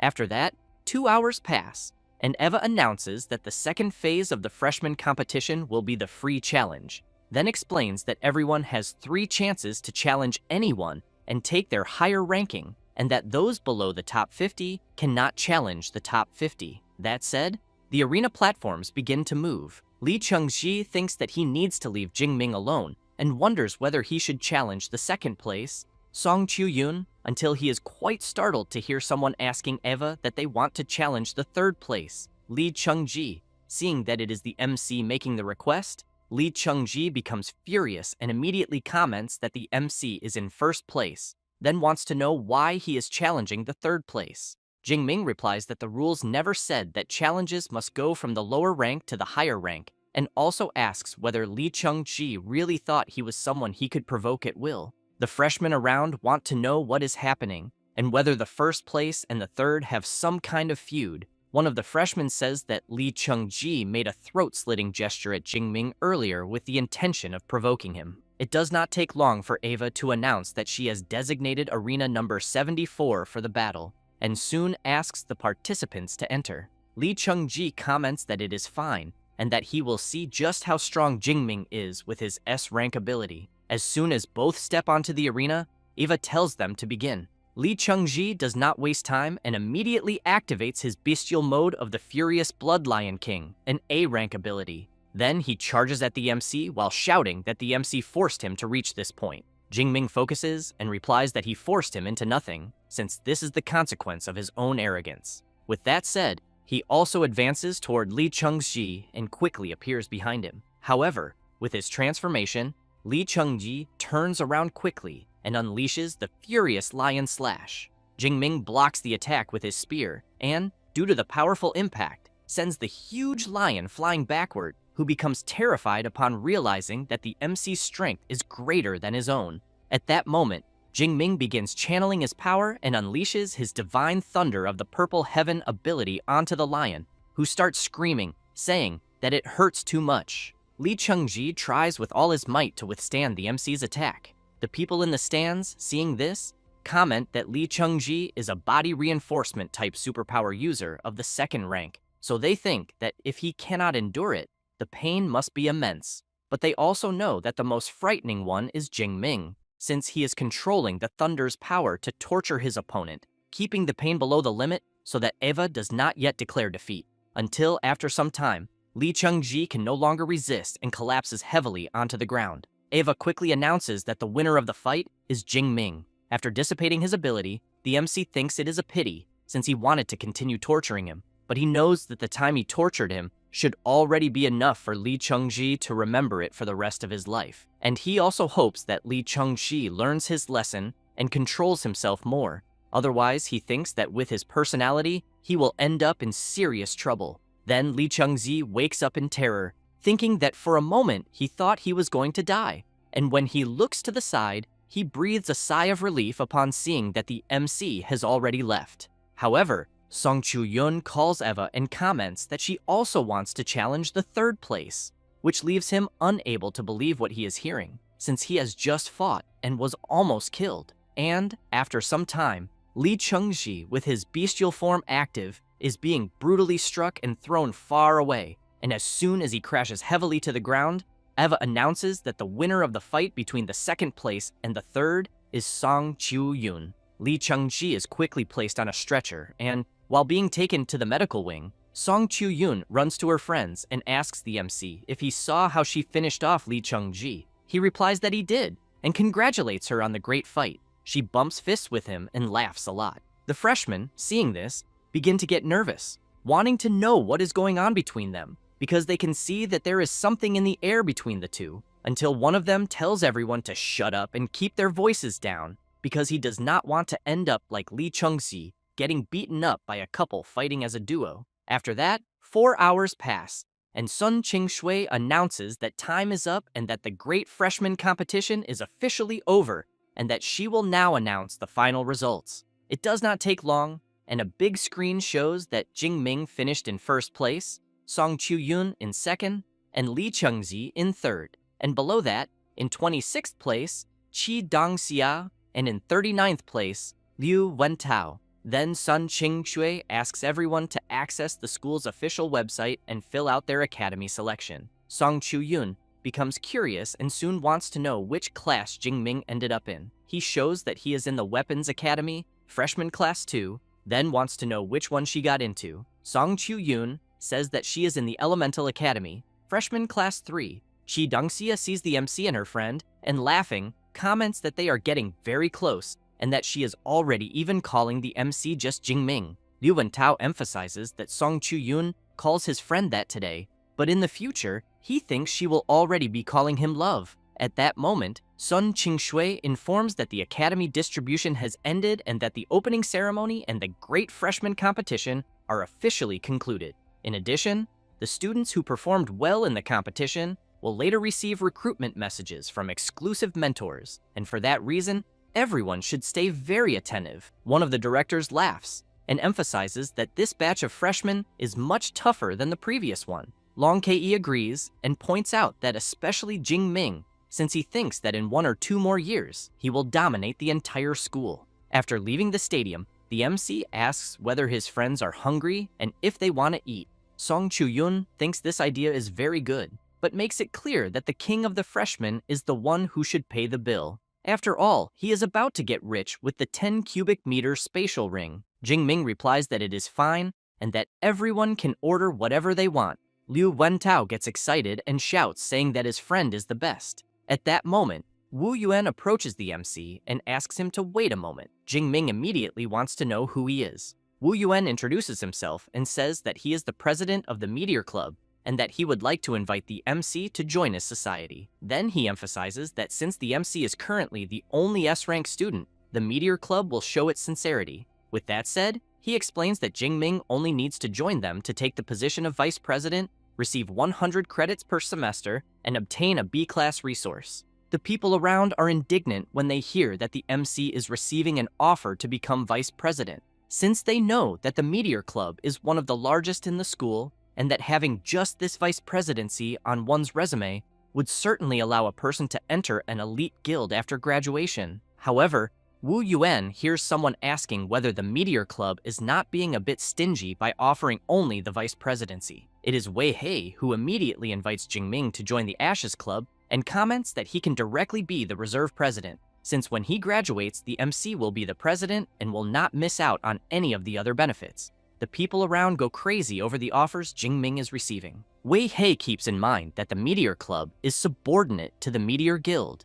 and that, according to the guild's rules, their president must be chosen by the guild itself. Jingming thinks about the offers he received and comments that he needs time to think, and that he will give them an answer in a few days. However, he keeps in mind that in his past life he joined the student council during college and even served as president. But the result was that council matters took up an enormous amount of his time, and because of that, he thinks it is better to be cautious this time. Wu Yuan asks the MC to accept the card, since it contains his personal number and that he just needs to call him directly once he decides. Wei He does the same. Then Wu Yuan points out that if the MC's friends want to join Meteor, they will be very welcome as well. Wei He comments that the same goes for them. After the two leave, Song Chu-yun comments that it is not easy to get out of there, especially since several other presidents of other clubs are coming up to the MC wanting to recruit him. After some time, Jingming comments that they finally managed to get out until he sees someone coming in his direction. It is Jiang Chuyi who calls the MC Junior and comments that it has been some time since she last saw him. Jingming gives an awkward laugh and greets her, calling her Senior. Song Chu-yun becomes curious and immediately wants to know who she is. The MC says that she is Senior's sister, Jiang Chuyi, and that he met her in the wilderness of the water source region some time ago. She says that she is from the Elemental Academy, second year class 3. Liu Wentao immediately falls in love, calling her a goddess, and thinks that as expected of the MC, that cold beauty really does know how to smile. Song Chu-yun introduces herself and says that she is Jingming's classmate. Jiang Chuyi is surprised to see that Song Chu-yun is a beautiful woman, since her face is charming and her body is full of curves, giving an inexplicable urge to snuggle up to her. However, she realizes what she is thinking and reflects that it is a terrible thought, since she knows that Song Chu-yun's charm can captivate both men and women. Then, Song Chu-yun comments that they are going out to eat and asks whether Jiang Chuyi wants to go as well. After everyone arrives at the restaurant, they make a toast to the end of the Great Freshman Competition. Jiang Chuyi, a little embarrassed, links her arm with the MC's arm and wishes him good health. Song Chu-yun does the same and calls the MC to continue drinking with her. Liu Wentao, seeing this, quietly comments to Qi Dongxia that the two girls seem to be interested in his friend, so he thinks they need to evacuate the battlefield of love immediately. With that said, he calls the MC and says that he will leave Song Chu-yun and Jiang Chuyi with him, since he is going with Qi Dongxia to take care of some things. Jingming takes a deep breath and wonders why his friend is running away so quickly, in addition to knowing that alcohol would only bring trouble. Jiang Chuyi comments that she is not able to walk properly and asks whether the MC can help her. Song Chu-yun comments that she also cannot walk and will need help. Jingming asks whether they are really sure about that. Immediately, they answer yes. Thus, Jingming begins accompanying them, and some guys around notice that one of the girls with the MC is the goddess Jiang Chuyi, but that the other girl is also very beautiful. After leaving the girls, the MC takes a deep breath upon arriving at his dormitory, but as soon as he enters, he sees a girl and immediately wants to know who she is. The girl gets up from the sofa, greets the MC, and says that she is his class advisor. Then she introduces herself, saying that her name is Su Yu, and that she brought his reward for the Great Freshman Competition. Next, she explains that the safe can be opened with the MC's fingerprint and that she will send him the group number soon, but that he should remember to join the class group, since from that moment on, no matter what happens at the school, he should contact her directly to help him resolve it. Jingming comments that he understood everything. Su Yu says that she has already explained everything and that she will therefore leave, since she has other students to notify. Liu Wentao quickly runs up to the MC, wanting to know whether there was any fight between Song Chu-yun and senior sister Jiang. Jingming asks why there would be any fight between them. Liu Wentao looks disappointed, wanting to know whether there really was no fight and whether everything is really that harmonious, but soon changes the subject and comments that this was already expected of Jingming, since apparently he thinks that Jingming handled both of them. The MC ignores his friend and, excited and curious to know what is inside the safe, wastes no more time and opens it immediately. After taking the spatial ring he won in the freshman competition from the vault, Jingming quickly decides to test it, storing his spear inside it. As soon as he does so, he laughs and comments that 10 cubic meters is really huge and that he finally no longer needs to walk around every day with a weapon on his back. Liu Wentao, seeing that his friend has 3 spatial rings, comments that he has to admit that the MC looks like a highly sought-after bachelor. He then thinks that his reward for finishing in the top 50 was only 400 academic credits and that it cannot even be compared to his friends, so he even feels a little envious. Jingming comments that he thinks he really has too many rings and that the next day he will go to the equipment department to see if they accept buying one of them back. However, he is also intrigued by the pill he received, so he wants to know what it does. since there is no instruction manual. Liu Wentao comments that identifying a pill is quite easy, so he asks Eva to appear. She quickly begins scanning the pill in the MC's hand. After analyzing it, she informs them that it is a 5th grade mental condensation pill produced by the alchemy department of Magic City University, and that it is effective for superpower users of the 5th rank or below, and after consumption, spiritual power increases significantly, making it an A-rank cultivation resource. Jingming is surprised and asks his friend whether Eva really can analyze pills. Liu Wentao replies that she can, and not only pills, since Eva can also identify beast materials as well as rare flowers and herbs. The MC stands up and comments that artificial intelligence is really convenient, but that it is a pity he cannot take Eva with him out into the world. Liu Wentao says that he thinks similar products probably exist on the market.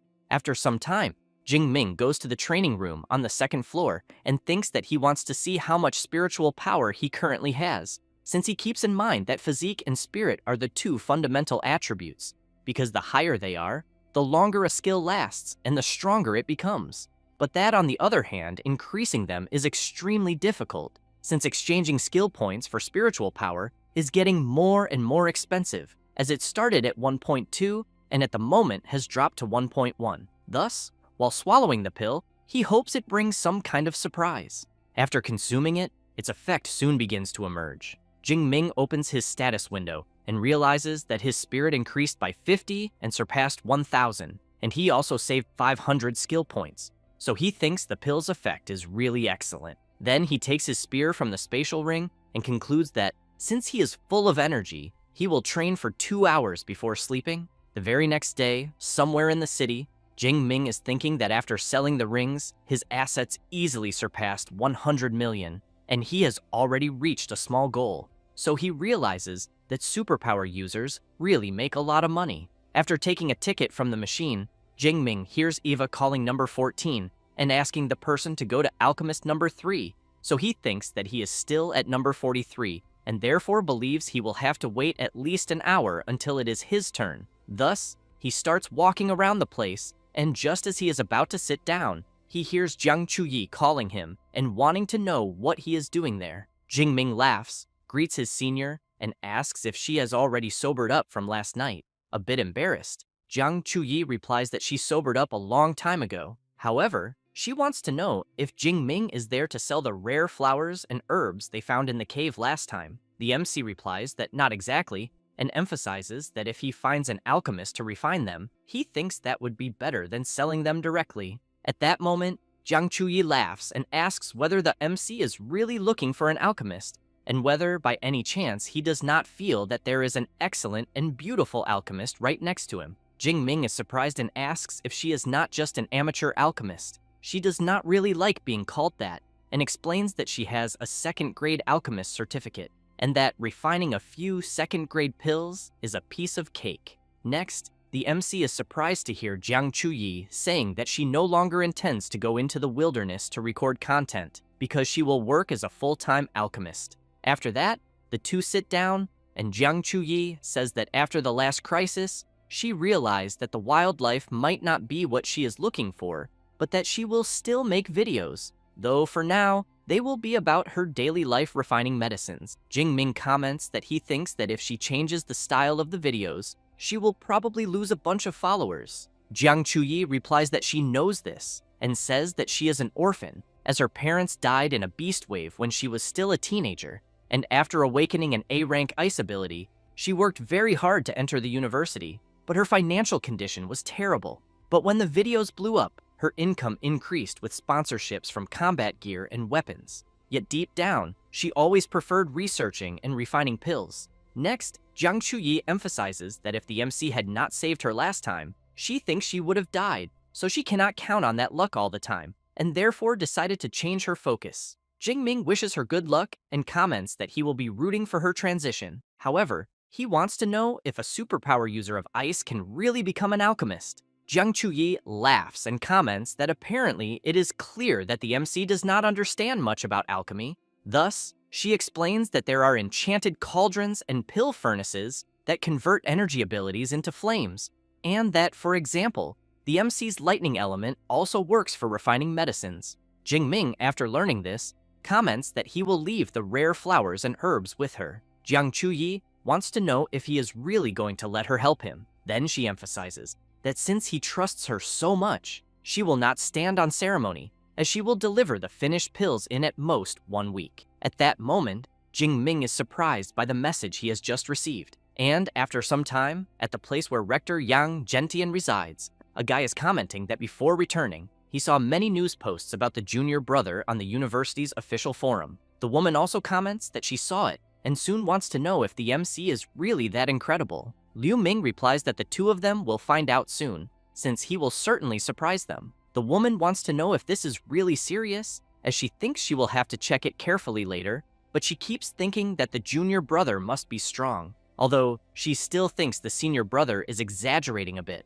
Until Yang Gentian notices that the MC has finally arrived. He greets the rector and says that as soon as he saw his message, he came right away. However, he is quite surprised to see Liu Ming all bandaged and in a wheelchair, so he wants to know what happened to him. Yang Gentian says that it was the 8th rank Grandmaster, Wang Lin, since to lure monsters, he used the Ashes Guild as bait, and in the end, the guild suffered huge losses, and Liu Ming was seriously injured, and that he also fought with Grandmaster Wang Lin, but even though he did not win in the end, Wang Lin did not come out unscathed either. Next, he says that this was precisely why he was unable to attend the Grand Freshman competition. Jingming becomes nervous upon learning the story, since he knows that an 8th rank Grandmaster is capable of moving mountains and filling seas, and that he never imagined there was someone so despicable at that level. The MC starts thinking about an 8th rank Grandmaster, since he has in mind that he is still only at the 2nd rank, and that if he considered avenging his senior brother, he thinks he would become cannon fodder immediately. And he also knows that in this world, if a person does not become strong, they will only be manipulated by the powerful however they want. Until Yang Gentian goes up to the MC and asks him not to think too much about what he heard. Then he introduces Xu Wei and Tong Yue, who soon greet the MC. Xu Wei says that what he has in hand is a 4th grade origin energy pill and that it greatly increases the efficiency of absorbing origin energy, being a B rank cultivation resource. Tong Yue comments that she will transfer 200 academic credits to the MC. Jingming bows and thanks his senior brothers. Then Liu Ming says that the MC's senior sister seems to doubt what he said, so he asks Jingming to tell Tong Yue that he really mastered 4 A-rank Thunder Element combat skills. The MC says that his senior brother Liu Ming is indeed right. The MC's 2 senior brothers are surprised, and Xu Wei wants to know if it is really true and how the MC managed to do it. Tong Yue, on the other hand, wants to know how Jingming advanced to the upper stage of the 2nd rank while learning combat skills, saying this while thinking that A-rank combat skills are absurdly difficult since she barely managed to advance to the upper stage of the 2nd rank because she was trying to master 2. And knowing that the MC is at the same rank as her and still masters more A-rank combat skills makes her question where the justice in that is. Jingming says that he did not have any special experience since he was simply born with good comprehension, but thinks that he definitely cannot tell them about his system. Yang Gentian comments that he has always been very satisfied with the MC's comprehension and effort, so he says that later they will hold a dinner to celebrate, since they need to celebrate Jingming for placing 1st in the grand competition, and also that Director Sun has not stopped praising him. The MC remarks that it was quite easy since they were far too weak, but he wants to know if Yang Gentian could help him test a combat skill. Xu Wei asks which skill, and since Liu Ming is having difficulty moving, he is there because he thinks there is no need to trouble the professor. But Jingming says that it is the S-rank combat skill, the Netherworld Thunder Armor. This leaves everyone instantly surprised upon hearing about an S-rank skill. Xu Wei feels disheartened and comments that it is better to forget it then, since at the lower stage of the 3rd rank, he thinks he cannot break the defense of the Netherworld Thunder Armor. Thus, they go to the training field. Xu Wei asks whether his brothers really think that the MC learned an S-rank combat skill. Liu Ming comments that from what he knows of Jingming, he thinks he would not say that lightly. At that moment, the MC begins to channel his power and activates the Netherworld Thunder Armor skill. Then, very confidently, he asks his master to come at him with everything he has. Yang Gentian, while preparing his power, makes it clear to the MC that he will start by using the intensity of a superpower user at the peak stage of the 3rd rank. Having said that, he unleashes his power at the MC, and a powerful explosion occurs. After the dust settles, Jingming is unharmed. Thus, he asks the professor to increase the power a bit more. Young Gentian becomes excited and shouts that he will increase it, and that the MC should let him know if he cannot endure it. While being struck by the professor's power, the MC keeps asking him to increase the attack power more and more. And as soon as Yang Gentian applies 10 times more power to his attack, the MC's Netherworld Thunder armor cannot withstand it and shatters into several pieces. Young Gentian goes to Jingming and comments that it was not bad at all, since the attack intensity of a superpower user at the lower stage of the 4th rank is about 10 times greater than that of someone at the peak stage of the 3rd rank. So he emphasizes that to break the MC's defense, he thinks it would require at least an A-rank superpower user at the 4th rank. Xu Wei, deeply impressed, wants to know whether an S-rank combat skill combined with another S-rank combat skill can really reach such a terrifying level. Tong Yue, with a trembling voice, comments that the MC is surpassing 2 major levels to defend against the attacks of a 4th rank superpower user, so she thinks this already goes far beyond being just a monster. Young Gentian says that it is already time and calls the MC to go eat, but he asks the professor to wait a moment, and as his hair begins to turn white, he says that this is not his limit yet. Having said that, he begins to release his power to the maximum, creating a powerful wave of energy.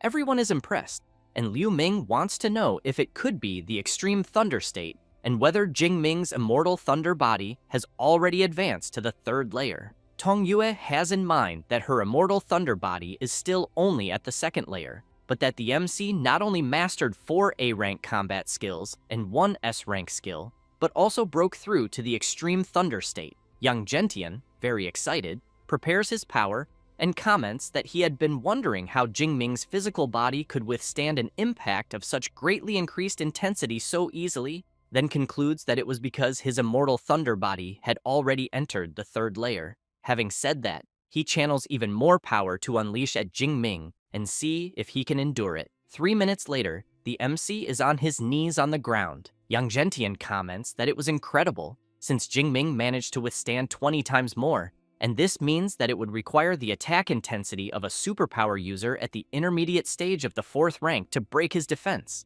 Then he calls the MC and emphasizes that the fact that he reached such a level truly exceeded all his expectations as a teacher. Jingming apologizes to his professor for the trouble, but thinks that at the moment, he finally knows the true limit of his defensive power. Young Gentian helps Jingming to his feet and says that of all his students, Jingming is the one who makes him the most at ease, since he learns everything without needing to be taught. Having said that, he calls everyone to go eat and emphasizes that he is in a great mood and that everyone can order the most expensive dishes. While they head somewhere to eat, Jingming calls out to Liu Ming and comments that between the Ashes Club and the Meteorite Club, he wants to know which one Liu Ming thinks he should choose.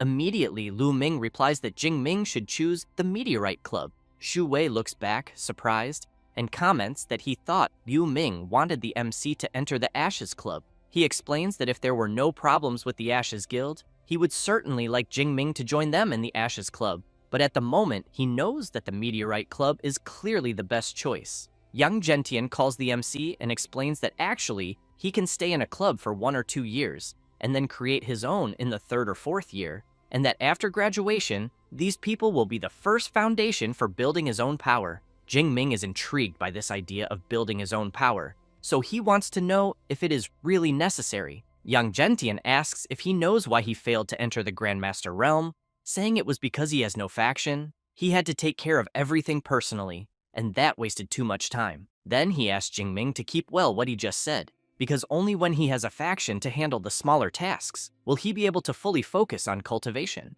The MC replies that he understands and thanks the rector for the guidance, but thinks that apparently, as soon as his strength increases a bit more, he will have to start thinking seriously about this. The very next day, while walking around the university, Jingming thinks that formal classes have finally begun. Inside the classroom, the professor is commenting that they will discuss the origin of ferocious beasts, since hundreds of years ago, origin energy appeared on Blue Star, and animals transformed into ferocious beasts, and humans awakened. While Eva shows some information to the MC, he realizes that it was discovered that after the surge of origin energy, many ruins of ancient civilizations were found underground, and that most of Blue Star's advanced technology evolved from these ancient civilizations, including ability detection devices. Next, Jing Ming had classes in anatomy, weapons faculty, and even elemental faculty, and in that class the professor was quite surprised, commenting that the MC is excellent, since controlling an S-rank ability in any form is not something simple, as no one in the elemental faculty has achieved what he is doing so far. And after the weekend arrives, Jing Ming goes to the Yangcheng Wilderness area to defeat some beasts, and after acquiring the Azure Sky Black Dragon Spear, which cost 1,000 academic credits, Jing Ming thinks about the new knowledge, new techniques, and new equipment, then concludes that this was already expected, since his actual combat capability improved significantly once again. Next, Jing Ming sees in his status that in 2 months his strength more than doubled and his skill points exceeded 13,000, but that unfortunately, there has still been no sign of more levels in the skill column, since logically, if everything else can be enhanced, he thinks the skill should also be able to. However, he knows that he will not hoard them, since he will use them to strengthen himself as quickly as possible and maximize efficiency. And as soon as he does this, he believes that one day his Purple Heaven Divine Thunder will become an SS rank skill. And on the very next day at the university, Song Chu-yun discovers that the MC learned skill control only a few days ago, but that he is already stronger than her after a whole month of training, so she thinks that comparing like this is really frustrating. Jing Ming comments that he just had a sudden epiphany, but thinks that he has the system, and obviously that cannot be compared. Song Chu-yun says that next week the joint study excursion of the freshmen from the universities will begin, so she wants to know if Jing Ming will participate. He replies that he heard the destination is a wilderness area, so he will clearly participate, since he has in mind that it is a great opportunity to collect skill points, and he also very much wants to see what kind of geniuses were recruited by the other 2 top universities. After that, a week passes and the MC's class is gathered. Lu Wentao comments that with Jing Ming around on the study excursion, they can be at ease.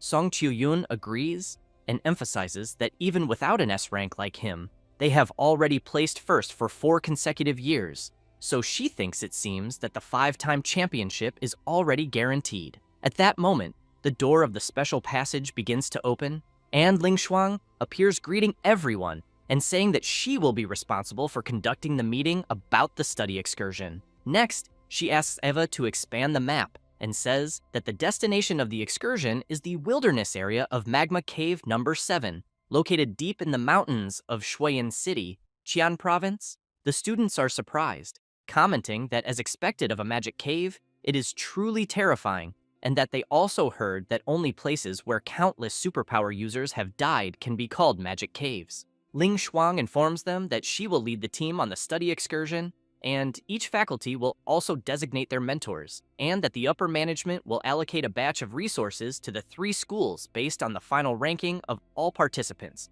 determined by the number and rank of ferocious beasts defeated, but that only the top 50 positions count, with first place receiving 34%, second receiving 23%, third 19%, and the remaining 47 sharing the remaining 24%. Thus, she makes it clear that first place is crucial, as it involves the glory of the university's 5-time championship of Magic City University and the resources the school can receive. Having said that, she comments to the MC that she will leave this task to him, so she wants to know if there will be any problem. He replies that there will not be, but thinks that with his current combat power, he believes no freshman should be able to surpass him. However, Ling Shuang emphasizes that she needs to warn them in advance based on the latest information, because for this study excursion, Qingjing Superpower University will be bringing an external reinforcement with an S-rank ability. The freshmen are surprised, wanting to know if Qingjing University also has an S-rank and where another S-rank came from, since they know that in recent years, aside from the MC,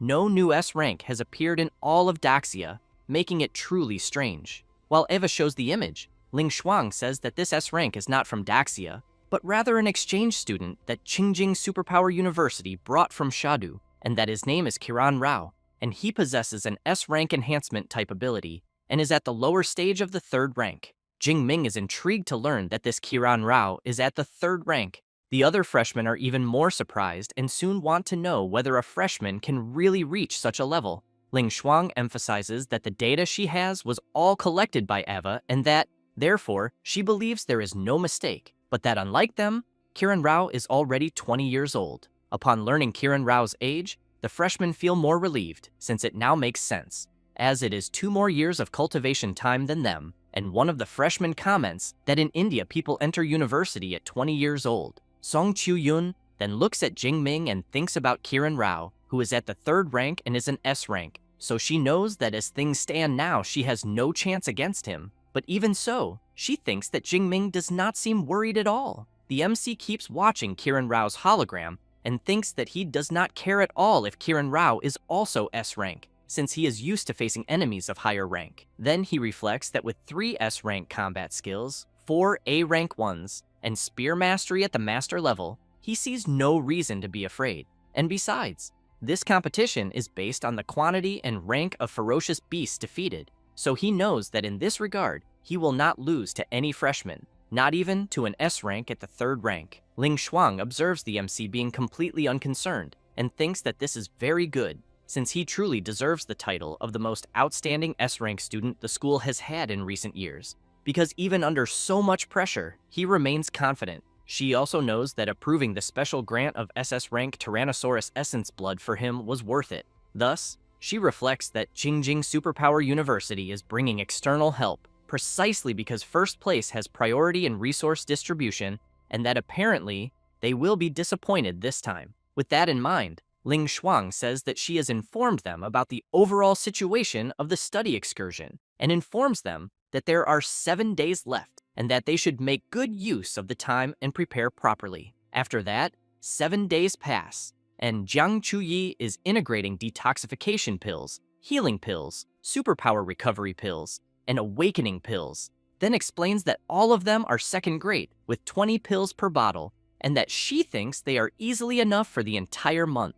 Jingming thanks her for the effort, since he can notice her deep dark circles, then asks her that next time she should not stay up all night refining pills, because as a last resort, he will buy them elsewhere. She feels a bit embarrassed, but wants to know how purchased pills would compare to the ones she refines, since she guarantees that all of them are in perfect condition. Then she says that in addition to that, she prepared 2 sets of each type, and that he should also give them to his little sister, Song Chu-yun. Jingming is intrigued and immediately wants to know since when the 2 of them became so close. Jiang Chui laughs and replies that she will not tell him anything. Thus, as she leaves, she asks the MC and Song Chu-yun to do their best on the excursion and double their attention to safety. And since they are leaving the next day, she also asks them to rest early. After she leaves, Jingming thinks that there are 160 2nd grade pills there, and that refining all of that in 1 week without pulling 3 or 4 all-nighters, if possible, makes him wonder how he could not know how much effort she put in. But he knows that at the moment, this is not the time for that, since he needs to become stronger as soon as possible before thinking about anything else. A few hours later, many people are gathered at the university field. Jingming, together with his friends, comments that he did not expect almost all the freshmen to sign up. Song Chu-yun wants to know why the school had them gather at the field instead of the high-speed train station. Then, Liu Wentao comments that on this excursion, they will be going by aircraft. She is surprised and comments that there is no landing strip there. At that moment, a huge aircraft appears right in front of everyone, and as soon as it lands, all the freshmen are impressed by its size. Some want to know whether this kind of technology is something they could master at their current level. Others comment that it is an airship excavated from the ruins of ancient civilizations, and that they heard its anti-gravity system has not yet been fully deciphered. Next,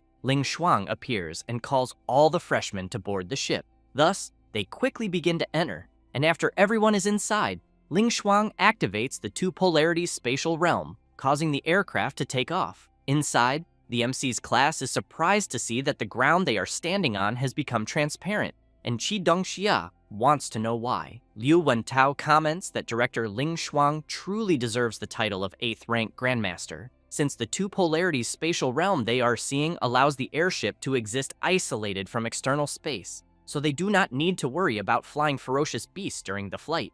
Jing Ming thinks that he should have imagined this, since only high-rank individuals have abilities that completely defy comprehension, and that when his immortal thunder body reaches the 6th layer, he will be able to temporarily acquire an ability from the fused, ferocious beast essence blood. So he wonders whether he will obtain an ability that allows him to fly. Ling Shuang asks Eva to depart immediately, and she replies that she understands and informs that the soldier-class airship is cleared for takeoff. After some time, already in Qian province at the Shuayan supply base, a man informs the freshmen that each university has received 2 dormitory buildings and that Magic City University was assigned buildings 1 and 2, and that after picking up their room cards, they can move in. He also says that there is a cafeteria in the complex and a large training field next to the dormitories. After picking up the cards, Qi Dongxia says that she got room 402 on the 4th floor. Liu Wentao says that he got room 203 on the 2nd floor.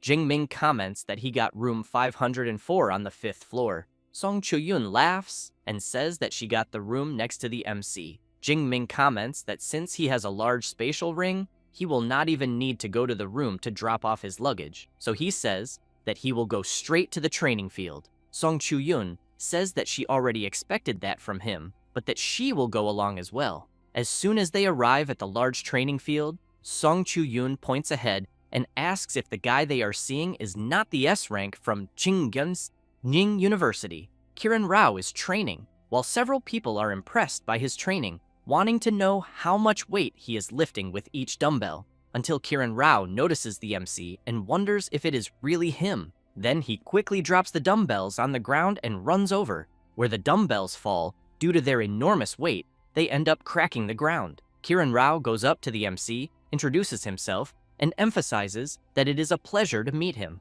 The people around are intrigued, wanting to know if the MC is the #1 freshman of Magic City University, since they even heard that he is already at the upper stage of the 2nd rank. Jing Ming reflects that he did not expect the foreigner to be polite, so he extends his hand and greets him. However, Kiran Rao ignores the MC and goes straight to greet Song Chuyun, but because Kiran Rao is training, he is very sweaty and giving off a bad smell, which makes Song Chuyun quickly cover her nose, until the MC firmly grabs Kiran Rao's arm and comments that apparently the foreign student understands a bit of Eastern etiquette, but only a bit, then asks whether he does not know that it is extremely rude to approach a lady reeking of sweat. Kiran Rao does not like the tone Jing Ming is using, and both release their powerful auras, leaving the people around frightened, wondering whether they are really going to fight there. Jing Ming releases Kiran Rao's arm and recommends that he respect local customs and learn the etiquette and traditions of Daxia.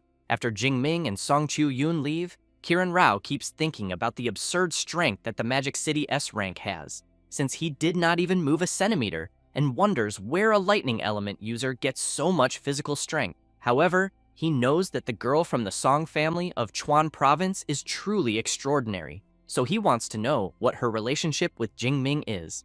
But he knows that even if there is something between them, he will win her over, and thus will never again worry about cultivation resources. She, for her part, thanks the MC for helping her, since she could no longer stand the smell of that place, but wants to know if they will look for another place to train a bit. He replies that yes, because he really feels like training. 1 hour after training, the MC and Song Chuyun eat something, and she comments that food tastes much better after intense training. At that moment, a man comments to other people on the street that the beasts are destroying the world and that the final collapse is approaching, and that only the supreme celestial god can save humanity. Jing Ming thinks that he has heard this speech before, because ever since ferocious beasts appeared, religious fanatics have been preaching this end-of-the-world talk, and that the Magic Cave region gathers many superpower users and all kinds of people, so he knows it is not strange for religions to thrive there. The man then begins to get nervous, wanting to know why people always refuse to believe what he says.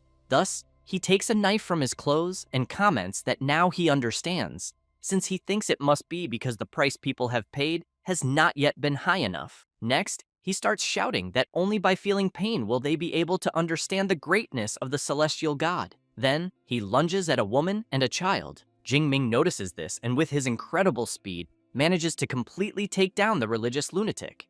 The child's mother, while holding her daughter, looks to the side and sees that the MC defeated the guy. Then she turns around, thanks him for intervening and helping, and he replies that it was nothing. Jingming comments to Song Chiu-yun that those religious fanatics are out of control, since he would never imagine they would dare to hurt someone in broad daylight. She remarks that it is quite strange, because normally they only preach their doctrine without resorting to violence. The MC becomes intrigued by this and wonders whether it was just a coincidence, or if perhaps the lunatic had some accomplice. But he does not notice a strange man, watching him from afar, who soon after turns around, puts on his hood, and leaves. Later, elsewhere, this mysterious person informs the archbishop that he has already investigated, then says that the one who eliminated the member of their cult was Xu Jingming from Magic City University. The archbishop asks whether this Xu Jingming is that S-rank elite at the upper stage of the second rank of Magic City University. The follower replies that yes,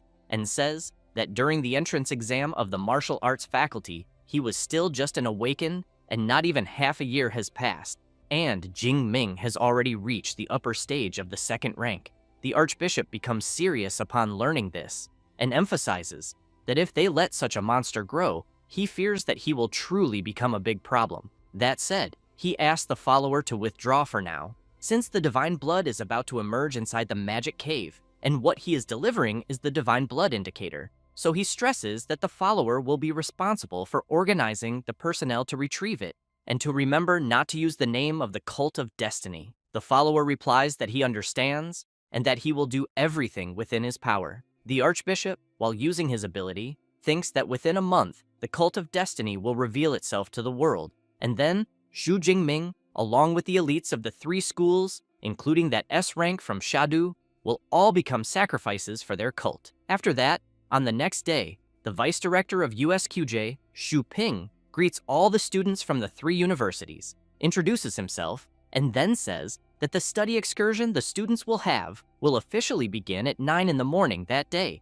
and end exactly at the same time 1 month later, then informs them that the smart bracelets will be distributed. After all the bracelets are handed out, the vice director emphasizes that the number of ferocious beasts the students defeat inside the magic cave, as well as the recordings, will be registered on the bracelets, and that the top 1,000 in total score will receive rewards. In particular, the top 3 will be able to choose any combat skill to learn from the libraries of the 3 universities, in addition to the first place receiving extra rewards from their own school. One of the students looks at the MC and comments to his friend that there is no need to even think about taking first place. Xu Ping makes it clear that there will be no restrictions on forming teams in the competition, and therefore hopes that everyone will actively hunt ferocious beasts, and that the rest of the time is up to them. The students do not want to waste time and soon start shouting, recruiting people for squads. The class monitor of Class 2, Ding Yu, goes to the MC and says that the class is planning to form some adventure squads to operate in the outer part of the magic cave,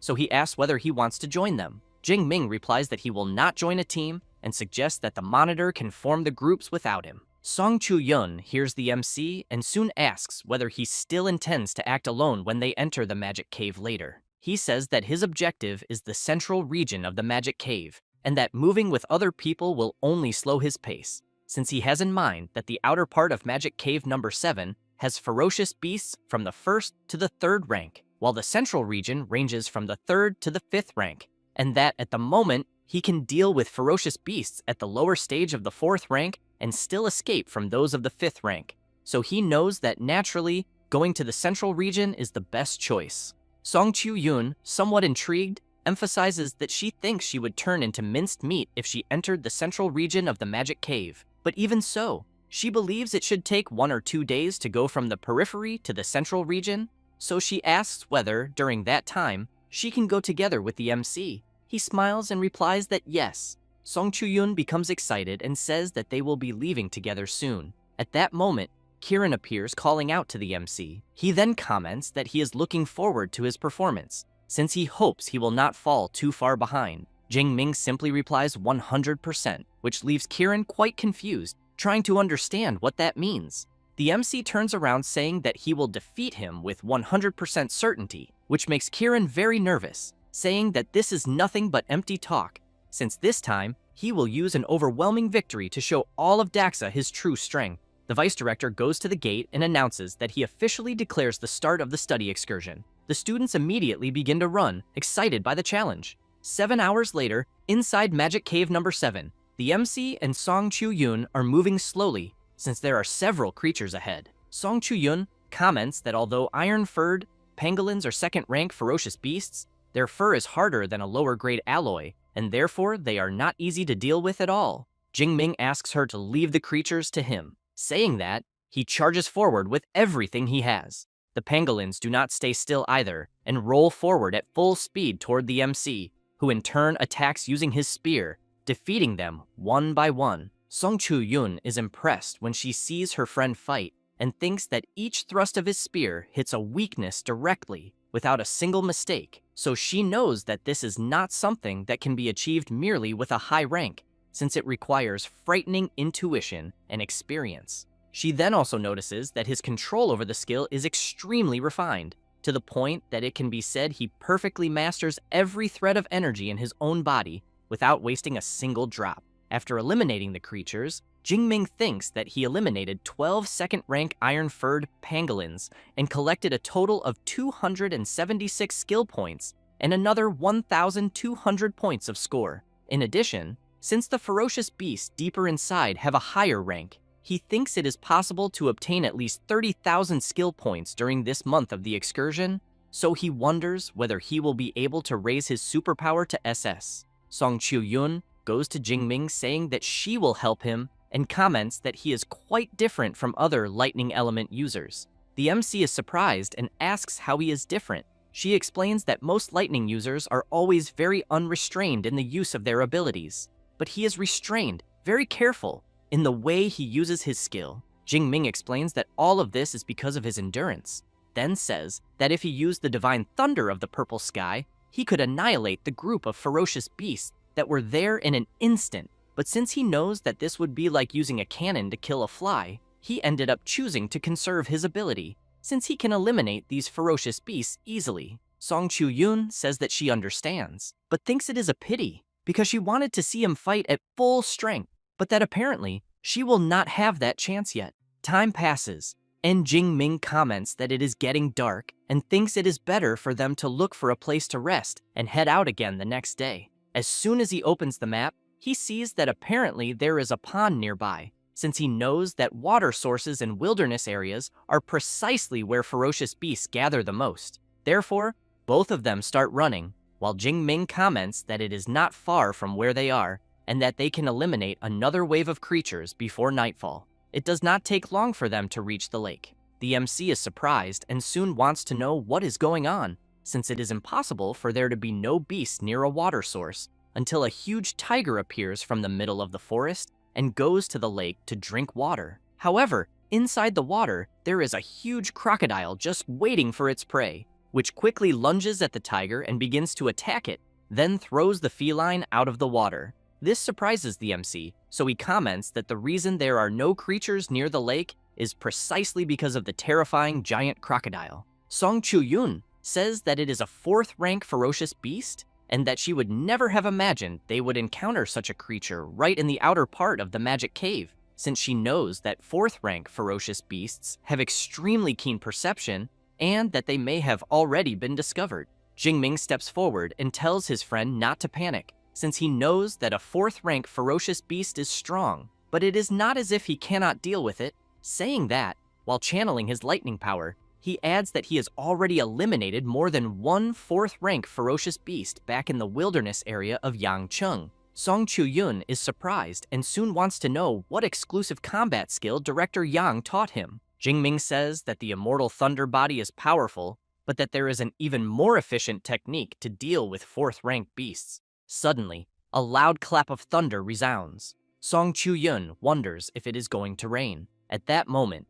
the MC activates his Celestial Thunder Art ability, and a powerful purple lightning bolt falls from the sky, striking the giant crocodile directly, which in turn cannot withstand the powerful attack it receives. As a result, the system informs the MC that he has eliminated a giant crocodile and obtained 213 skill points, along with another 10,000 points. Jingming is pleased, thinking that this was not bad at all, since the skill point yield of a 4th rank beast is more than 5 times that of a 3rd rank one, and also that it seems the Deep Blue system was made to force him to constantly break his own limits. The MC calls his friend and tells her that he eliminated the giant crocodile and that they can take a look now. Song Chu-yun, very surprised, thinks that it is not as if she has never seen geniuses before, but a monster like Jing Ming is a first, because surpassing 2 major ranks and instantly eliminating a lower stage 4th rank beast while only being at the upper stage of the 2nd rank is truly terrifying. Both of them approach the enormous creature, and the MC says that the giant crocodile's hide is worth at least 20 or 30 million, but unfortunately, it was completely destroyed by his attack. Song Chu-yun points out that it is not just the hide, since a 4th rank beast is a treasure from head to toe. She then says that her spatial ring is large enough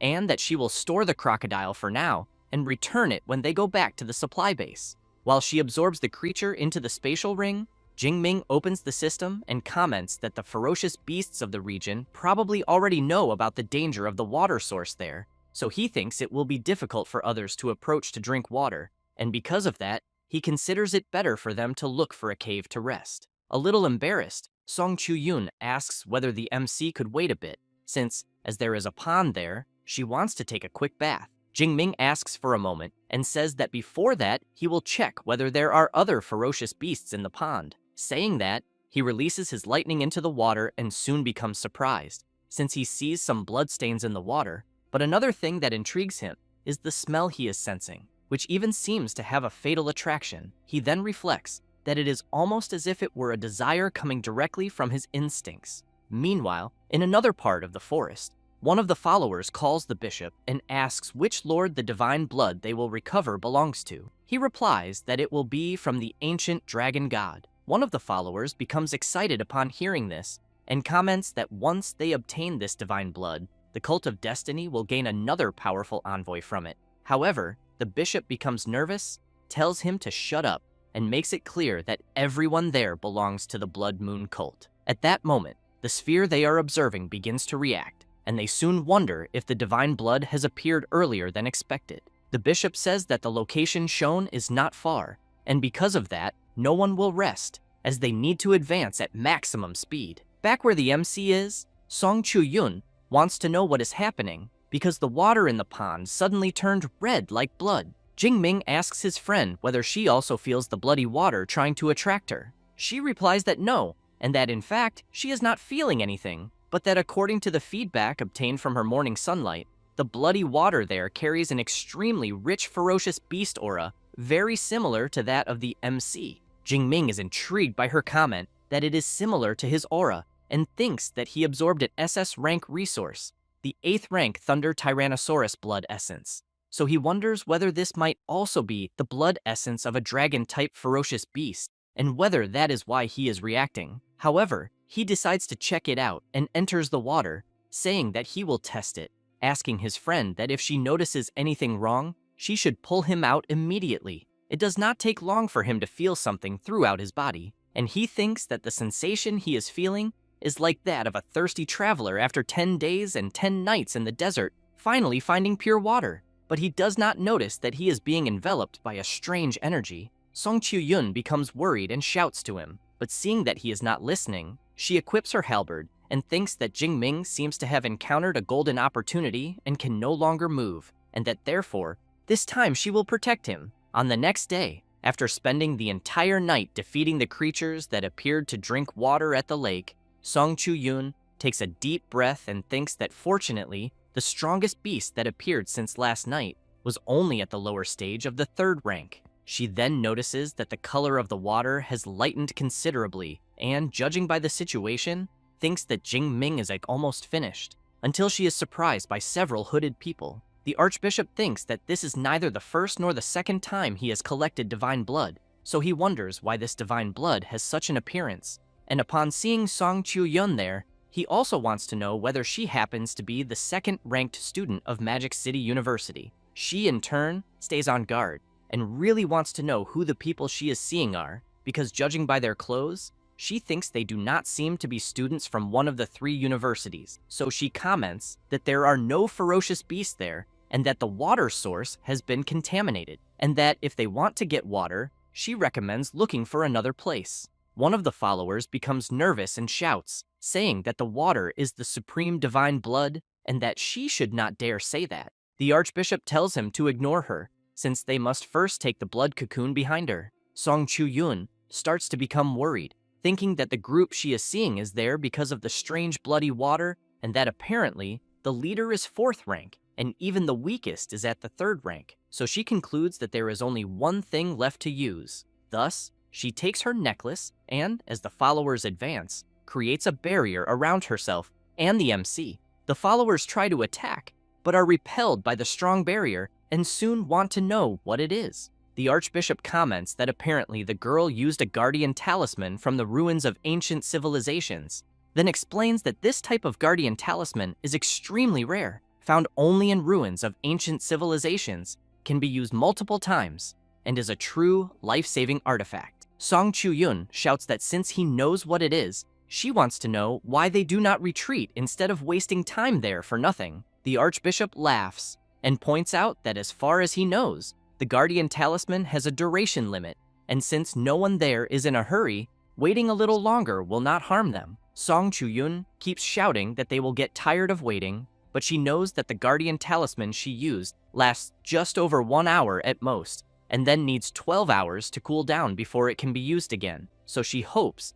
that the MC will wake up within that last hour. After some time, 1 hour passes, and the talisman's effect ends. The archbishop shouts, saying that he had already warned that the protective shield has a duration limit. He then asks the girl to be smart and hand over the guardian talisman immediately. Otherwise, he guarantees that she will suffer a horrible elimination. Song Chu-yun does not like at all the direction things are taking, so she takes a pill and thinks that since she has no choice, she will have to fight. At that moment, everyone is startled when they hear a voice coming from the bloody water, asking why it feels like the ones who will be eliminated are the hooded figures.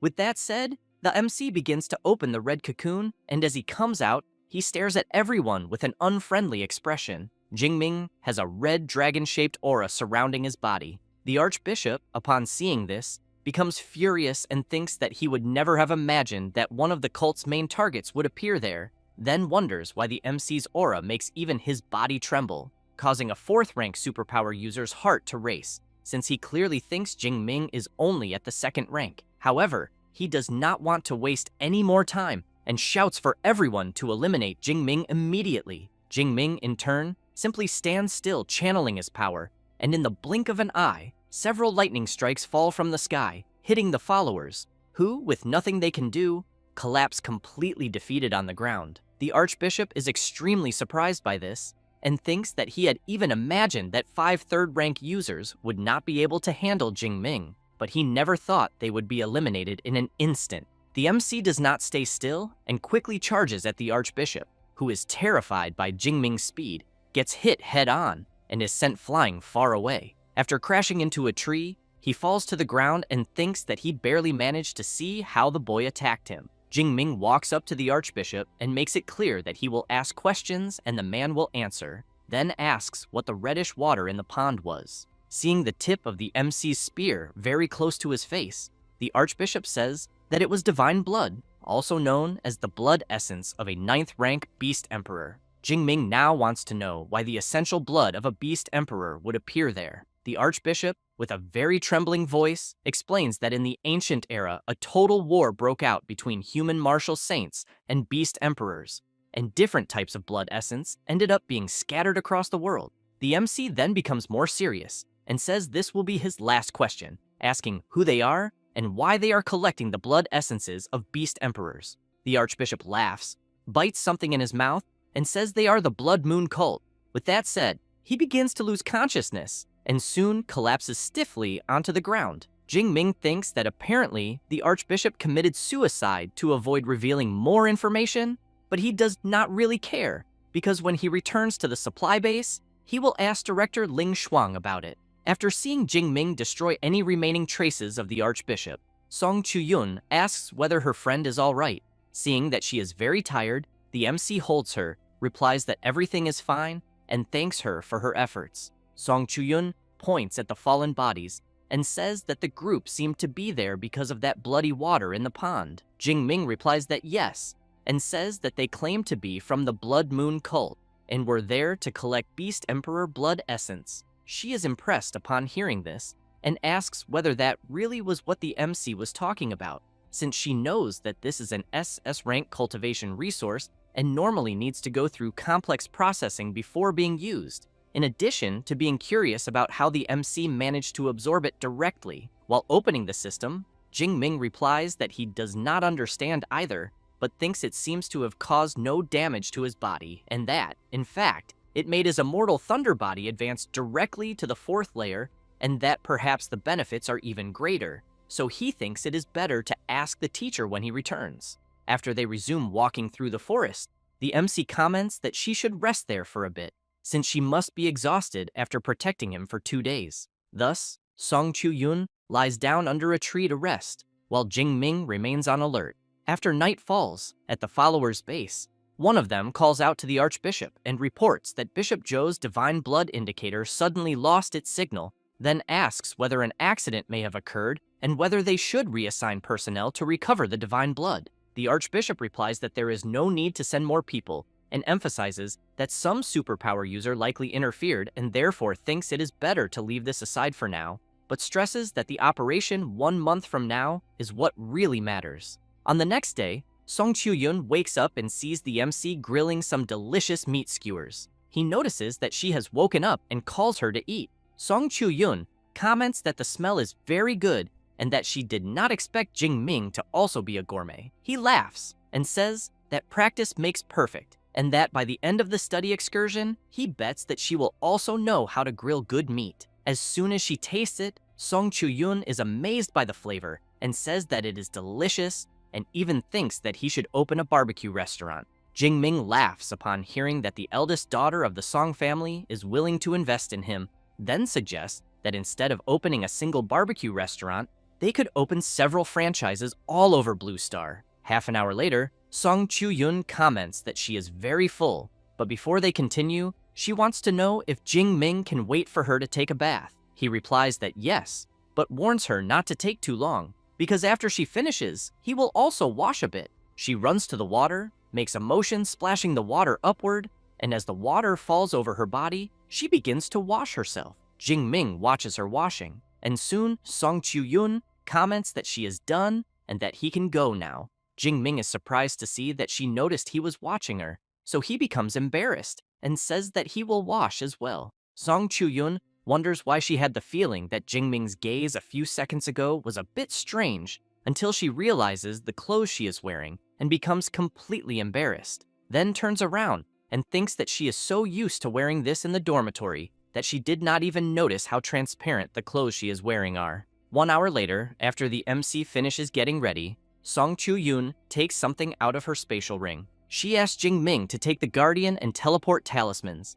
but he asks her to keep them and not worry, since he has plenty of experience in the wilderness and thinks nothing will happen. Thus, the two bump fists and Song Chu-yun asks Jingming to be careful and says that in 1 month they will meet again. With that said, each goes their separate way. While running, Song Chu-yun thinks that she also needs to work hard and that even if she cannot get 1st or 2nd place, she needs to be 3rd. After that, 1 month passes, and inside the cave, Jingming is about to be attacked by a huge dark feline. He simply stands still, waiting for the attack, and as soon as he notices the creature coming toward him, he easily impales the dark feline. The system informs that Jingming eliminated the Dark Knight Leopard and obtained 43 skill points. The MC thinks that now he needs to try the superpower training method and see if he can officially break through to the 3rd rank. Thus, he attempts to break through, and his power spreads throughout the entire cave. Jingming is pleased and thinks that he has finally broken through to the 3rd rank, since he knows that even among the geniuses of Magic City University, most take more than half a year, or even a year, to advance. So he thinks that it seems his cultivation talent is not bad at all. Next, the MC checks his status and sees that going from the upper stage of the 2nd rank to the lower stage of the 3rd rank increased his physique and spirit by nearly 400 points, and that his vitality even surpassed the 2,000 point mark, which is truly excellent. However, He knows that even 48,000 skill points are not enough to raise his ability to SS, and therefore thinks he will wait until he reaches 50,000. And if that still does not work, he will leave it aside for now. He then begins to leave the cave and thinks that in 2 days the results will be finalized, and that with his current points, he believes getting first place should not be a problem at all. On the day of the score tally, one of the students comments that he managed to get 1201 points and made it into the top 1,000. Another student says he thinks it's better not to celebrate too early because he turned in his bracelet the day before, and when the big shots return, his ranking will probably plummet. Another student emphasizes that there are still 2 hours left and that none of the favorites have shown up so far. It doesn't take long before Song Chu-yoon appears. As she walks to hand in her bracelet, people are surprised, since they know that Song Chu-yoon was the second best freshman at Magic City University. As soon as she hands in the bracelet, it is announced that she scored 12,131 points and, for now, is in first place, which leaves people even more surprised, commenting that they can't believe someone scored more than 10,000 points. Ling Shuang congratulates Song Chu-yoon on the great job, and she feels a bit embarrassed but thanks the director for the compliment. Xu Ping goes up to Ling Shuang and asks if Song Chu-yoon isn't the great-granddaughter of that senior Song from Chuan Province. She replies that yes, and comments that she didn't expect the Song family not to train her internally and to send her straight to their university, but that even so, Song Chu-yoon honored the family name. Then a woman appears calling Song Chu-yoon Little Yoon and saying that she didn't do half bad. Song Chu-yoon sees that it is her aunt Zhou Ying, the chief director of the Shuiyan supply base, who in turn wants to know why her niece's little boyfriend still hasn't returned. Song Chu-yoon feels embarrassed and says that Jingming is just her friend and that nothing has happened between them yet. But then she realizes the kind of question her aunt asked and immediately panics, wanting to know how she knew about that. Zhou Ying tells her niece not to forget that she is the chief director and that her eyes and ears are all over the base. At that moment, some students shout to look at the Rank S reinforcement from USQJ, Kiran, because he has just arrived. As he walks to hand in the bracelet, the students comment among themselves that, being third-ranked, Kiran must have at least 50 or 60,000 points. As soon as he hands in the bracelet, it is announced that first place has been updated and that this new position is occupied by Kiran Rao from USQJ with 113,640 points. The people around can't hide their indignation when they see that Kiran scored more than 100,000 points, having a vast advantage over the second place. A guy goes up to the vice director and comments that, with 110,000 points, it seems they can already congratulate him in advance for first place. He feels a bit embarrassed and says they are exaggerating, since he only used a few tricks and nothing more. Ling Shuang watches them talking and thinks that even if the chance is small, judging by the level of confidence Jingming showed, maybe he will still surprise them. At that moment, it is announced that Deng Sheng from USJC achieved a total of 13,526 points and took second place. Song Chu-yoon becomes worried, thinking that maybe she won't even make it into the top 3, but when she looks outside, she thinks that there are only 8 minutes left for the study excursion to end and wonders why Jingming still hasn't returned. One of the students also wants to know if the MC still hasn't appeared and if something might have happened to him. Another student replies that anything is possible since the magic cave is far too dangerous. Then Jingming appears and everyone shouts his name.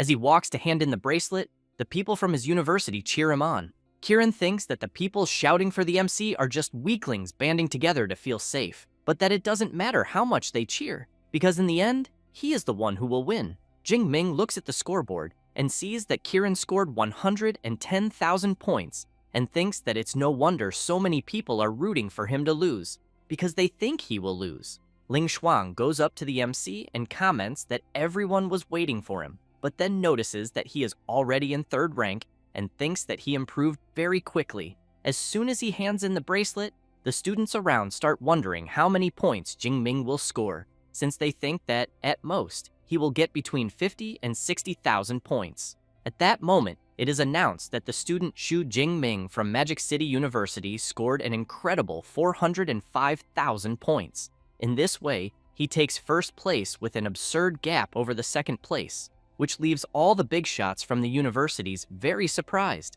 as well as Kiran, who can't believe what he is seeing, and Song Chu-yoon, who is very happy for her friend. The people around also can't hide their shocked expressions, since they can't believe that someone managed to achieve such a score, and soon start wondering whether the rank S of Magic City is really that monstrous. Xu Ping doesn't like this at all, and thinks that, judging by the number of points Jingming scored, this can only mean that he eliminated 20,000 first-rank ferocious beasts, more than 600 creatures per day, a completely absurd result. Zhou Ying asks her niece if she already knew that her friend would be able to achieve that many points. Song Chu-yoon laughs, but replies that she didn't, and emphasizes that, with him, no miracle is really a surprise. Kiran, on the other hand, is furious, thinking that Jingming's score is 3 times higher than his, and soon wonders if this is really possible, because if this is true, then he thinks the cultivation resources promised by USQJ are already gone. With that, he shouts, calling the MC and saying that the score he achieved is impossible, then calls Director Xu Ping and requests an immediate investigation into the bracelet of the student Xu Jingming, because he firmly suspects that he is cheating. The students immediately become intrigued by Kiran's suspicion and start asking if this is really possible. Xu Ping turns and asks Director Ling Shuang what she thinks. She replies that checking the records is no problem at all, but then becomes serious and says that if they check everything and it is proven that the student Xu Jingming did not cheat, she wants to know how the vice director intends to deal with this. One of the supervisors agrees and emphasizes that the intelligent bracelets and counting machines were rigorously audited by the 3 major universities, so he wants to know whether Vice Director Xu Ping is questioning the system itself. He looks at Ling Shuang and thinks that she is more than 10 years younger and yet is incredibly difficult to deal with. With this in mind, he announces to everyone that the student Xu Jingming cannot suffer an unjust accusation without reason, and that, if it is confirmed that there were no irregularities, USQJ is willing to compensate him with a rank S cultivation resource. With that, Ling Shuang looks at the MC and says that, in that case, they will check the records of the intelligent bracelet.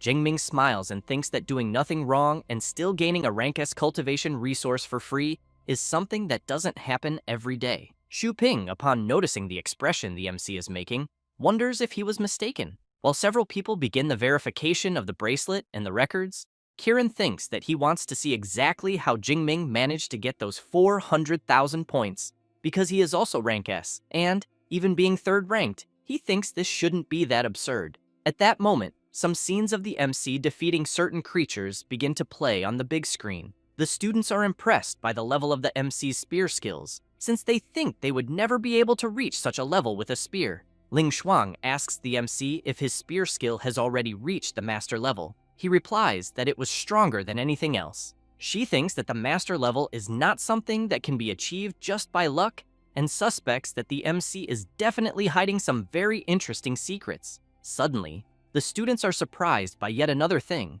as they see Jingming defeating a 4th-ranked giant crocodile with just a single attack. So they soon want to know whether the lightning they saw was really fired by him, because the combat level is terrifyingly frightening. Kiran is also surprised, wondering if what he just saw is a rank S magical combat skill, since, as the MC uses a long spear, he really wants to know how he managed to master a magical skill. Ling Shuang has in mind that this skill is the Celestial Thunder Art from the Elemental Faculty, and that, in the entire Elemental Faculty, only a handful of students have mastered a rank S skill, so she wonders how a freshman from the Weapons Faculty learned such a skill. She then asks Xu Ping if he still needs to see anything else. Completely embarrassed, he asks to conclude the assessment, since he thinks it is no longer necessary to continue after seeing what he saw. Having said that, he comments that Jingming is just a freshman and has already mastered a rank S combat skill, so he emphasizes that he is exceptional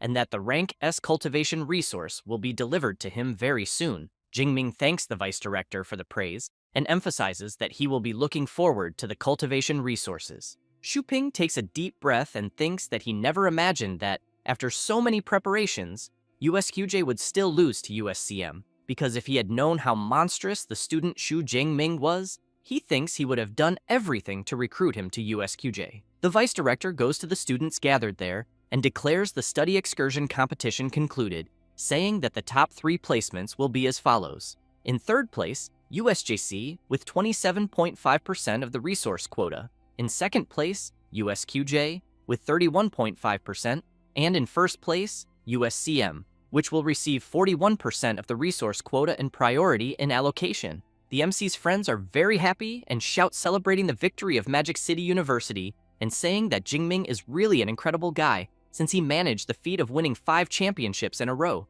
Xu Ping continues by saying that, in addition, the resources allocated to the 3 universities this time are rare and exotic flowers and herbs cultivated on the outer perimeter of the Magic Cave. But that, however, the next day, all freshmen, under the leadership of their respective mentors, will enter the plantation to carry out the harvest. And after the harvest, each university will organize, on its own, a half-month period of instruction. At that moment, Kieran calls out to the vice director and, very furious, says that he is not satisfied. So he wants to know whether the vice director would authorize a direct fight against Jingming, and emphasizes that if he ends up losing, they will provide the resources. But if he wins, the promised resources will continue to be delivered as before. Xu Ping becomes very serious and asks how confident Kieran is. Kieran comments that Jingming's rank S magical skill took 1 or 2 seconds to be cast, so he thinks that, in a one-on-one fight, he will definitely defeat him. The vice director becomes thoughtful,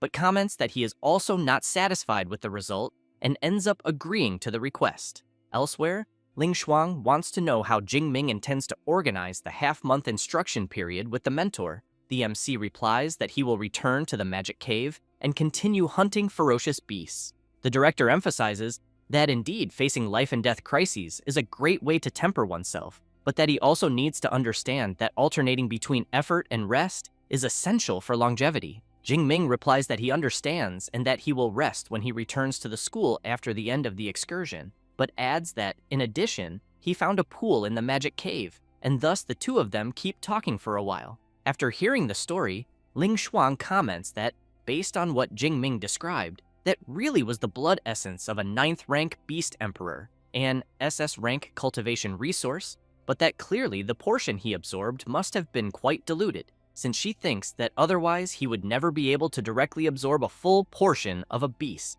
Emperor's blood essence. She then emphasizes that as for the fact that he managed to absorb it, this is probably related to the body tempering skill he is training, so she thinks it would be best for him to ask Yang Gentian. Having said that, she asks him to rest a bit, since it seems that Jingming is quite exhausted. At that moment, Song Chuyun introduces her aunt Zhou Ying to him and says that she is her aunt and the chief director of the Shuoyan supply base. Jingming greets her and says it is a pleasure to meet her. She laughs and says there is no need for so much formality and that he can just call her Aunt Zhou. Then she hands him the Song family's black gold card, since she thinks that in the future, he may be able to enjoy a 20% discount on all products from the Song family's businesses. Jingming is impressed by the Song family's black gold card and thinks that, from what he remembers, the Song family's businesses cover practically everything: combat suits, equipment, rare herbs, pills, and potions. So he thinks that a 20% discount on everything is quite an absurd benefit. Song Chuyun asks her friend to just accept it, since his equipment will need frequent upgrades anyway. As he takes the card, the MC starts wondering if he has ended up becoming a sugar baby, but he is soon surprised by a noise he hears and turns to see what it is. Several journalists surround the MC and ask if they can interview him. After that, later on, Ling Shuang tells the MC that Kieran wants to fight him, and that USQJ's bet is 20% of the resources this time, while Magic City University's bet is half of the passes to the ruins. So she wants to know if he will accept. Jingming is confused about these passes to the ruins and asks them to explain better. Xu Ping explains that the passes are tickets to enter the ruins of ancient civilizations and that they brought in a rank S reinforcement precisely because of these 40 passes. And since the MC placed first, the passes naturally go to them, which is why they are quite dissatisfied. Jingming thinks that, in Magic City history classes, it was mentioned that before this era of civilization, there existed an even more ancient civilization. He then reflects that this ancient civilization also possessed ferocious beasts and superpower users, and its level of development was extremely advanced. Not only was the technology impressive, but their understanding of superpowers was also extremely profound. However, what is unknown is why the civilization suddenly came to an end.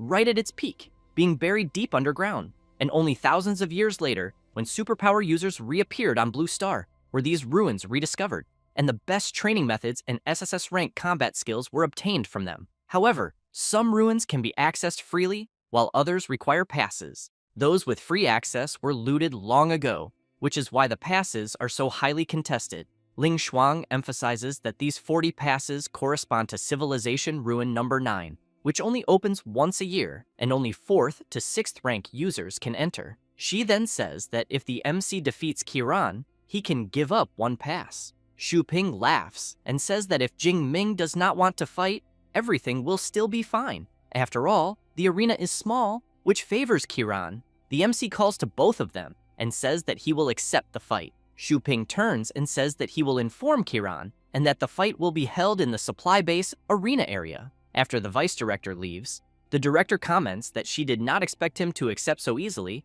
and wants to know if he is really that confident. Jing Ming replies that he is quite relaxed, since he has about a 90% chance of winning. Ling Shuang asks if he calls 90% relaxed. Jing Ming laughs and says that he was actually being modest, but thinks he has a 100% chance. She takes a deep breath and comments that if Xu Ping and Kiran knew that he is 100% confident, she imagines what their reaction would be. After the vice director tells Kiran the MC's decision, he becomes excited, saying that he did not expect Jing Ming to have the courage to accept the duel. He then asks if it is okay if the MC gets hurt a little. Xu Ping tells Kiran not to worry, since vice directors, mentors, and many students from the 3 major universities will be present, so he assures him to fight with everything he has, since if there is any risk, someone will intervene. Kiran becomes excited upon hearing this, and hopes that the MC will not blame him for being merciless. After that, on the day of the confrontation in the arena area,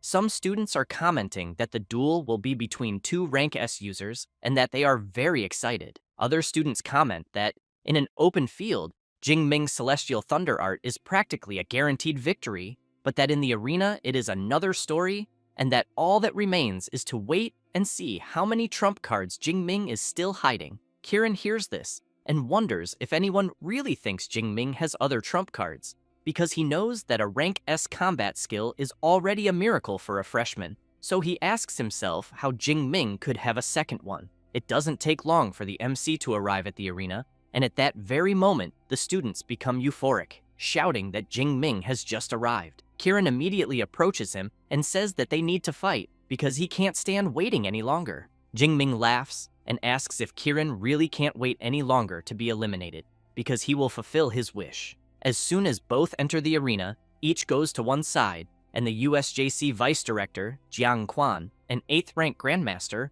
announces that he will preside over the fight and emphasizes that if either one loses consciousness or surrenders, the battle will be immediately ended and no additional attacks will be allowed. But that, obviously, they do not need to hold back, because with his presence there is no risk of fatal injuries. Having said that, he activates his water mist shield and shouts for the 2 to begin the fight.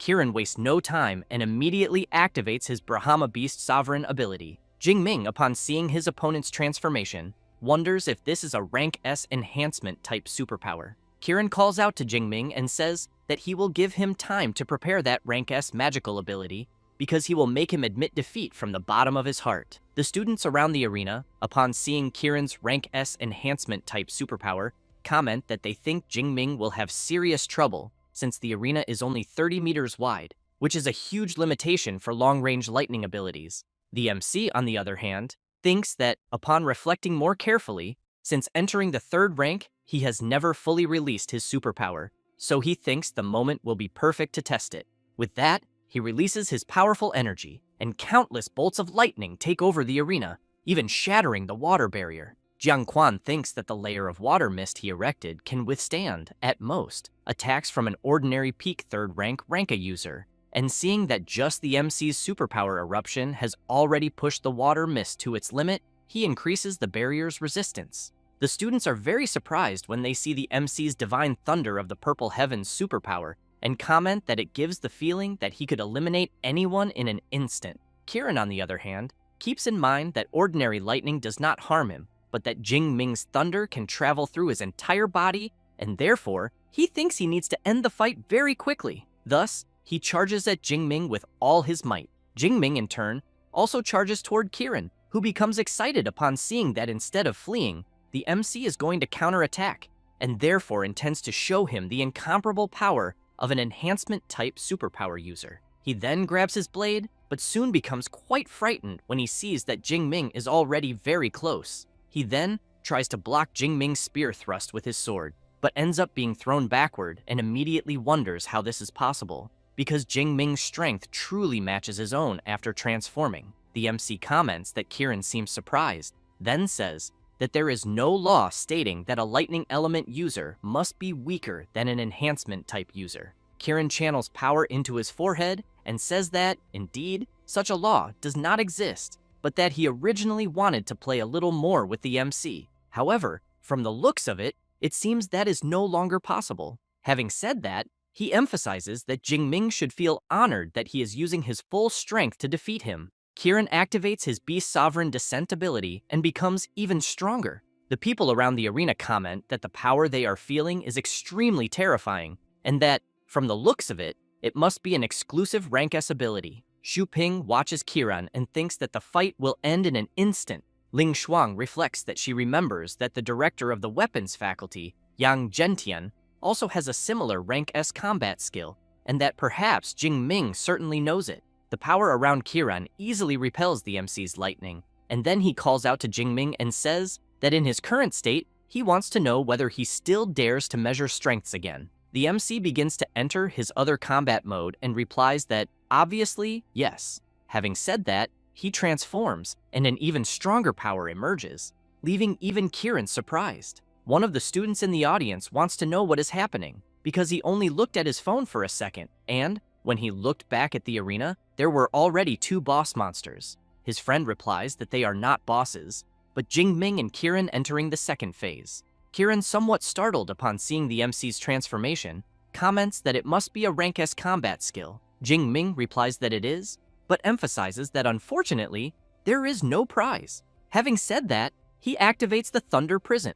Kiran becomes alarmed, thinking that it is a restraint-type combat skill, since Jingming is preparing to use that Rank S Celestial Thunder skill. With that in mind, he knows he needs to go all out and equips the Vitality Armor. He then tries to withstand the lightning attacks and, after managing to block them, realizes that he finally broke through. However, he notices something and immediately turns, narrowly dodging the MC's spear attack at the last instant. The spear strikes one of the arena walls and a massive explosion occurs. Kiran thinks that the lightning spear is truly terrifying, because if he had been hit by it, he believes he would have been seriously injured. At that moment, Jingming appears out of nowhere very close to Kiran, using the Lightning Gale Breakthrough skill. Kiran tries to block with his blade, but due to the MC's strength, he is violently thrown backward. Jingming takes advantage of the opening and activates the Continuous Thunder Spear skill. Kiran is struck multiple times without being able to defend himself, and, while being attacked, thinks that if he can block these attacks, he still has a chance. Thus, he shouts that now it is his turn to counterattack. However, Jingming simply raises his arm and shouts explosion. The places where Kiran was struck begin releasing small arcs of lightning, and soon after, an electrical explosion occurs inside his body. Kiran is blasted out of the arena, and due to the damage he sustained, his ability is undone. Jingming walks up to him and points the spear at Kiran's face, who in turn says that he accepts defeat and surrenders the fight. Grandmaster Jiang Quan announces that the winner is the student Xu Jingming. The students from Magic City University become excited and shout, celebrating the victory of the most terrifying freshman of all. Ling Shuang reflects that the Thunder Prison was used for control. Then the Thunder Spear forced Kiran to expend his movement ability, followed by the Lightning Flash to advance, combined with the Lightning Gale Breakthrough to expose the opponent's weakness, and finishing with Continuous Thunder Spears. So she knows that everything connected perfectly, being clean, direct, and efficient. She then asks whether the vice director would like to say anything else. Xu Ping replies that they are accepting the defeat graciously, and that 20% resource quota belongs to them, and that the Rank S resource promised to Jingming will be delivered the next afternoon. As he leaves, irritated, he thinks that they did not get the 20 passes to the ruins, and also lost 20% of the resource quota, so he knows that in trying to come out ahead, he ended up getting burned in the end. Ling Shuang congratulates the MC on the excellent fight and hands over the pass to Civilization Ruin Number 9, and also says that the university will reward him with an additional 10,000 academic credits. Jingming is surprised by the amount of credits he will receive, but still thanks the director for her generosity, and as soon as he takes the pass to the ruins, he becomes excited, since he knows that the pass is something everyone is constantly competing to obtain. Ling Shuang once again asks the MC to go rest, but says that the Rank S resource promised by Qingjing Superpower University, as well as the permission to choose a combat skill from the libraries of the 3 universities, can all be claimed the next day after harvesting the rare flowers and herbs in the magical cave. Jingming reflects that this study excursion not only guaranteed a pass to the ruins, academic credits, and a Rank S resource, but also yielded a huge amount of rare flowers and herbs, along with a pile of ferocious beast materials. So he concludes that all of this was truly great. At that moment, a student approaches the MC and says that his fight was incredible and that it was great fortune to witness a genius like him. Jingming thanks him for the compliment, but as soon as the student leaves, he asks Song Chu-yun who that guy is. She says that he is the student Dong Sheng, the top-ranked student of Jincheng Superpower University. Jingming, somewhat surprised, emphasizes that it is no wonder he felt that Dong Sheng's cultivation is at the intermediate stage of the 2nd rank. Song Chu-yun asks what he means by that, since Jingming is already at the 3rd rank. The MC laughs and explains that he is a special case, because he has a hack that allows him to level up with a single click, then asks if she believes that. Song Chu-yun replies that not even in her dreams.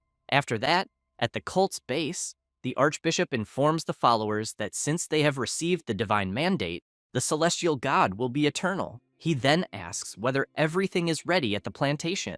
One of the cult members replies that everything has already been arranged. The Archbishop makes it clear that they will be responsible for the professors of the 3 universities and that they should eliminate as many as possible. However, he emphasizes that as for the 2 Rank S individuals, he will leave them to the Holy Sun, since he believes this will be useful for his growth, and asks if there is any problem. He replies that there is not, and comments that the next day, he will be very close to them. The Archbishop adds that if they are willing to embrace the cult of destiny, it would be even better.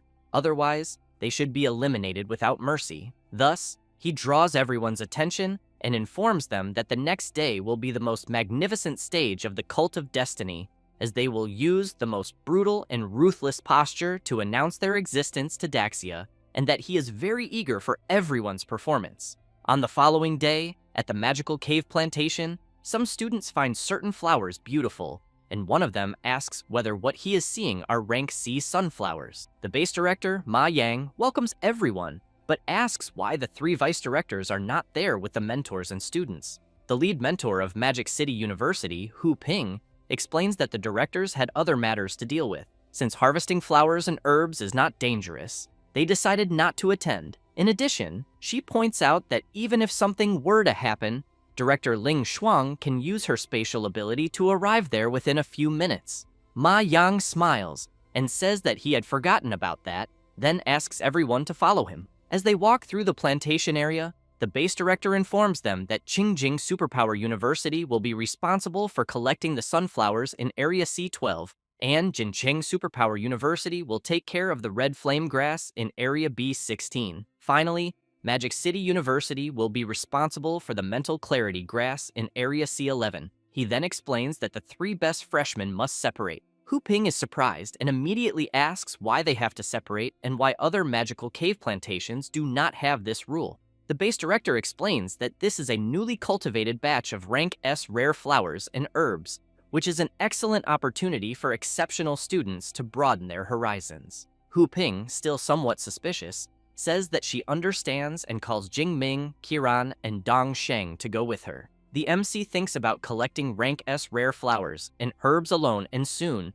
feels that this base director seems suspicious. However, he believes that with the mentors nearby, there should be no problems. At that moment, Dong Sheng calls the MC and Kiran over and introduces himself. He then comments that their battle the previous day was truly magnificent. After that, he says that he heard that some religions possess secret techniques that increase strength, allowing someone of the 2nd rank to advance directly to the 4th rank. Thus, he thinks that if this is true, he might be able to exchange blows with the 2 of them. Jingming, upon hearing about religions, comments that he thinks it would be better for Dongsheng not to get involved with that. Kiran asks what is wrong with religions, since the Miadu cult or the Sacred Father cult both have very positive impacts on his father, and it is precisely thanks to the support of Lord God Brahma that he is invincible. Jingming asks what he means by invincible and why the god Brahma he believes in did not make him defeat him. Kiran becomes very nervous upon hearing this,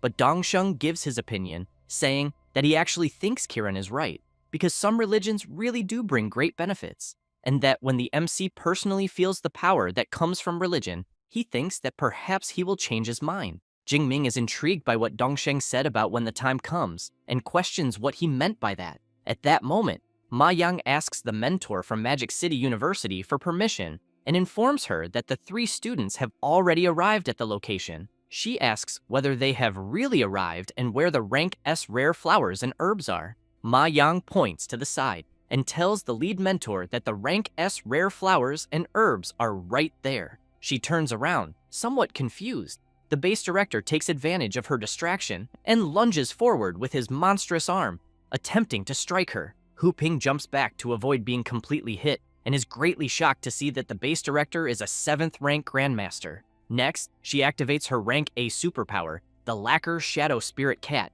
and immediately asks who the base director really is and whether he knows the consequences of doing what he is doing. He laughs and says that, as expected of someone at the peak of the 6th rank from Magic City, she is indeed different from ordinary users of that level. Having said that, he emphasizes that since she is going to be eliminated, it would not hurt to tell her. So he reveals that he is part of the Cult of Destiny and, regarding the consequences, makes it clear that the more serious they are, the more they will like it. While the other students remain on alert, Hu Ping asks whether Ma Yang and his cult are trying to destroy the future generation of Daxia, as she hopes they will not regret what they are doing. Next, the mentor shatters a crystal. Ma Yang conjures his magic sphere and asks whether the mentor is really trying to summon their spatial grandmaster, saying that he is sorry, but it is already too late. Having said that, he activates the spatial blockade. Meanwhile, Ling Shuang wonders whether someone really dared to attack the joint team of the 3 schools,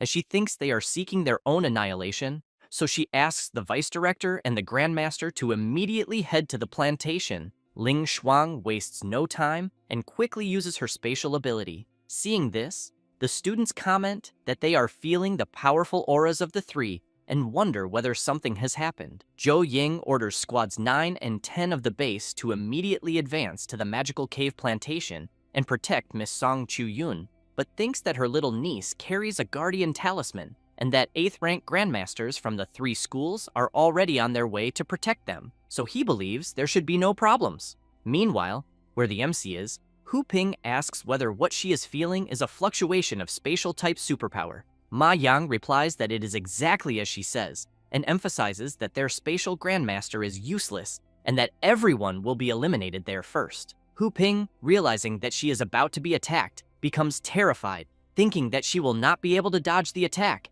and ends up being eliminated by a powerful strike from Ma Yang. Jingming thinks that a 7th rank grandmaster, even using all his trump cards, was unable to do anything, so he believes that he has no chance at all. Ma Yang asks whether anyone can really shake the Beast Emperor space, since, it seems, spatial grandmasters are frightening after all. He then flies away and tells the Holy Sun that he leaves the place there under his responsibility. At that moment, Dongsheng, along with some cult members, comments that the time has finally come for the Cult of Destiny to take the stage. He then calls Jingming and Kiran and asks them to come at him, as he wants to show his true form. Having said that, as he begins his transformation, his power starts to surpass the upper stage of the 2nd rank, the peak stage of the 2nd rank, the lower stage of the 3rd rank, and the intermediate stage of the 3rd rank, until it reaches the peak stage of the 4th rank. Kiran is shocked and wants to know what kind of combat ability this is, and whether Dongsheng's strength really increased by 2 major ranks.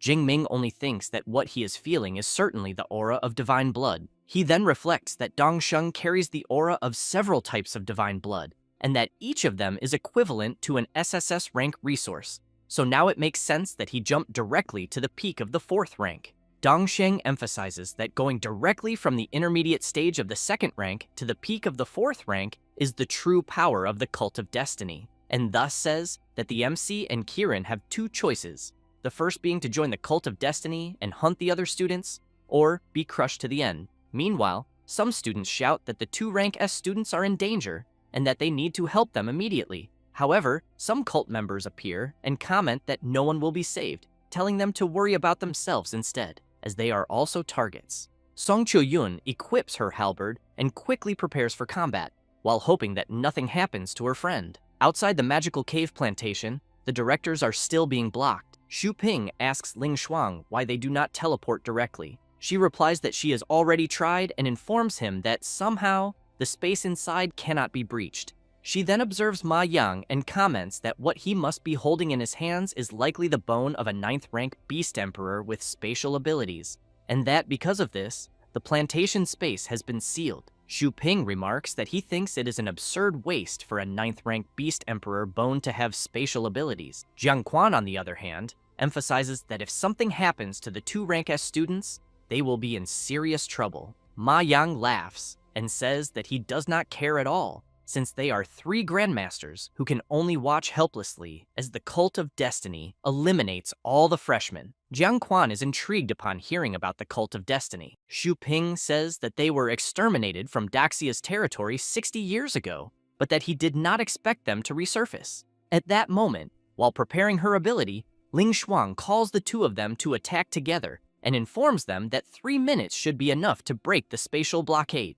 She then shouts for them to rise. Cracks begin to appear around the magical cave plantation, and soon the ground beneath the area starts to lift upward, and it does not take long for Miss Ling Shuang to leave the entire area exposed to open air. However, she informs them that the underground space is also sealed and cannot be breached, but that the weakest point of the seal is toward the southeast. Thus, both Xu Ping and Jiang Quan begin to transform, and after completing their transformation, they charge toward the southeast side with the intention of breaking the spatial blockade. The students and the members of the Cult of Destiny are frightened by the tremor and the noise, as they are witnessing the monstrous power of the vice directors trying to enter to save them. Meanwhile, Jingming is thinking that he still has 49,000 skill points on the system panel, so he considers that if he spends everything to level up, he should be able to reach the 4th rank and turn the tables. Dongsheng calls out to the 3 geniuses of the universities and asks if they are seeing this, saying that jumping from the intermediate stage of the 2nd rank to the peak of the 4th rank is the power of the Cult of Destiny. In addition, he will give them a chance to eliminate the surrounding freshmen, become members of the Cult of Destiny, and gain the opportunity to obtain the same power as his.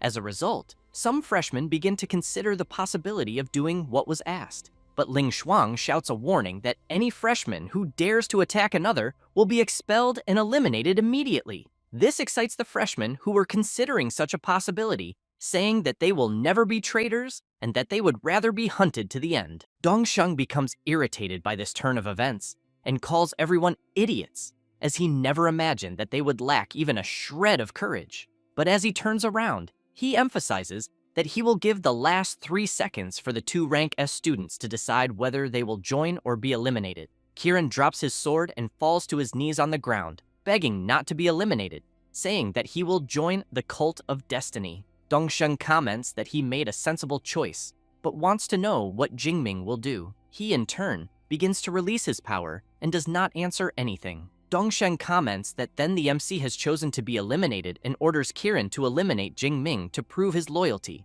Kiran, with a trembling voice, comments that he cannot deal with Jingming alone. At that moment, some cult members transform and call Kirin to attack together. The MC notices that one of them is at the lower stage of the 3rd rank and 4 are at the lower stage of the 4th rank, so he thinks that it seems he does not even need to use his skill points yet. One of the cult members gets reckless and charges at the MC, asking whether just because he is rank S, he thinks he is amazing. Without making any movement, Jingming blocks the attack with his lightning and then counterattacks with a thrust of his spear. The cult member falls to the ground, wondering how this was possible, since he is a 4th rank superpower user. Jingming makes it clear that he was a fool to dare attack him alone. Dongsheng says that he will also help with the attack. Jingming thinks that he really feels threatened, because Dongsheng is truly strong, so it seems that he will have to use his skill points after all. But it is a pity, because he wanted to test whether 50,000 skill points would improve his superpower.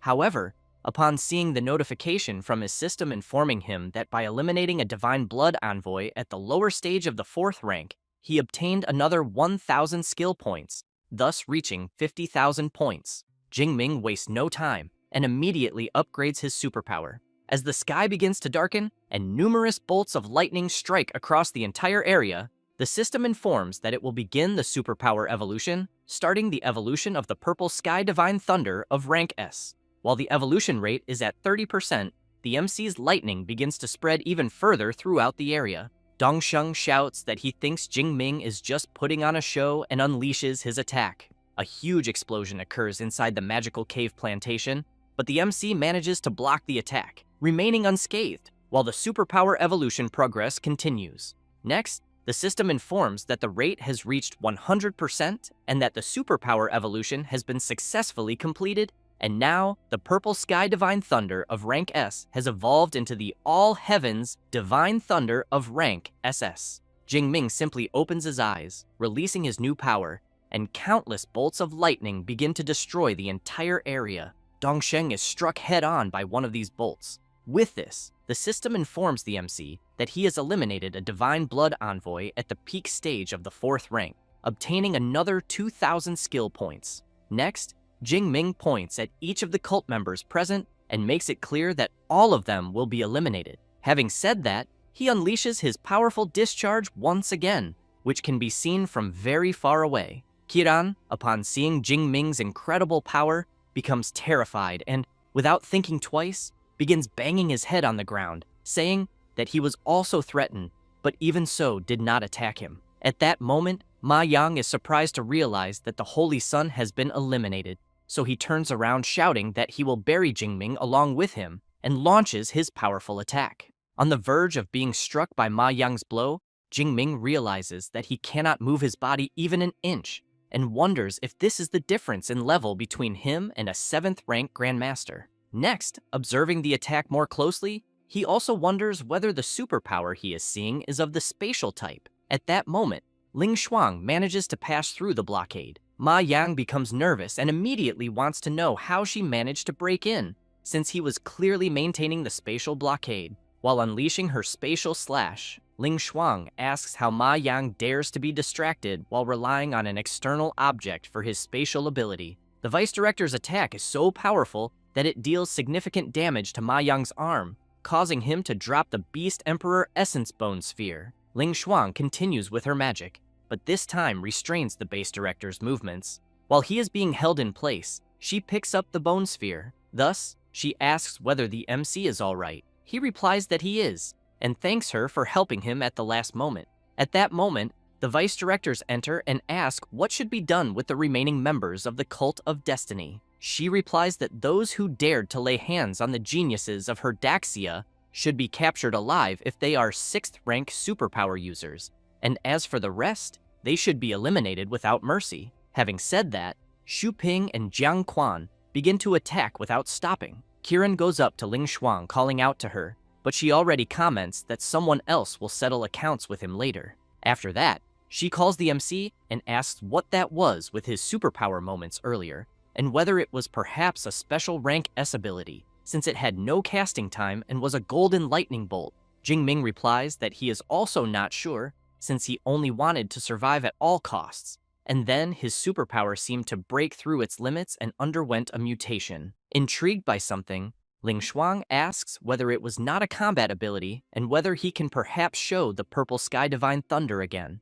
Jingming begins to release his power, and the Vice Director finds this quite strange, as she wonders whether it is still the Purple Sky Divine Thunder, since once they finish there and return to the supply base, she will test his superpower again. At that moment, Song Chuyon goes to the MC and hugs him, saying that she was so worried about him. Ling Shuang turns around and as she leaves, thinks that youth is wonderful. Jingming, upon seeing his friend crying, wipes her tears and says that everything is fine and that it is already over, then emphasizes once again that he is perfectly fine. A few minutes later, the area that was floating is placed back into position. Ling Shuang reports that a total of 342 freshmen from the 3 universities fell into the hands of the Cult of Destiny members during the event that took place, and therefore makes it clear that the 3 great universities have assumed responsibility for the casualties that occurred, and that they will also provide compensation and pensions according to battlefield sacrifice standards. Having said that, she announces that the Cult of Destiny is an enemy of humanity and, moreover, an enemy of the 3 great universities,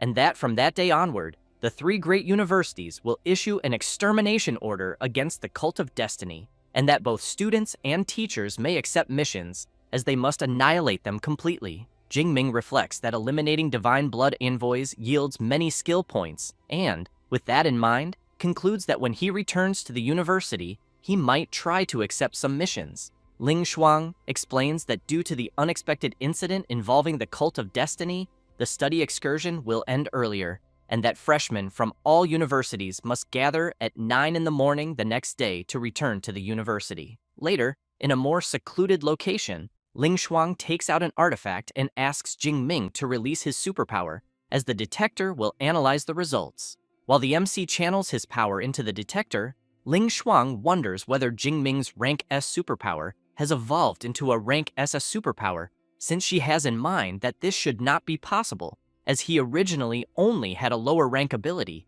and evolving to rank S was already something very rare. At that moment, the detector reports that superpower detection has been completed and that the superpower is identified as the All Heavens Divine Thunder under the natural type lightning element with a rank SS classification. The vice director is surprised to learn that it is a rank SS superpower, since she knows that the difference between rank SS and rank S is enormous, because if cultivated properly, Jingming could definitely play a decisive role on the battlefield against ferocious beasts, considering that the last time an SS Awakened appeared in Daxia was more than 10 years ago. Thus, she smiles and says that his rank SS superpower is very good and that he performed very well. Jingming comments that his superpower really did undergo another evolution, but wants to know how the machine knows about the All Heavens Divine Thunder and whether this power has appeared before. Ling Shuang emphasizes that since it can be detected, it must naturally have appeared before,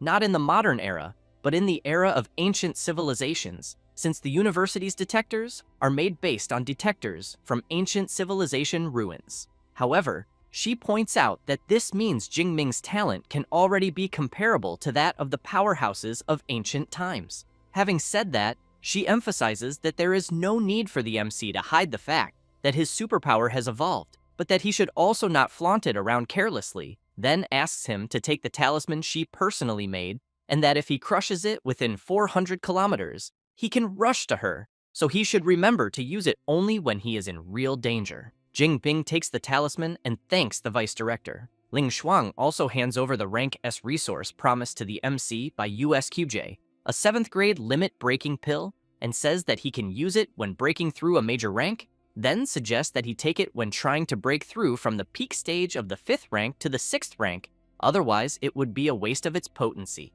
Feeling a bit awkward, Jingming asks whether he can exchange it for a different rank S cultivation resource, since he has in mind that with the system, he does not need pills at all to break through. However, Ling Shuang replies that USQJ will not exchange it, but will grant a special permission to exchange it for a rank S resource at the USCM Resource Department after they return to the university, and that is for the combat skill reward for taking first place in the study excursion. He should take a look and see which one he wants to choose.